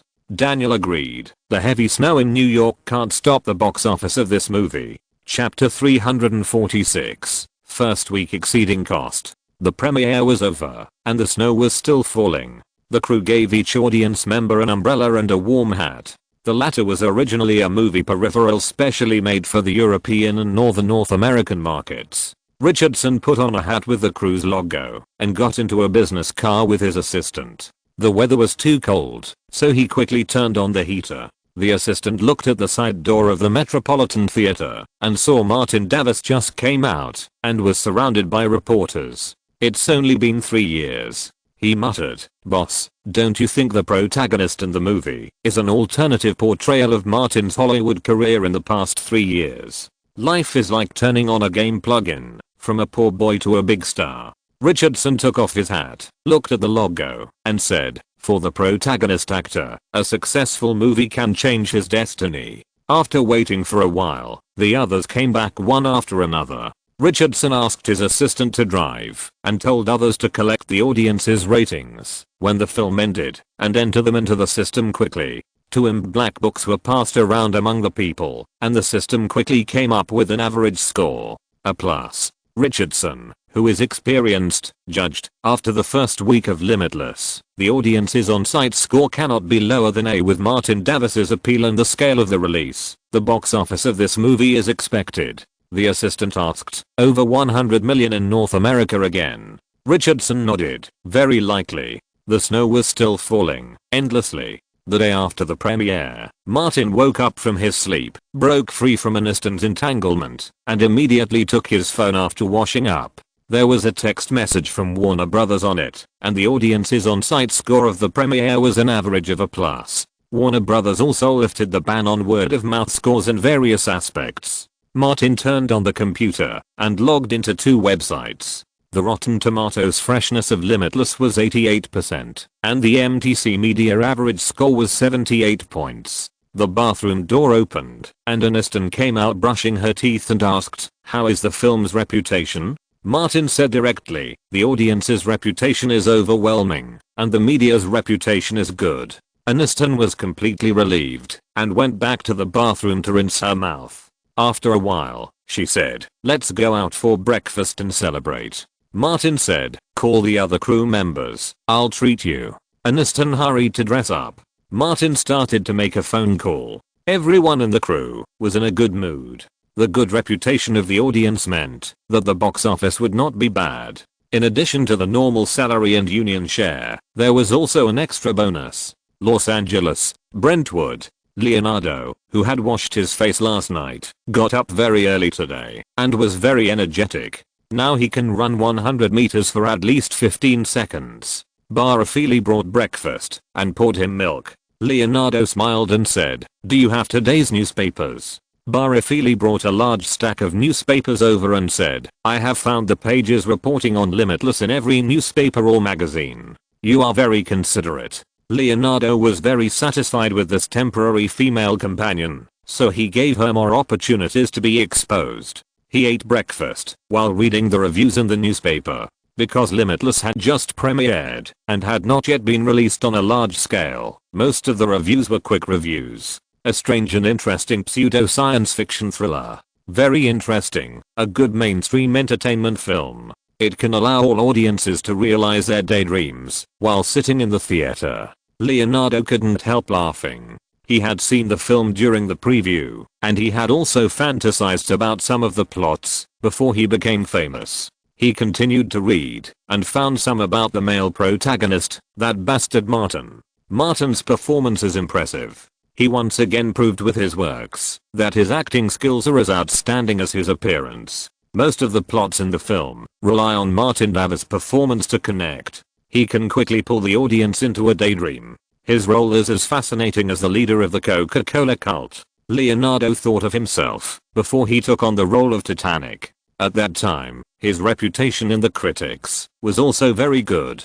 Many film critics praised his excellent acting skills. But the huge success of Titanic changed everything. It was a box office miracle that Hollywood had never seen before. I don't know if those people were jealous or had some other weird psychology. He became a fool who could not act and could only sell his face. Leonardo had a feeling that Martin was walking on this path. Maybe one day, the critics will use their pens as knives to punish the fool Martin. It must be very lively then. After breakfast, Leonardo didn't read the newspaper anymore. He called Martin, who was far away in New York, directly. "Hey, Martin, is your new film going to be a big hit? It hasn't been released on a large scale yet, so who knows for sure." Martin was a little confused. It's been snowing heavily in the Northeast, and it's freezing cold, which will definitely affect the box office. The weather is out of control. On Thursday, it was still snowing in New York. Although the snowflakes were much smaller, thick snow piled up on the roads.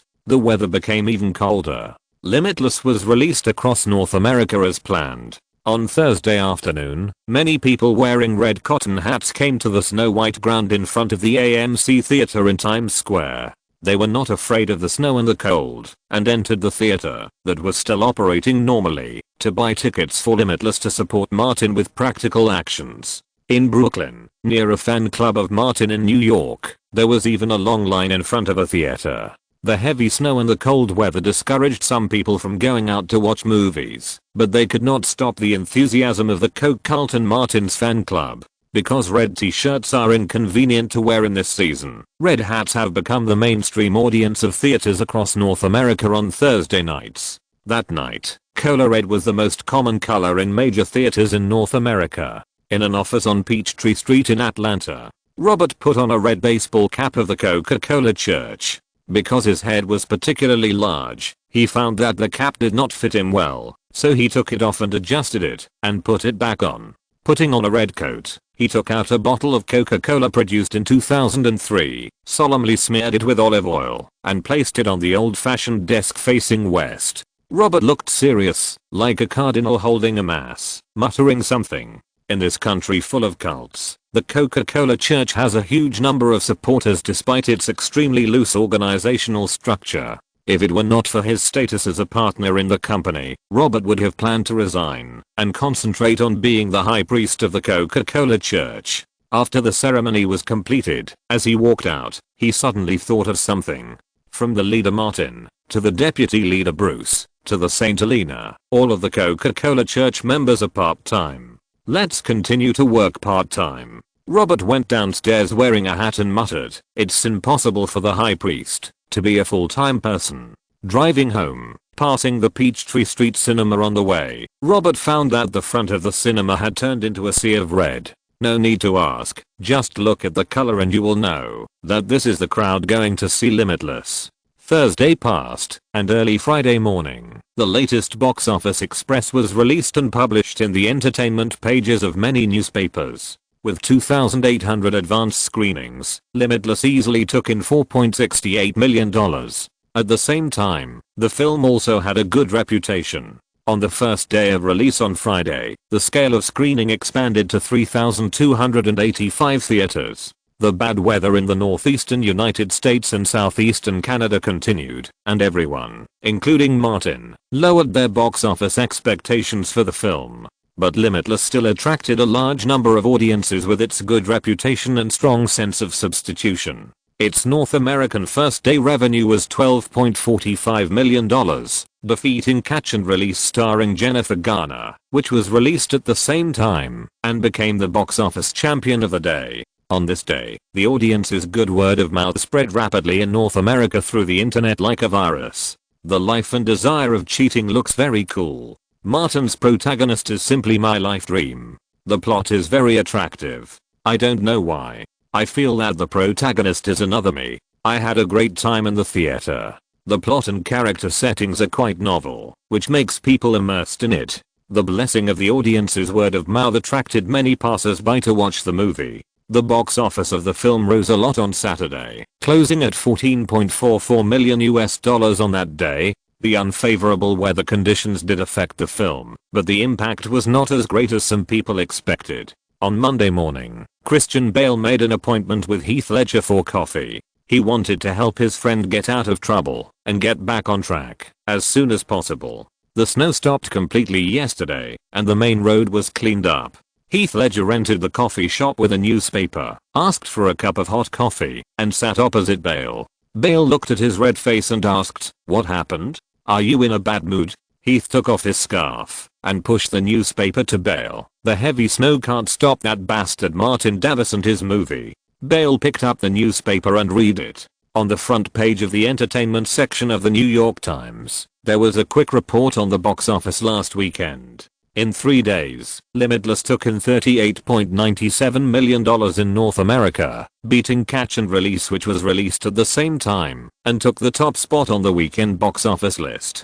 Bell put down the newspaper and said, "The heavy snow in the northeastern United States and southeastern Canada still had an impact on the box office of this film. These two places are densely populated areas." Heath was a little annoyed. The North American box office exceeded the production cost in the first weekend. "Martin, the Bastard's new film has once again been a success," he added. CS gave it an A score and predicts that the North American box office will exceed 100 million. "Calm down." Bell was calmer than him and said, "If you want him to be unlucky, you can't count on the weather." Heath took a sip of coffee. The bitter taste dissipated in his mouth, and his emotions stabilized a lot. "I have fantasies, hoping that he can fall hard, but fantasies are just fantasies. Martin Davis' momentum cannot be stopped." Bell said, "There is a lot of time. We can only step on them if we stand at a higher place." Heath nodded. "You're right."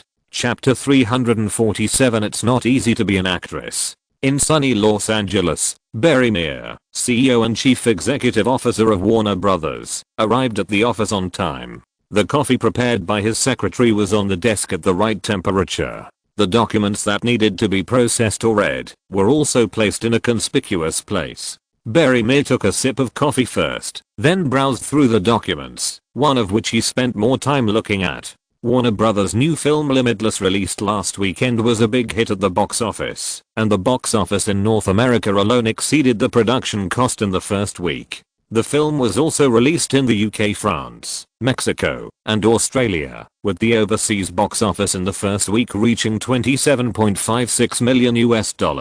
In 3 days of release, the global box office exceeded $60 million.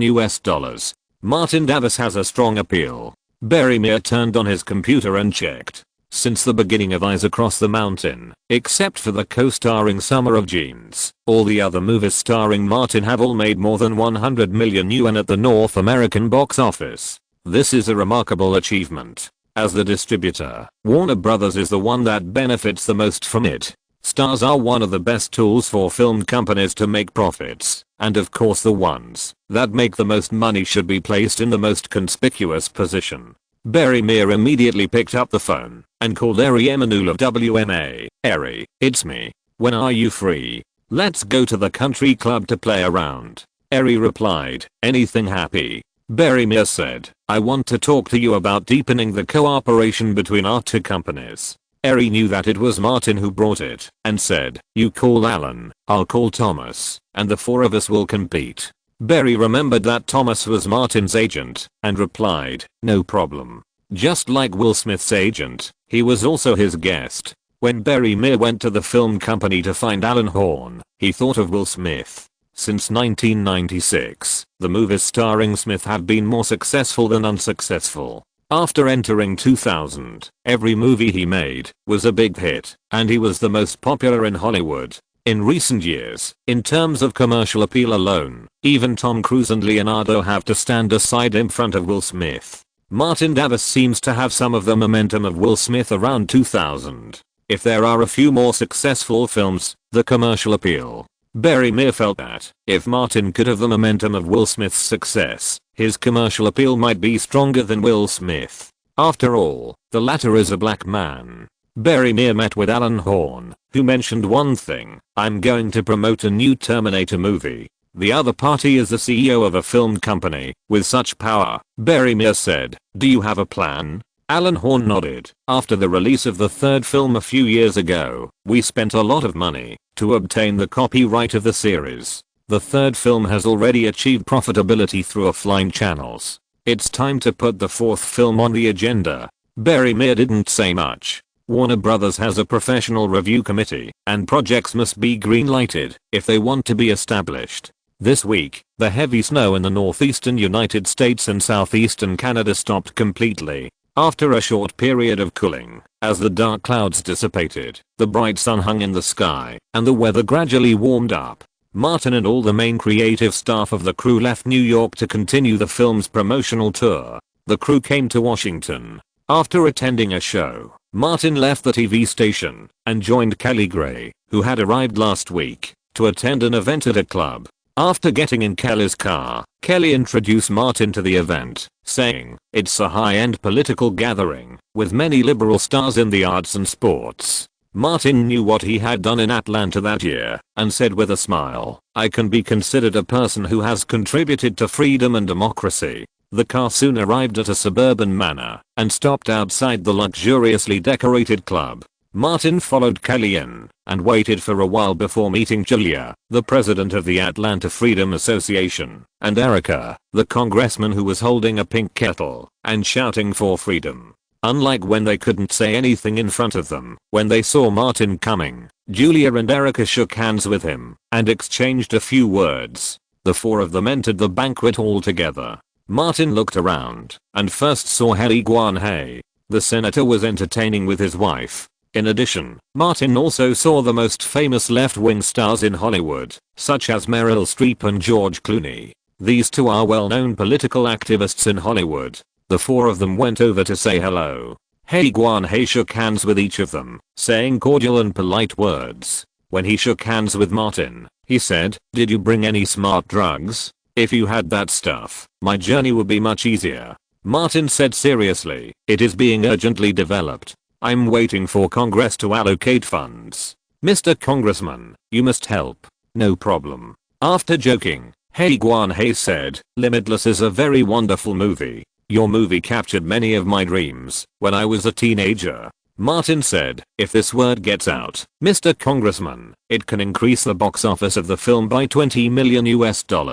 Hey Guan Hey laughed and changed the subject. I heard about what you did during your time in Atlanta. It was amazing. This is what I should do. Martin became serious. I want to let the flowers of freedom and democracy bloom in this stubborn and conservative city. After chatting for a few words, Martin left here at the right time and followed Kelly Gray to meet other people.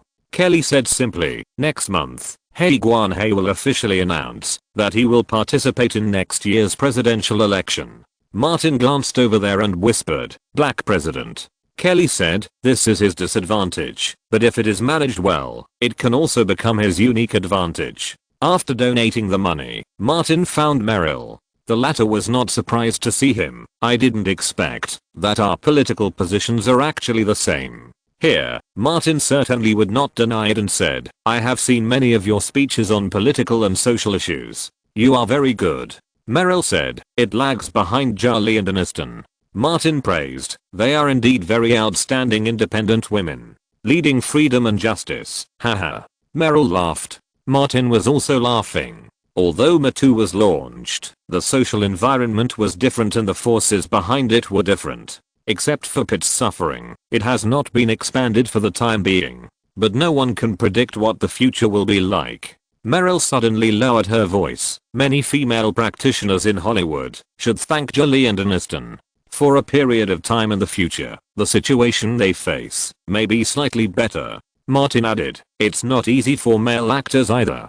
Meryl looked at Kelly Gray and thought of Louise Mayer and said, you are much luckier than most people. At least the person who is willing to help you get promoted is a woman. In this respect, Martin is indeed a lucky man. He has never used the business card of the anorectal doctor given by the fat landlord Antonio. On the contrary, many of Antonio's male actor tenants have used it, but they have not made a name for themselves. Martin saw Kelly Gray coming over and said, when we return to Los Angeles, I will invite you and Nicholson to come out and play. No problem. Meryl responded first, and then asked, can't you take me to your activities? Martin lowered his voice, not suitable for ladies. Before Kelly Gray came over, Meryl went somewhere else. Martin accompanied Kelly and continued to socialize in the hall. People in the political circle may have social interactions at any time. The crew stayed in Washington for 2 days and then moved to Chicago, where various promotional activities took place one after another. In order to attract more audiences to the theater, the main creators of the crew tried their best to attract attention. Martin repeated the experience of a loser to a winner similar to that of the protagonist of the movie. Aniston never tired of revealing Pitt's past and talked about the experience of falling out with Jolie and then reconciling. Even Robert De Niro revealed his decades of love and hate with Al Pacino. As for the various behind-the-scenes tidbits carefully written by the screenwriter, they would reveal some of them appropriately in each city, which was absolutely varied. For example, for the heroine, the crew revealed that Kate Winslet and Julia Roberts were once invited, and finally Aniston was the most suitable. In the promotion of the movie, many news were fabricated. The crew of Endless had a team dedicated to writing interesting tidbits. In this traditional movie off-season, the film maintained a stable box office trend. As the weather improved in the northeastern United States and southeastern Canada, the enthusiasm of the audience who had been suppressed was released. In a new weekend, between the newly released The Departed and The Mist and the old film, more audiences chose Limitless, which entered its second week of screening. This film maintained an unusually stable box office trend. With the average strength of its competitors, the box office in the second weekend only dropped by more than 30% compared with the first week, closing at $26.82 million. Including the gains from 4 working days, Limitless has accumulated a total of $81.05 million in North America 10 days after its release. The North American box office is expected to break $100 million in the near future. This weekend, the film was released in Latin American markets such as Brazil and Argentina, as well as East Asian and Southeast Asian markets, with a total overseas box office of $51.14 million. At the same time, the North American screening of another film starring Martin, The Departed, has entered the final stage. At present, the North American box office has accumulated $187 million, and the global box office has exceeded $300 million. According to the normal screening plan, this film should be removed from North American theaters and enter the DVD and videotape market to harvest another wave of popularity. However, the crew would rather give 80% of the subsequent box office revenue to theaters and maintain a certain screening scale in order to impact the Oscars. Before the Oscars, The Departed will not be removed from theaters, nor will DVDs and videotapes be released. If it wins a major award at the Oscars, the film's DVD and videotape sales will explode. This is not 10 years from now. The quality of the best film is guaranteed, and the Oscars' role in boosting the market is still relatively obvious. In another 7 or 8 years, let alone the market effect of the Oscars, even the ratings of the award ceremony itself will become a big problem. After winning multiple Hollywood Union Awards, Martin Scorsese and the film have become the top favorites for this year's Oscars. As for Babel, which won the Golden Globe Award for Best Feature Film and Best Director, no one is optimistic that it will be a surprise. In early February, the 2007 Oscar selection ushered in an important link. The nominees' luncheon to announce the nominations was officially held at the Ritz-Carlton Hotel. Chapter 348, First Oscar Nomination. Hundreds of reporters gathered in front of the Ritz-Carlton Hotel, waiting for the first-hand Oscar news. The Hollywood Awards season lasts for several months, with numerous awards, and the climax is undoubtedly the Oscars. The nominees' lunch is the final preparation. Hundreds of celebrities arrived one after another, and Martin looked just an ordinary one among them. In the banquet hall, he sat at a table with Leonardo, Nicholson, Scorsese and others. Few people were interested in the exquisite dishes at the lunch. Martin poked Nicholson on the left, and signaled with his eyes, "Your favorite." Nicholson saw it, and Blanchett, the heroine of the Babel crew, said, "I heard from Meryl that you were there the last time she had a conflict with this woman." Martin took the initiative to take credit. "Without me, Meryl will suffer." Then he asked for benefits. "You thank me." Nicholson picked up the bottle, poured a glass of wine, and handed it to Martin. "Thanks." Martin shook his head. "Sure enough, you are shameless." Leonardo on the right replied, "You should thank Meryl's husband in New York." Martin said seriously, "Yes, let him thank the famous Jack Nicholson." Nicholson didn't care. "Do you think he doesn't know? Don Gummer knows more than you think." Martin asked, "Is that Meryl's husband?" "A sculptor," Leonardo explained, "also a very famous artist." Martin said, "I understand. Those who engage in art are indeed extraordinary, and art is also a very profound subject. If you want to achieve something in art, sacrifice is essential." Nicholson lowered his voice and came over and said, "Next weekend, let's go to Venice Beach together. You two bastards, aren't you afraid of being shot to death?" Martin calculated the time in his mind. Leonardo said, "That's why I called you." Martin shook his head. "I don't have time. A friend is going to have a birthday party, and I promised to be there." "Female friend?" Nicholson asked. Martin casually said, "A girl I saved at Burbank Middle School, the younger sister of the Olsen sisters." Leonardo paid attention and asked, "The one who served as the saint of the Coca-Cola cult next to you in the Coca-Cola commercial last year?"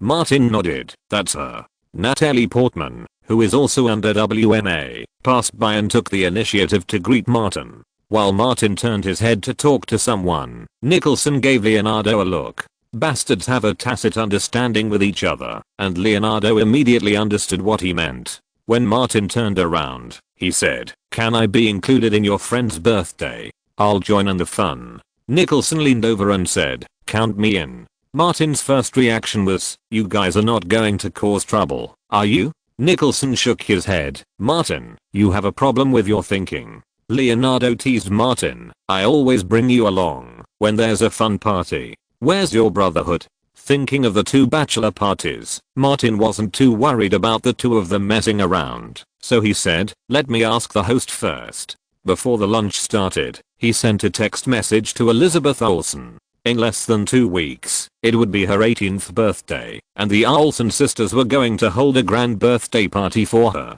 Stars of Leonardo and Nicholson's level could also add color to the party. Elizabeth Olsen's text message came back quickly. Martin took a look and said, "The master agreed. Remember to prepare birthday gifts for people." Nicholson replied, "No big deal." He pointed at Leonardo and said, "The task of preparing gifts is up to you." Leonardo stared. "Why me?" Nicholson said, "You know the mind of young girls." Scorsese looked at the three bastards and secretly felt lucky that they didn't cause trouble in his crew. That cow. Forget it. Don't think about the cow anymore. After the Oscars, just kill it and make steak, kebabs, and beef stew with potatoes. One cow for 3 dishes. Luncheon host Maggie Gyllenhaal and Academy President Sid Ganis appeared on the stage. Scorsese reminded, "It's time to start." Martin, Leonardo and Nicholson said no more and pricked up 3 pairs of ears to listen to the list of nominees. After Sid Ganis finished his speech, Maggie Gyllenhaal first announced the list of winners of the Science and Technology Awards.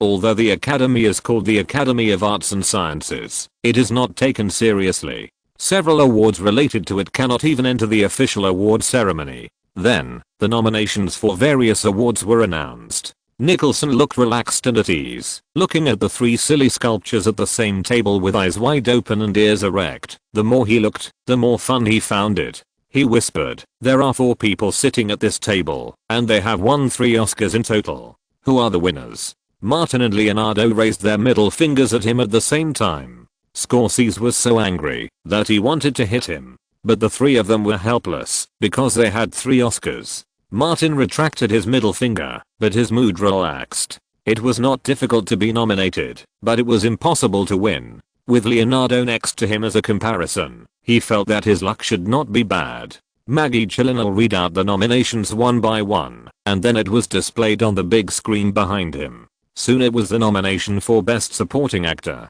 Alan Arkin, Eddie Murphy. Then, Martin heard his name from Maggie, Martin Davis. Martin clenched his fists. His work during this period was not in vain. Leonardo and Nicholson bumped fists with him to express their congratulations. When the list was finished, Scorsese applauded and nodded to Martin. Martin smiled, feeling a little excited. After all, it was a rare achievement. Just like Scorsese and Spielberg, and Leonardo next to him, entering this industry, in addition to fame and fortune, there is also the pursuit of being recognized by peers. Moreover, the Oscar itself is a way to gain fame and fortune. In the list of Best Actor Oscars announced next, Leonardo's name was included. He won a nomination for Blood Diamond. Leonardo was just smiling, looking calm and calm. He also did not forget to laugh at Martin. "Look at you. You are so excited about just a nomination. I'm not as good as you." Martin's knife was stabbed at the bloody place. "You have many years of rich experience as a runner-up, but I don't."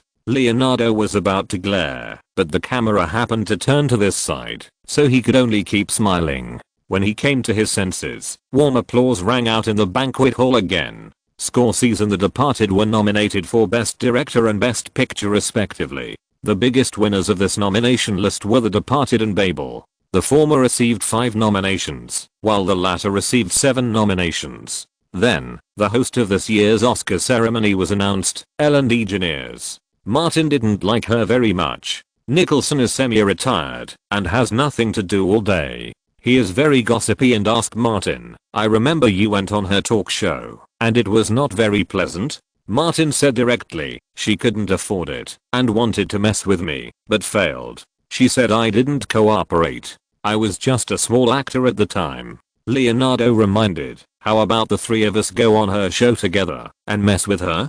Martin shook his head. "That would only help her with ratings, which is not worth it. She is a lesbian and will not be easy to mess with." Leonardo said, "Since Brokeback Mountain won the Best Director award last year, the attitude towards homosexuality in the circle has been changing." Nicholson replied, "As long as we, a group of white old men, are alive, the core of Hollywood will not change." Martin saw that Academy President Sid Ganis was on stage again and was preparing to make a long speech and said, "Old bastard, you have nothing to do anyway. Why don't you compete for the presidency of the Academy? You don't think it's easy to compete for the position of president of the Academy, do you?" Nicholson didn't need Martin to answer. In recent years, the actual power of the Academy president has been increasing. The competition within the Academy has never been open and transparent. To tell you the truth, the competition for the position of president of the Academy is much more intense and fierce than the public relations of the Oscars. Martin saw that Scorsese was also nodding and knew that Nicholson was telling the truth. Nicholson added, even if actors compete, they rarely succeed. For one thing, actors often have limited time. Most of them are bastards like you and Leo, who spend their spare time eating, drinking and having fun.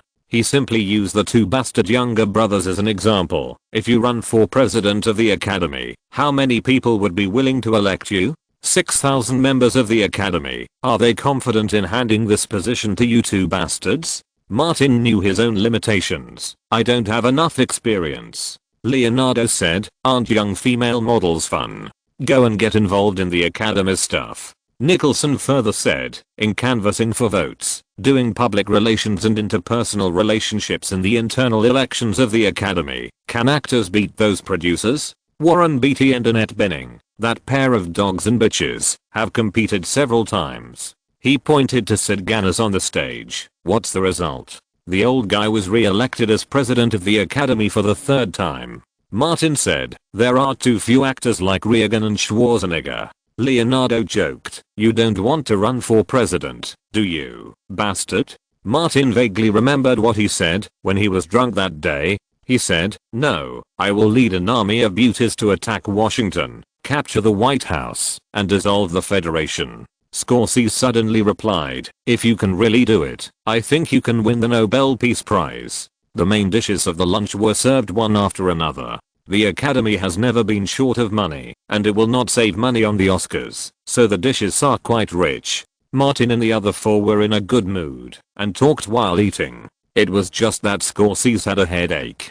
The three idiots at the same table were planning to bombard the dating places of each studio. This made him determined that no matter what project he directed in the future, he would not let the three idiots gather in his crew. It would really make a big fuss. After eating and drinking, everyone came to the lobby decorated as the Oscars background, and hundreds of people took a group photo of this year's lunch together.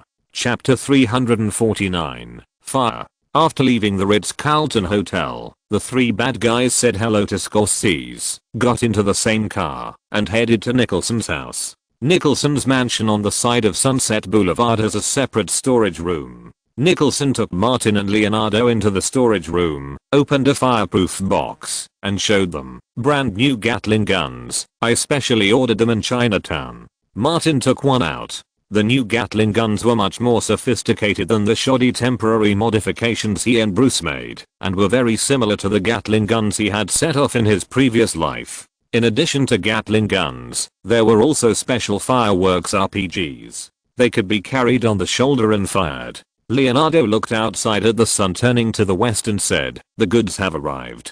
Let's find a place to try it out. Nicholson said, wait until dark. Where to go? Martin asked first, and then reminded, are you really not afraid of being shot to death? Nicholson didn't take it seriously. Don't worry, it's okay. Say hello to my old friends. Martin understood that Nicholson wanted to shoot at his old friends. Leonardo went up to the roof of the storage room and looked into the distance. Nicholson's mansion was built on the mountain and was relatively high. Looking to the south, there were mansions everywhere. Many old Hollywood stars chose to live on both sides of Sunset Boulevard. It was getting dark, and Nicholson took Martin and Leonardo to the roof of the third floor of the villa. There was a mini golf course here, but there was no fairway. Martin understood it at a glance and pointed to the distance. Are you playing golf down the mountain? Leonardo put down the RPG fireworks and picked up the club. I have a house there, but I don't live there often. Occasionally when I go there, there will be golf balls in the yard. I didn't expect it was you who did it. Nicholson didn't care. It's just that I hit the ball off target occasionally. As the boss, he carefully taught his two younger brothers, golf is not golf. It can also be used as a communicator. Martin looked at the nearby mansion and was surprised that Nicholson was not beaten to death by his neighbors. Nicholson pointed to two houses and said, this is where Marlon Brando once lived. Over there live Warren Beatty and Annette Bening. When I want to contact them, I don't have to call. I can just play a golf ball and the ball will fall into their yard, and they will know. Martin exclaimed, you are such a talent. Marlon Brando has gone to see God. Nicholson pointed to the homes of Warren Beatty and Annette Bening and said, the only one who can withstand my bombardment is Warren Beatty. He reached out and picked up an RPG firework and carried it on his shoulder. Light it for me. Martin didn't smoke and didn't have a lighter. Leonardo took out a lighter and lit the fuse. Martin patted Nicholson on the head, pointed at Warren Beatty's mansion, and shouted, old bastard, use your Italian cannon and fire. Nicholson aimed over there. Boom. A bright firework shell, flashing with light, rushed over the wall and landed in Warren Beatty's yard, then exploded with a bang. Martin had seen many fireworks and knew at a glance that this was equipped with flash mines that were common in his previous life. This was not over yet. Nicholson's RPG was still smoking. He was as excited as an old child and shouted, fire, fire.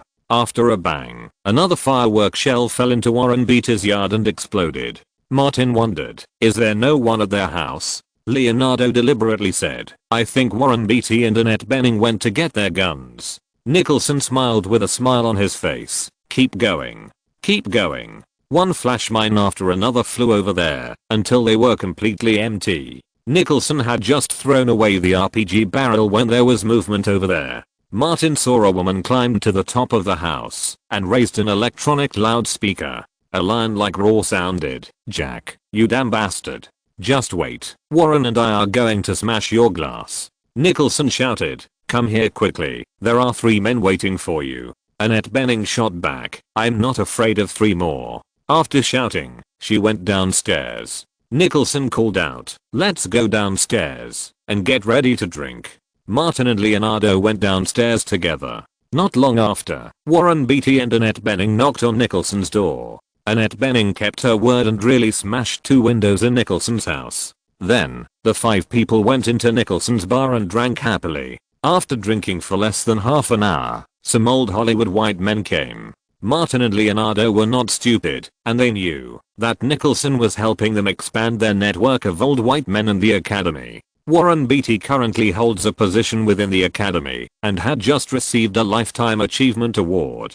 He passed on some news to Martin and Leonardo. The organizing committee of this year's Oscar ceremony has already invited Spielberg, Francis Coppola and George Lucas to serve as presenters of the Best Director Award. Martin had some memory and reacted quickly. Director Scorsese is going to win an award. The probability is very high. Warren Beatty picked up the glass and had a drink with Martin. Annette Bening said again, it seems that Al Pacino and Robert De Niro will be the presenters of the Best Picture Award. Leonardo said before Martin, Best Picture is inevitable. Warren Beatty pointed at Martin, so, you don't have to think too much about getting nominated. You have only been in the industry for 3 years and you have received an acting nomination. Look at the history of Oscars. There are very few. Martin has studied the Oscars since the new century, from the perspective of dividing the pie. Other crews should also gain something. Warren Beatty nodded. Yes, the Oscars are essentially about dividing the pie.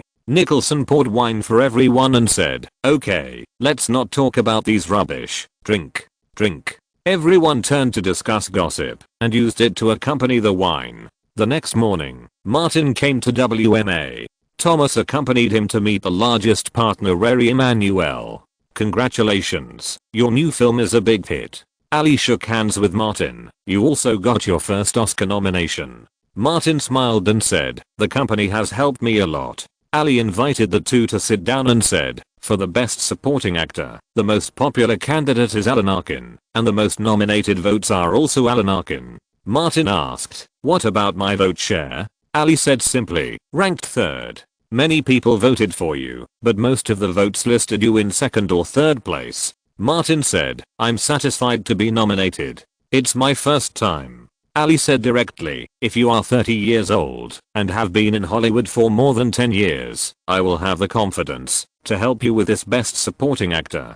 Thomas took over. Martin's public relations have all stopped. Ali nodded. The Academy stipulates that public relations are not allowed after the nomination list is announced, but most of the award seekers have a lot of small actions in private, but you have no hope of winning the award, so there is no need to leave a bad impression on the Academy. Martin responded, I understand.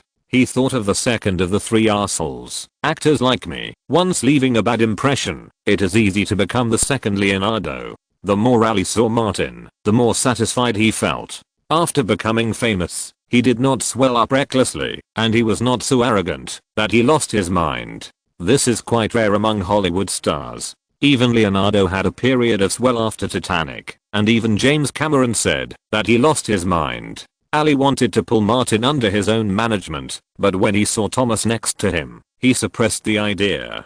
Thomas noticed Ali's eagerness, but compared with before, he was much calmer. After more than 3 years of cooperation, Thomas understood Martin's needs for agents to some extent, and knew how to do his job well. As long as he did a good job, Martin would not change agents easily, even if the person who wanted to poach him was Eri Emanuel. Ali talked about Martin's new work again. Limitless will have a box office of over 100 million in North America this week. Do you have any new projects or roles? WMA could also squeeze some supporting actors into it. Starring in such a successful movie would help the growth of new customers. Martin said vaguely, there are 2 new projects, both of which are being planned for the time being. It is estimated that the earliest we can come up with a script is in the second half of the year, and filming may not start until next year. He thought for a moment and said, I'm interested in Christopher Nolan's new project. If possible, the company will promote it. Ali replied immediately, no problem. He looked at Thomas and said, a few days ago, Thomas and I played golf with Barry Meir and Alan Horn. After chatting for a while, Martin saw Thomas made a look and left Ali's office under the pretext of making a phone call. After coming out, he called Louise. Congratulations on your Oscar nomination. Louise complained, I asked you to come over last night. Where did you go? Martin said, I was drinking at Nicholson's house, and he introduced me to many old movie stars. Louise asked, calling me, what's the matter? Nolan and Warner are going to cooperate on the Batman sequel. Martin said directly, is Pacific Pictures interested in investing? Louise smiled and said, in fact, Warner has already invited Pacific Pictures and Legendary Pictures. The initial investment is too high, and Warner wants to share the initial risk. Martin asked, how much is the planned investment? Louise said, no less than $180 million US. It is precisely because of the high initial investment that Warner Brothers invited me. Martin said, I want to see the script of this project. I heard that Jonathan Nolan will submit the first version of the script to Warner Brothers and DC Comics this month. Louise could hear what Martin meant. I'll find a way to get the script. It's not difficult to get a copy in the name of Pacific Pictures. Martin said a few more words and hung up the phone. In the office, Thomas and Ali were having a confrontation. Chapter 350, Drawing Cakes. In the office, Thomas looked straight at Eri Emanuel, the top boss of WMA, and had the illusion that they were on equal footing. He immediately corrected his thoughts. This was not an illusion.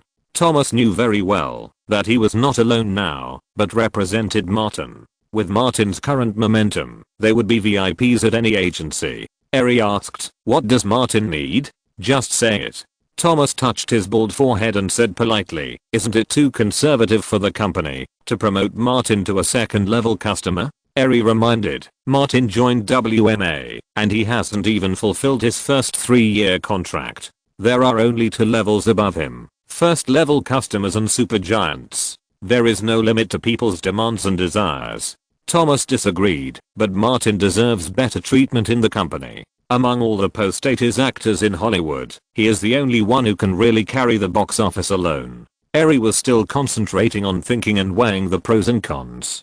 Thomas reminded him, this year is the last year of Martin's 3-year agency contract. The longest contract with a client is 3 years. This clause of the Entertainment Act makes the agency hate it, but it is helpless. Ali can't change this reality either, so he said, I want you to ensure that Martin continues to sign with WMA. Martin has a very good image, not only in terms of actor pay, but also in other business aspects. Ali glanced at Thomas and held back some words. He could see that compared to WMA, Thomas stood more on Martin's side. Clients are the foundation of an agent, and Thomas saw this very clearly. If he missed a client like Martin, he might not meet another one in his life. I can guarantee this. After saying this, Thomas became uneasy. After seeking benefits for his clients, he also had to consider his own interests. He said, "My treatment in the company." Ali had already made a plan. "You move up from the mixed office downstairs and choose a senior agent's office. All treatment will be upgraded to the level of a senior agent." Thomas turned his head, and his figure was vaguely reflected in the glass curtain wall, and his hair was getting thinner and thinner. He asked for more than that, and asked tentatively, "What about the partner?" Ali frowned slightly and said, "It's too early to mention the partner now. Martin is not a superstar yet, and you don't have 2 first-tier clients, so you have to wait a while." After saying the refusal, he made another promise: "As long as Martin becomes a superstar, the company will invite you to become a partner without you taking the initiative." Thomas didn't want to become a partner right away, but to remind the company to take precautions. If employees don't take the initiative to improve their treatment, can they expect the company to be proactive? Thomas said again, "I will help Martin renew his contract with the company." Ali nodded and said, "All the project resources of the company are open to Martin. You can take him to the resource management office later."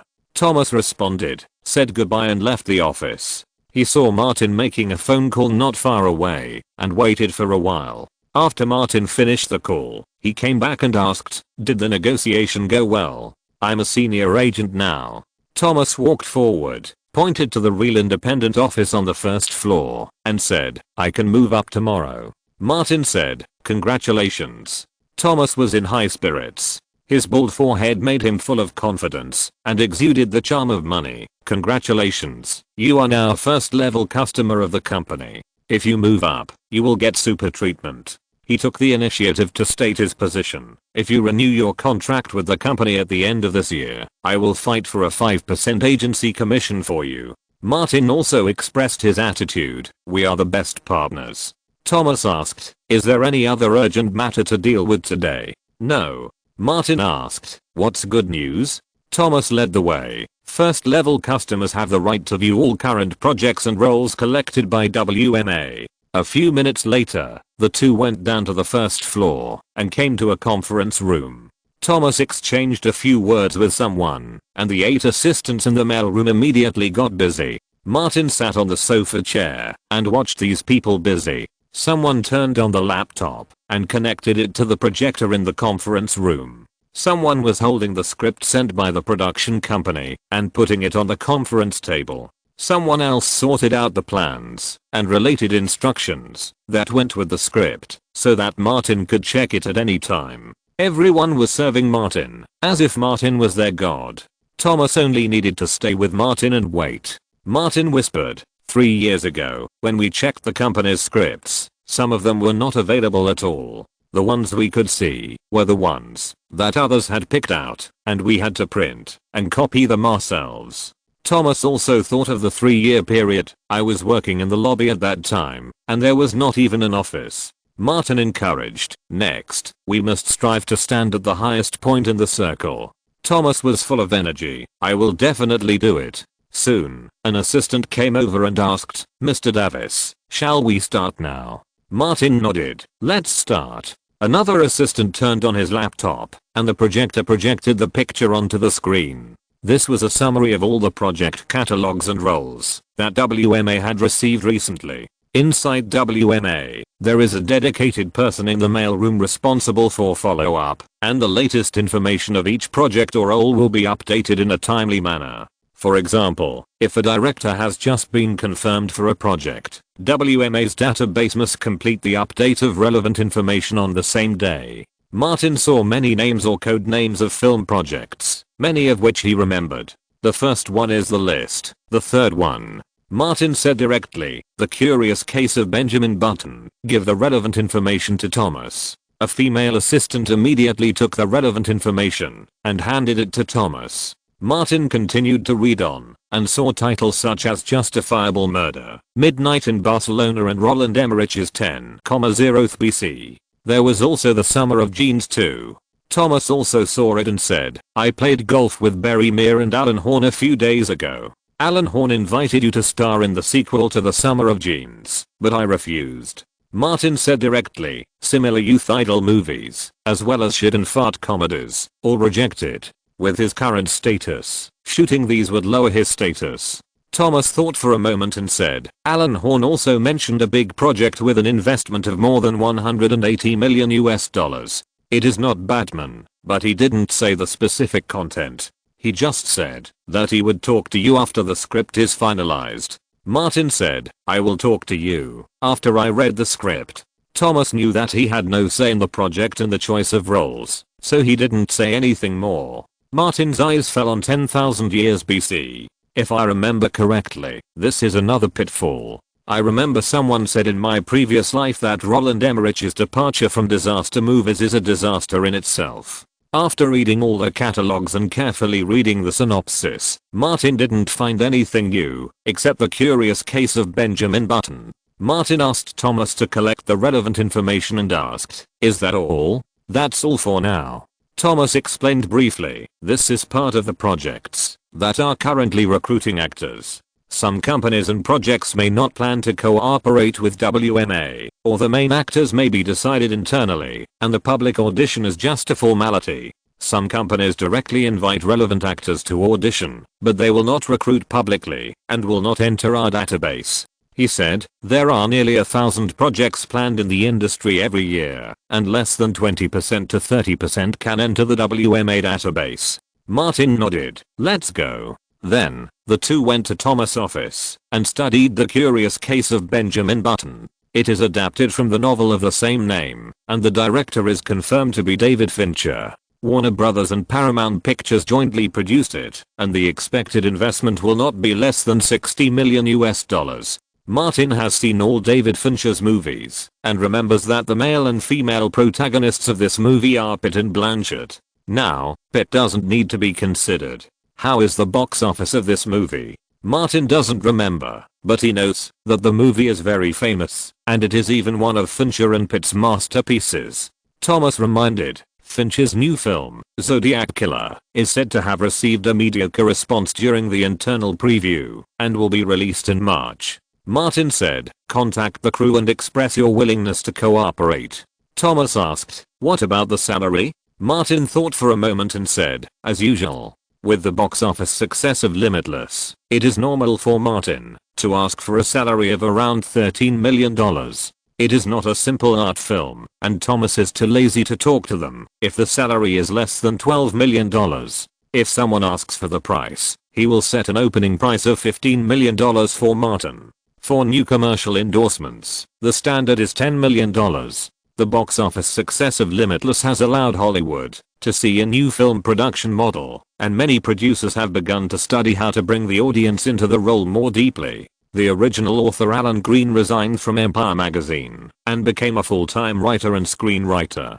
The Hollywood producers who came to contact him almost trampled on the threshold of his house. Alan Green's novel, Winterland, which he is currently writing, has also become the focus of competition among major production companies. Successful people never lack pursuers. Meanwhile, Limitless spent its third weekend in North American theaters. Despite the impact of the Super Bowl weekend, the film still maintained a steady trend, earning another $17.58 million in North America, bringing the North American box office to $112 million.